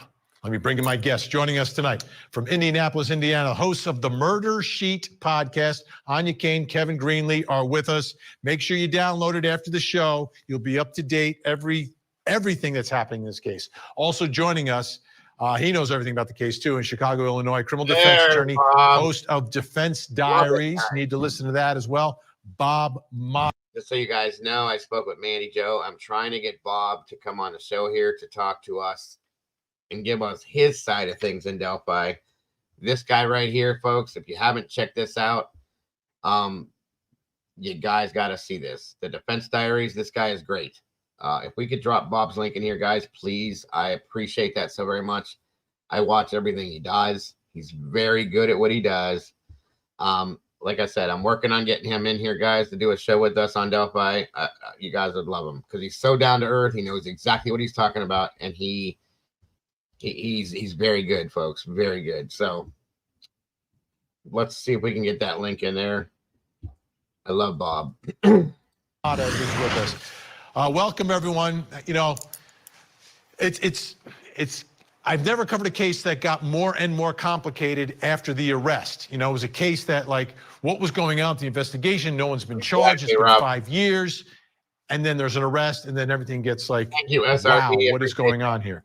So Anya and Kevin, let me start with you first. Let's go back to that. Before we get to the hearings that are coming up, let's just go back to the leak of those pictures. So who got in trouble for that? Who is facing punishment for the leak of those photos, and what impact has it had on the lawyers representing, or that you were representing, Richard Allen in all of this? So it's a great question, Vinny. So this leak was traced back to a man named Mitch Westerman, and he doesn't dispute this. He signed an affidavit saying, I came into my friend Andrew Baldwin's office, saw these pieces of discovery sitting on a table, I photographed them and disseminated them. So that's what he's admitting to. He is the former friend and operations manager for Baldwin, and so he is facing a charge of criminal conversion for what he did and what he admits to doing. He has pled not guilty, so his case is pending. And in fact, there will be a hearing in this case, a pretrial hearing on the same day as the Indiana Supreme Court hearing. So that's all still pending. He's pleading not guilty, but essentially his actions led to this ultimate dispute between Judge Gull and the two original defense attorneys, because that was what seemingly kicked off this impasse where they say that she forced them to withdraw. She says they withdrew. And so this whole leak has really derailed things to a large degree. And the impact continues to be felt because things have gotten so delayed. All right, Bob Mata, you have been practicing law for some time. You've been in a lot of courtrooms. You file a lot of cases. You litigate a lot of cases. So I personally have never seen anything where attorneys who want to represent a defendant and a defendant that wants those attorneys to represent him is not permitted to do so. I haven't seen it. It may have happened before under some circumstances. I love them. Have you ever seen anything like this? And what's your take legally on how this has played out so far? Oddly enough, yeah. My spouse and law partner, Allison Mata, was removed from Anthony Garcia's case in Omaha, Nebraska. But we were pro hoc vice. Which means that we had basically send an application to the court saying, can we come in and try this case because we're not licensed in Nebraska. So what they did, and it was very similar. It was a real war between the state and the defense, and Allison. Absolutely, Teresa. And he explains it so that even with all the legal jargon, so that all of us non-attorneys understand every word that he's saying. And he's so calm and relaxed with everything. He takes his time. He'll repeat it if you need him to. Bob is in it. He's an amazing guy. I love his stuff. Had gone on to a news station and made a statement, and there wasn't a gag in that case, but it was close to the trial. The judge didn't like it. We felt that we were in the safe harbor, which we were trying to even the playing field in terms of the bad press that was coming out. But in that case, it was different in the sense that they just had to pull her ticket, her pro hoc vice ticket. In terms of an attorney of choice, which at the point that Baldwin and Rosie entered their appearance pro bono, they were no longer appointed counsel. And I think my opinion is that it's structural error, that if in fact the Supreme Court does not reinstate them and they go to trial, I think it's just going to be a test run. I think that Richard Allen will absolutely get another trial because his attorney of choice was pulled out of the case. So no, I haven't seen this exact scenario ever, to be honest with you, Vinny. Amazing that your wife had a situation somewhat similar, but not exactly the same. All right, so Kevin, where does the judge stand right now in all of this? And is it true that she has taken on some sort of a new position on the bench? Yeah, the judge in this case has been accused by the original defense team of Andrew Baldwin and Brad Rosie of being biased against them. That they maintain that she treated them unfairly throughout the process. And so they're asking for her to be removed. Okay, Eddie, thank you. I will look at that as soon as we get through this, bud. I appreciate you. Thank you very much. No worries. I will take a look at that here in just a little bit. Moved from the case. And that is a decision that ultimately is going to be made by the Indiana Supreme Court. Meanwhile, she has recently been chosen by her peers in Allen County, Indiana, to be the head judge of Allen County, which at the very least is a sign of the respect and esteem that her peers clearly hold her. And do we suspect that this new position would prevent her from doing this case, or are you can do both? You can be the head and continue with these cases. Do we know? She could do both. It's primarily an administrative position. You know, the business that has to be done by judges in a particular county, things of that nature. She would be handling that. It wouldn't be a problem for her to do that and to also continue to be in charge of the Richard Allen case, assuming she's not removed by the Supreme Court. All right. So, Bob, what gut tell you about how these arguments will play out at the Supreme Court of Indiana? In all of this, it's somewhat unusual. I would think you have Richard Allen, trying to get the judge removed. If she's not removed, now he's, on trial in a court with a judge who knows that the defendant wants her off the case. I mean, the whole thing is awkward, however it plays out. It's extremely awkward, and it puts the high court in Indiana in an awkward position as well. You know, ultimately how I think it'll play out is that I think, to be honest, I think that Baldwin and Rosie will probably get reinstated just because of that issue of structural error. You know, I mean, when you break it down to them entering their pro bono appearance, it changed the analysis. Had they not done that, and then they tried to file, I don't think that there's any way that they would have been reinstated, because the law of the land at this juncture is really that appointed counsel, you can't really pick and choose them. And if she chose to remove them, then that's that. But once they became his actual counsel of choice, it really changed the analysis. And I think that the court's not going to be thrilled about doing it. But I think in terms of just for appearance sake, to keep Judge Gull on would just, it would create issues for the public in terms of perception, because anytime the defense would file any kind of motion, and if she denies it, then the public's all. The document stated, Gene, when he was arrested, that the first judge remanded him to prison, basically in layman's terms, for the protection of the people involved in the case, the workers involved in the case, basically, is what the document, how it read. Okay. I think it's a joke in my opinion, but that's basically how they put it out there, Gene. It doesn't, well, they said it was for his protection, but in all reality, if you read the document, Teresa, it's for their protection, because they were stating that there were so many people contacting them for this, for that, and everything else. So that's basically what it was. It wasn't for his protection at all. It was for theirs. So absolutely, no worries. And thank you, Teresa, for jumping in on that too. Appreciate that.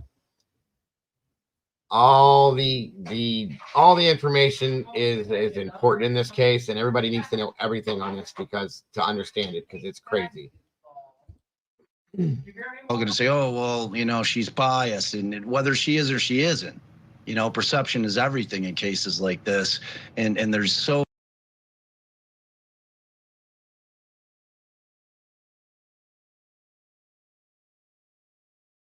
You guys look at him, at Richard Allen. For those of you that are newer and maybe not familiar with this case, this man is half the man he used to be. He looks like the Walking Dead now. And it says a whole lot to what has been going on in his life over the past year. I think that the court's not going to be thrilled about doing it. But I think in terms of just for appearance sake, to keep Judge Gull on would just, it would create issues for the public in terms of perception, because anytime the defense would file any kind of motion, and if she denies it, then the public's all going to say, oh, well, she's biased, and whether she is or she isn't. Perception is everything in cases like this. And there's the eyes of the world are on this case at this point, so I think that it's a tough task. I'm very confident the arguments are going to be strong on both sides. I think they both have competent counsel in there, and I think that they're all ready to go, and it's going to be a huge day in court. So Anya and Kevin, how is this playing? Because I mean, Delphi, I still haven't been there. I've got to get out there, but it's a small community. Obviously, the biggest story ever. This will be the biggest trial ever in this area. And yet all these things that are very unusual are happening, from taking 5 years to be solved, to the legal complications, to this allegation that there's some Odinist cult in the area as well. So how does this playing with folks out there? Like, are they? I do agree with that too, Teresa. Is there some sense of, hey, we need to get this thing under control, or? Yeah, I think it's one of those things that the Delphi case seems to be one of those cases that's just unfortunately had a lot of bad breaks at every turn. And a lot of those breaks or choices seem to be almost designed to spur conspiracy theories, spur speculation, spur a lot of stuff that's not terribly helpful. And I think there's definitely a sense within not only the real life Delphi community, but also the Delphi community that's cropped up online amongst people who want justice and want to see the case solved or want justice for the girls. I think there's a sense that things are out of control and have been that way for a while. I'd say there's all sorts of different views out there. And the thing that I see consistently in this situation is sympathy for the families of these girls, because not only do they have to now contend with the fact that graphic crime scene photos are all, are out there and could feasibly pop up, but now things are delayed. And that's not an outcome anybody wanted. Not people who are on the defense side, not people on the prosecution side. It's just very unfortunate, I would say. And I think people are kind of in that space of realizing that this is just not good. No, and you're so right. For families to go through all of this, right? It's been 5 years of heartache waiting for an answer. And now things are like, you got to be looking like, what is going on here? What is going on? And the delay is real. Especially if he has new attorneys, there's no way they can be ready quickly. And we will continue, obviously, to stay in contact with Anya Kane, Kevin Greenlee from the Murder Sheet podcast. Download it. You learn everything you need to know about this case, and you get more analysis from Bob Mata in the Defense Diaries. Thank you all so much, and we'll speak again, I'm sure, really, really soon. Thanks so much. Yeah, I agree with that statement. Stumped, I agree. This case is insane. Like, this man, in my opinion, none of this is conspiracy, folks. This is all real. It's all happening right in our faces. There's nothing fake about it. They can't make it anything less than what it is. It's fact, folks. So, all right, let me get these documents up real quick.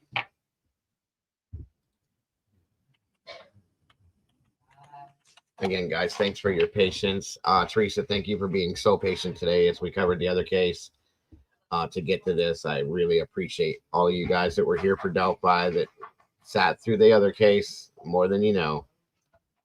Definitely appreciate that.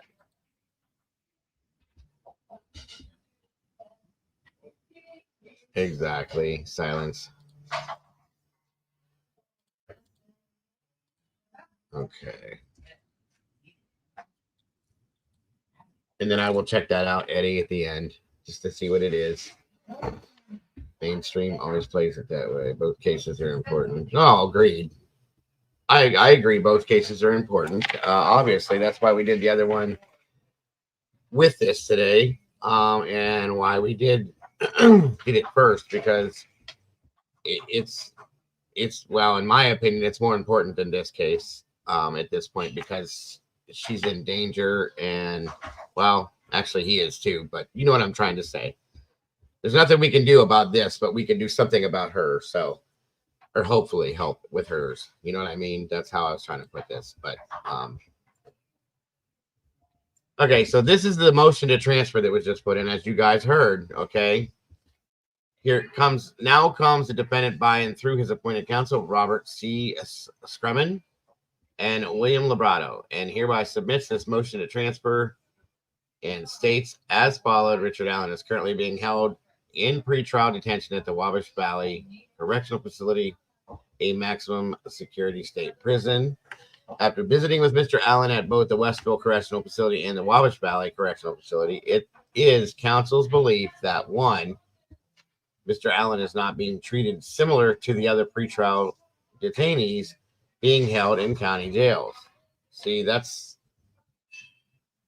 insane. And two, pretrial incarceration at Wabash Valley Correctional Facility will seriously, if not fatally, impact counsel's ability to effectively represent Mr. Allen due to the distance of travel and visitation conditions.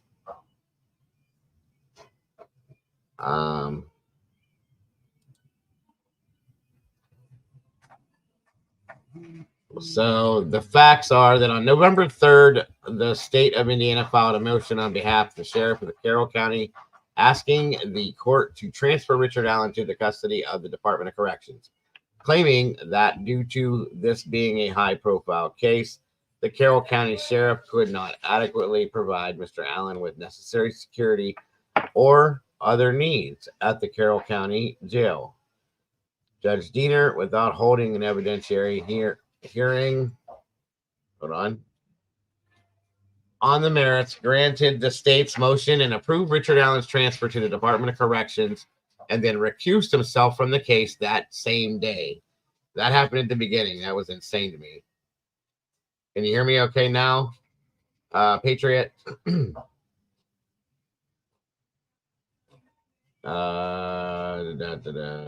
Hearing the merits, granted the state's motion and approved Richard Allen's transfer to the Department of Corrections, then recused himself from the case that same day. Did you get it? Did you guys hear it okay? Did it cut out? Okay, cool. Mr. Allen had no opportunity to object to this transfer, and no one appeared to consider how this might negatively impact Mr. Allen's defense. On April 5th of 2023, Mr. Allen's former counsel filed an emergency motion to modify safekeeping order, essentially a motion to transfer Mr. Allen to a county jail. I have reviewed counsel's motion, and although I lack personal knowledge to vouch for all the allegations made, Mr. Allen's present counsel, I believe it to be a meritorious motion. Based upon 25 years of practicing law, I agree that Mr. Allen is not being treated similar to the pretrial detainees in county jails. That his pretrial incarceration at a distant state prison severely impacts counsel's ability to effectively communicate with Mr. Allen and effectively represent him. I would incorporate the legal arguments made by prior counsel and add that Mr. Allen's distance from present counsel and the conditions during visitation negatively impact counsel's ability to effectively represent Mr. Allen. On April 14th of 2023, this court denied prior counsel's motion that Mr. Allen remains in the custody of the Department of Corrections. On April 28th of 2023, this court reviewed a letter written by an inmate at Westville Correctional Facility alleging that Mr. Allen was being abused and mistreated. On September 18th, wait, did I read that twice? Sorry. Yeah, I did. I'm sorry. Prior counsel filed a motion for a Frank's hearing in support of their previously filed motion to suppress. Prior counsel included a 136-page memorandum with 126 confidential exhibits. The memorandum and exhibits, among other things, allege that prison guards at Westville Correctional were allowed to, wear patches on their official uniforms supporting Odinism, and that crime scene photos suggested a potential connection to Odinism, a Nordic religion and or cult that has been associated both in prison system and in society in general with white supremacy. After reviewing crime scene photos and visiting Mr. Allen at Westville, present counsel believes that these claims have merit, and that pre-trial incarceration within the state's prison system negatively impacts Mr. Allen's rights, in addition to counsel's ability to effectively represent him.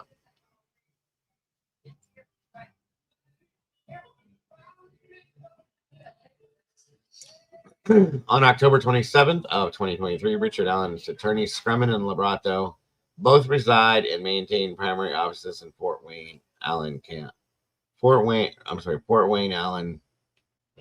County, Indiana. It's a long name for a county. Fort Wayne is approximately 106 miles from Westville Correctional Facility and 2-hour drive. Fort Wayne is approximately 233 miles from Wabash Correctional and approximately a 3.5-hour drive without stops Counsel's most recent visit to Mr. Allen at Wabash Correctional was a 10-hour day. On November 19th of 2023, counsel visited with Mr. Allen at Westville Correctional. The visit was an arduous process, which included lengthy travel, complicated and protracted prison security procedures, and difficult visitation conditions. Throughout our legal consultation, Mr. Allen remained uncomfortably and unnecessarily shackled and chained in a manner resembling Hannibal Lecter. See, this is insane. It's inhumane. While guards watched through the glass panels and at the door ajar, Mr. Allen clearly appeared intimidated by the guards and was hesitant to speak freely with counsel. See? That's what I'm talking about, you guys. There's something that goes on with this guy, and I'm telling you, they're hurting him. They're doing things that they shouldn't. 100%. This man is not a convict. He's innocent until proven guilty. This is wholeheartedly inhumane. Nothing but. It's breaking the rules of the Constitution of the United States of America, you guys. It's bullshit.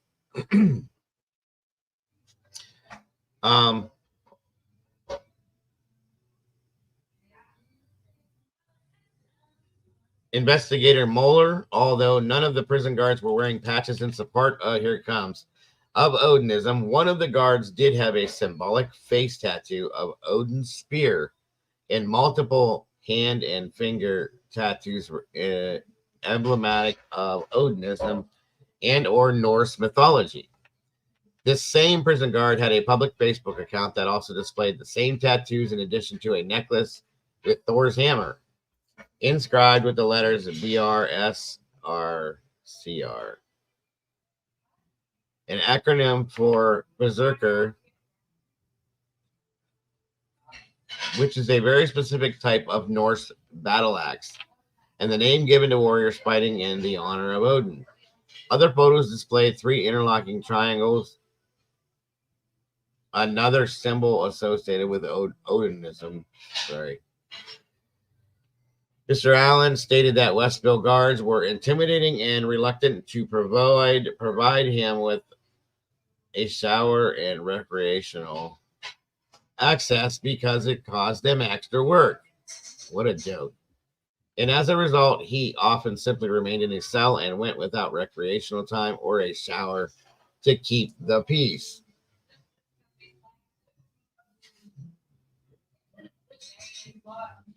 Hold on. On 12/22 of 23, counsel visited Mr. Allen at Wabash Valley Correctional Facility, where Mr. Allen had recently been moved without consulting counsel. The round-trip drive and visit took over 10 hours to complete. Access to the prison once again took nearly an hour, and several gates had to be manually cranked open as there was a power outage in the portion of the prison and the doors could not be opened. Prison staff indicated that they did not have any type of visitation rooms for counsel to use because they were not equipped for such matters, but had fashioned a visitation room in some sort of prep kitchen within the prison housing unit. Counsel was informed the visitation would be monitored by video camera. Counsel was taken to Mr. Allen, who was locked in a prison cell located within the kitchen. The cell appeared to be designed as a place to feed a prisoner. The cell had a solid iron door with small hinged iron flap approximately 8 inches high and... Wait a minute.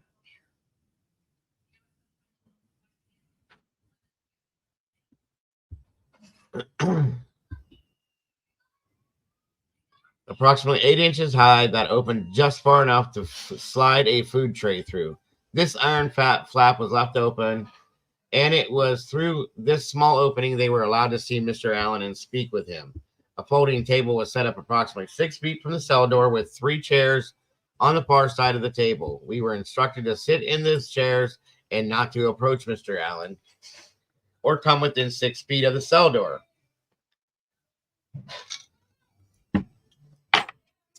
They're treating this man like he's Hannibal Lecter, you guys. This is insane. It's sickening. This arrangement made it impossible to show Mr. Allen any videos or documents or discuss the case with him without raising our voices and almost shouting. In 25 years of practicing law in 5 states, including representing numerous defendants charged with murder, I have never had to conduct an in-custody legal consultation in this fashion. The prison's visitation arrangement created an environment wherein effectively representing Mr. Allen was a fiction. Mr. Allen stated that in the 2 weeks that he had been at Wabash Valley facility, he had not received or even been offered any recreational time, and he believed he had taken one, possibly 2 showers. 1, possibly 2. I can't. When I get to that red part, I get all screwed up. I'm sorry. 1, possibly 2 showers, and he had not been allowed outside in the prison yard, although the other inmates enjoyed outdoor recreation. So he's being treated separate in a lot of ways.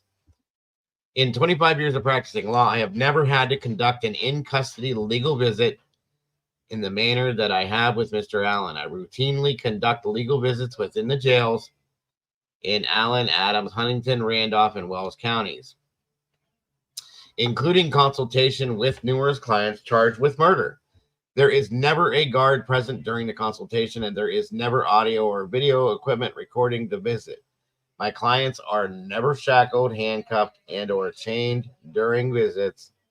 These are clearly state prison policies, not county jail policies. I am often able to simplify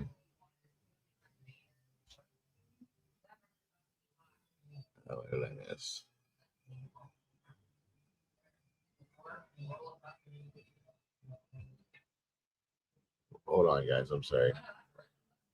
I am often able to simplify, sit at a table with my client and have a conversation, but at the very least, I am able to sit directly across from my client and speak through a large plexiglass partition where we can view videos and documents. County jails routinely, dare I say daily, have lawyers visiting pretrial detainees and such. County jails have rooms specifically designed for attorney visits. County jails also have a streamlined access protocol for defense attorneys that often takes no more than a minute or 2 as opposed to an hour, and laptops, phones, and tables are routinely allowed during attorney visits with no special requests.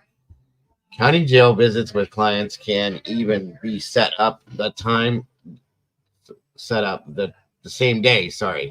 Clients in county jails are extremely accessible, and multiple visits can be quickly and efficiently made when legal issues arise. Based upon counsel's observations and experience, Mr. Allen is not being treated similar to the other pretrial detainees being held in county jails. However, even if this court were to find that Mr. Allen's pretrial treatment within the state prison system does not in itself justify moving him to a county jail, evidence is absolutely overwhelming that pretrial detainment at Wabash Valley Correctional will seriously if not fatally impact counsel's ability to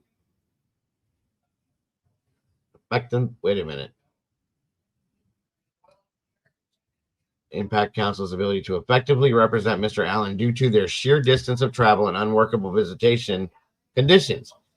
Counsel for Mr. Allen respectfully requests that he be transferred to either the Allen County Jail or the Adams County Jail. So there's that one. Okay.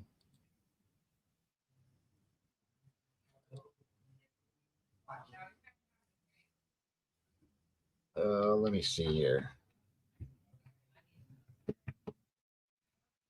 On On 11/19 and 23, I accompanied the attorneys Robert Stremmen and William Labrado to the Westville Correctional Institute to meet with Richard Allen. After arrival at the facility, it took approximately an hour to clear security and reach Mr. Allen, which including riding in a shuttle van to an interior wing of the prison. We met with Mr. Allen in a room lined with windows, where prison guards could plainly observe the confidential consultation, which is not confidential at that point. You know what I'm saying? So,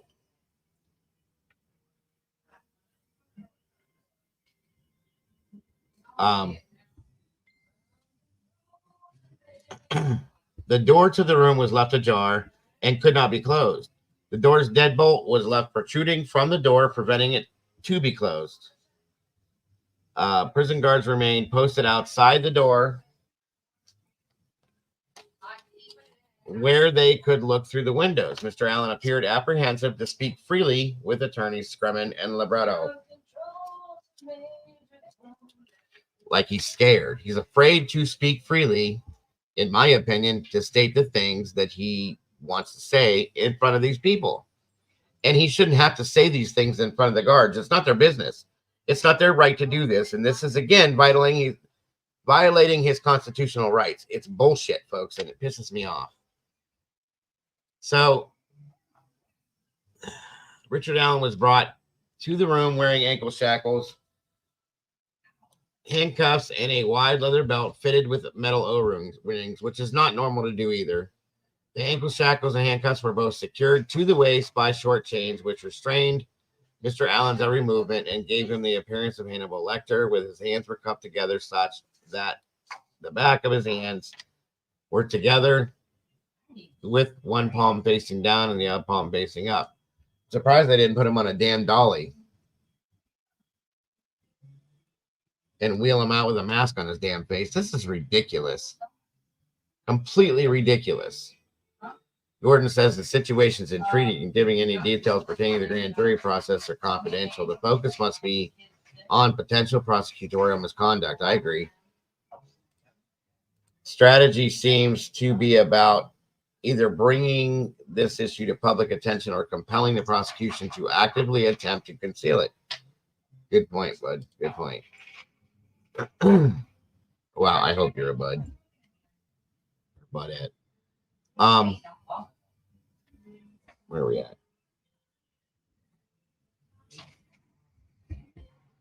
One of the prison guards who stood outside the door, later identified as Sergeant Randy Jones, displayed a face tattoo of Odin's spear under his right eye and numerous tattoos on his arms, hands, and fingers that resembled Nordic and or Odinist symbols. See, that is a huge conflict of interest, in my opinion. And it's almost like they're putting them in his space. Yeah, they're putting him in his, like, these guards in his space as an intimidation factor, folks. Yeah, let's stick to this, guys, until we get done, and then we'll jump on that other one. That way nobody gets confused on anything. That's all. Thank you, Sherry. So where are we at here? I can't imagine seeing that every day, knowing it's like a threat. They're personally threatening him with this guard that has this stuff. It's okay. You're all right. He's got the spear on his face and this and that. I mean, this is an intimidation factor, folks. I'm sorry, but it is.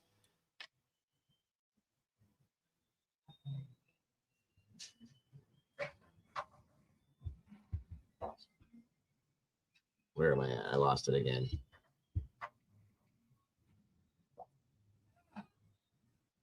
I later located a Facebook profile for Randy Jones, including a photo of Sergeant Jones with the same face tattoo of Odin's spear, wearing a necklace with a Thor's hammer charm, another symbol associated with Odinism. The hammer necklace worn by Sergeant Jones was inscribed with the letters BRSRCR, which means Berserker. It's an acronym for Berserker. A Berserker is a type of Nordic battle axe and a term used to describe warriors fighting for Odin. Other photos displayed 3 interlocking triangles, another symbol associated with Odinism. Research has revealed that Odinism has been linked to white supremacy in the prison system.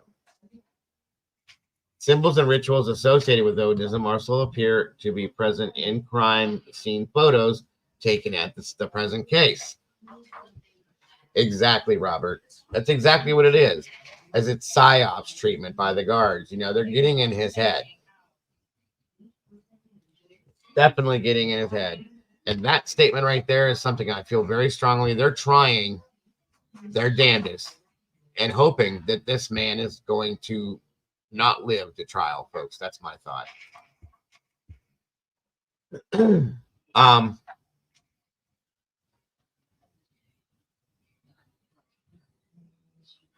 Mr. Allen stated that he was once shot with a taser through a closed and locked prison cell door. Mr. Allen stated that when it was time for him to take a shower or have recreational time, the guards would ask him if he wanted a shower or recreation. But they would slowly shake their heads from side to side, indicating that his response should be no, because it was an inconvenience for the guards to assist with these basic amenities. Wow. On 12/23 of 23, I accompanied attorneys Scrumman and Labrada to Wabash County Correctional, where Mr. Allen had recently been moved. The round trip drive took 10. Wait, we already did this, didn't we?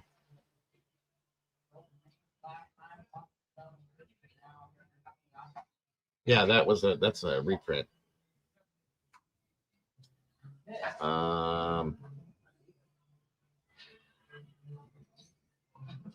So Mr. Allen confirmed he had recently spoke with attorney Kara Weinke by phone concerning the upcoming Supreme Court hearing.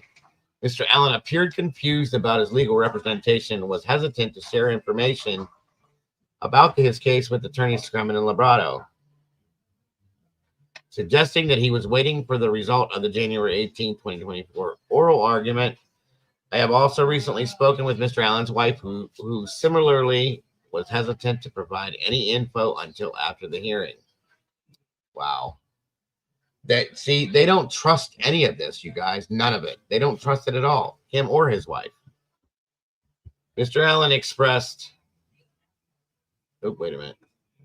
Mr. Allen stated that since arriving at Wabash Valley, he had been kept in solitary confinement, had not had any rec time, and he had not been allowed outside, and that he had no window. Although he had been there nearly 2 weeks, he believed that he had taken 1, perhaps 2 showers in 2 weeks. That's sick. He appeared disoriented to date or time. Prison officials confirmed that Mr. Allen had not been taken outside for recreational time, claiming it was a safety issue for suicide watch. Mr. Allen expressed concern that he was receiving medications. There it is, guys, right there. Oops, sorry, guys, it jumped down. It must have popped off. Sorry about that. There you go. Here, let me blow it back up. I don't know why that did that. There you go. Sorry. This is where I'm telling you guys he's drugged. Okay, right here. Mr. Allen expressed concern that he was receiving medications and that he was unsure what he was being given or why. As he had not recently seen a physician, he also stated that whatever medication he receives, he does not always get the same type or number or size or color of pills. Wow. That is ignorant. How about that? So they're drugging him. They are trying to kill this man, you guys. I'm telling you, that's my opinion. People can disagree with me, but I really do believe it. They're giving him a multitude of different medications. He has no idea what he's taking. They're not telling him anything about what he's taking or why he's taking it since he has not seen a physician. That is insane. They're trying to kill this man. Drugged, starved, and intimidated, 100%. They're trying to kill him. They want him dead before the trial because I'm telling you right now, he knows something that he can tell them. And that's why he's being intimidated the way he's being. That is why I think they coerced his confession. All of this, folks, every bit of it. This is insane. Completely insane. They're pushing for natural causes. Well, that's what that'll do when you get, you know what I mean? God, this is such a damn mess. All right, guys, let me bounce this out real quick.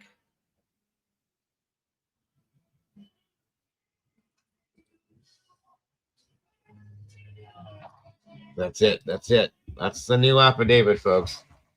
This is bad, you guys. This is very, very bad. Everybody, like I said this before, everybody that's complaining about what Brian's going through in Idaho, no. Brian is being treated like royalty compared to how this guy is being treated, folks, period. Okay? This is disgusting. I'm sorry, but it is. This makes me sick. And that tells me that there's something else that is going on and that they know. Okay? It's insane. Absolutely insane. And I pray to God that he gets what he deserves with this, because that judge, she should be ashamed of herself. Absolutely ashamed of herself. I don't care what the excuse is for this. It doesn't make any sense to me at all. Yeah, compared to this, you're right. Brian is living in like, you know, a Holiday Inn compared to this shit. Hold on a minute.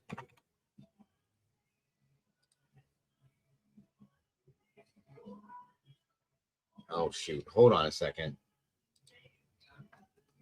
So that is the newest document there. Who thinks BK is being treated poorly? A lot of people have said that he's not getting a fair shake. He's not this, he's not that. Brian looks great. He's got a great facility that he's living in compared to this. He's eating normal foods. He gets the foods that he asked for. His attorneys are doing well with him.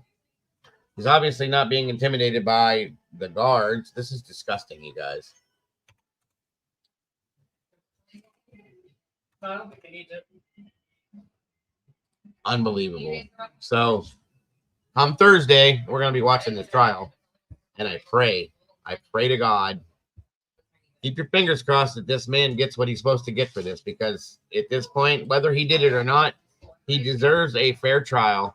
He deserves to be treated as in what he is, innocent until proven guilty. And that's all there is to it. Okay.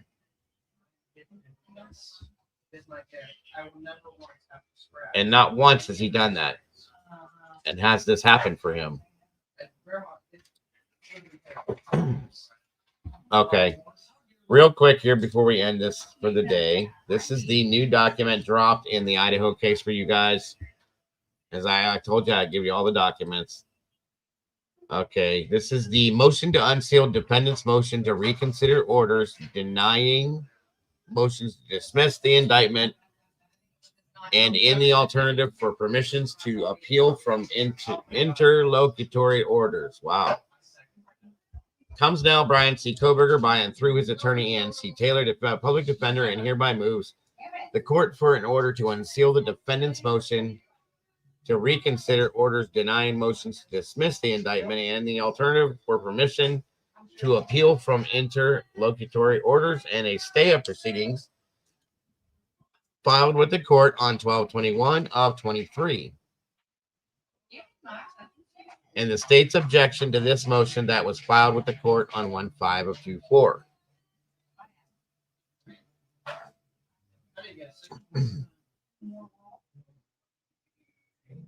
Well, just so you guys don't get confused, this is a document for Idaho now. I'm going to read this document to you, and then we're going to go back and talk just for a few minutes about Delphi, because I'm going to have to end this here soon. So this motion is made on the grounds that the pleadings and hearing thereon do not need to be sealed. Previous motions related to the grand jury proceedings were properly sealed pursuant to ICAR 32, Idaho Criminal Rule 6, and the court's order relating to grand jury proceedings. The pending proceedings brought by motion and supported by pleadings do not meet the language of the rule. The issues for the court to decide are procedural and legal and do not delve into areas covered by rule and order. Mr. Koberger sought sealing of his filing solely based on email communications with the Latah County Prosecutor's Office stating they wanted the filing sealed.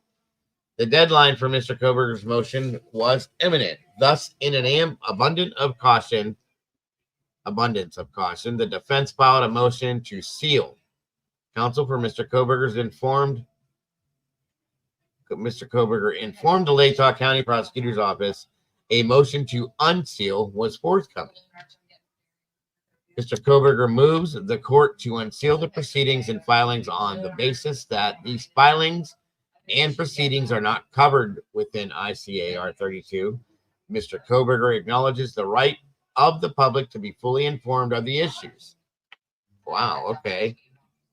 Mr. Koberger has a right for the rule to apply as it is written rather than disadvantage him with items remaining sealed that are not within the scope of ICAR 32. Interesting. Interesting. So hopefully they'll unseal this and we'll see what the hell this was about.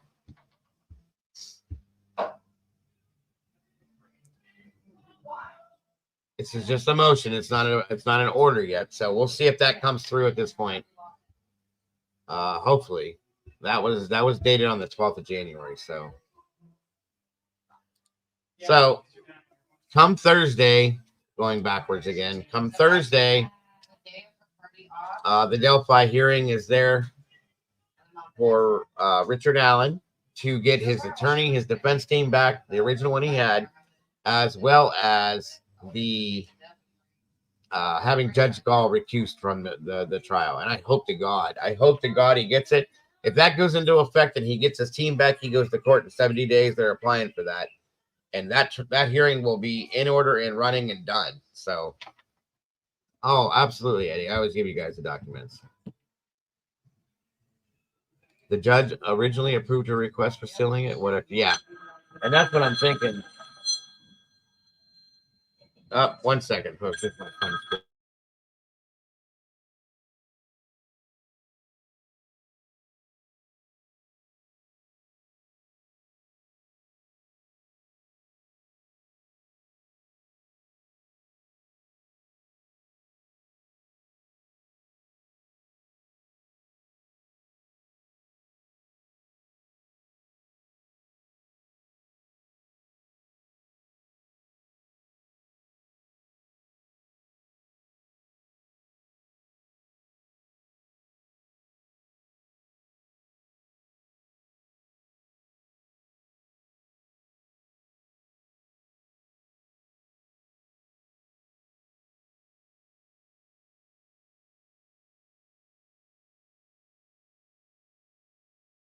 All right, guys. Sorry, I'm back. That was my son's school. They're canceling school tomorrow because of the cold weather, so he'll be happy.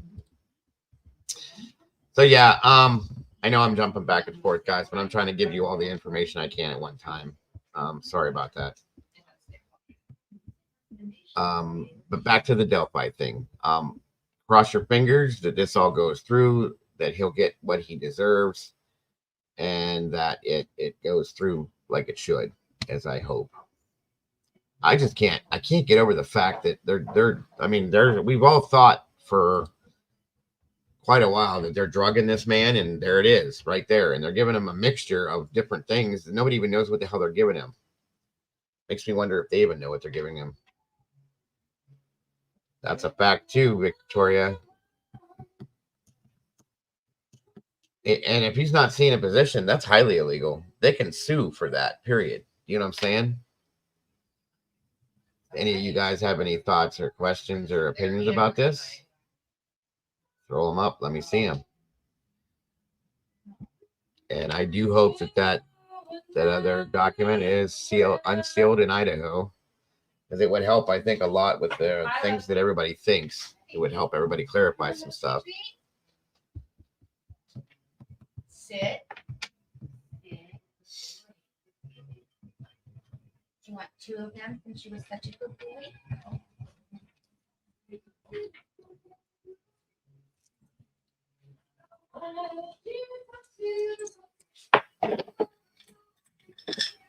Anything at all you guys want to add to this? Like I said, guys, there's some crazy stuff going on in Delphi, and there has been like the whole time, in my opinion. And just as Vinny said earlier on in that video we watched, that this case should have and could have been solved a year and a half after it happened. End of story. It could have been done and over with. So 6 years later, here we are. They buried everything on this case. They hid everything on this case. And now they have this guy in custody who I really severely question. Oh, okay. Well, thank you, Teresa, for joining us. Thank you for your patience. Have a great rest of your day, and I hope to see you soon. I think that's going to do it for today. Oh, I'm tired. Sorry, Victoria. I'm tired. I don't mean to look that way, guys. I haven't slept right for the past few days because of all this stuff that was going on. And I stayed up all night the other night trying to find any kind of coverage on the Donna I case, and there was nothing. So I need more coffee. I'll be all right though. Sorry. I don't mean to look that way to you guys. Have a good night, Kels. So I guess that's gonna do it then for the day, guys. I will let you go. I'm sorry it took so long. Typically I don't do 2 cases at one time, but I wanted to do an update on the other one for sure, and I needed to bring this to you guys. I waited too long for this. So I hope to see you guys tomorrow with some other good stuff that we're going to jump into. It's Wednesday. If you guys have any questions or anything about anything, bring them tomorrow. Moderators that are left here, thank you guys so very much for everything you do. Sherry, great job today. SRB, all the rest of you guys did a great job today. Thank you so very much. Absolutely, Joanne. No worries, Lissy. I appreciate you guys very much. Guys, don't forget to love yourselves and love each other, and don't change a thing about yourself, because you are the beautiful people. God bless, guys. Have a great, wonderful night, and I will see you very soon. Bye-bye. Take care, Firefly.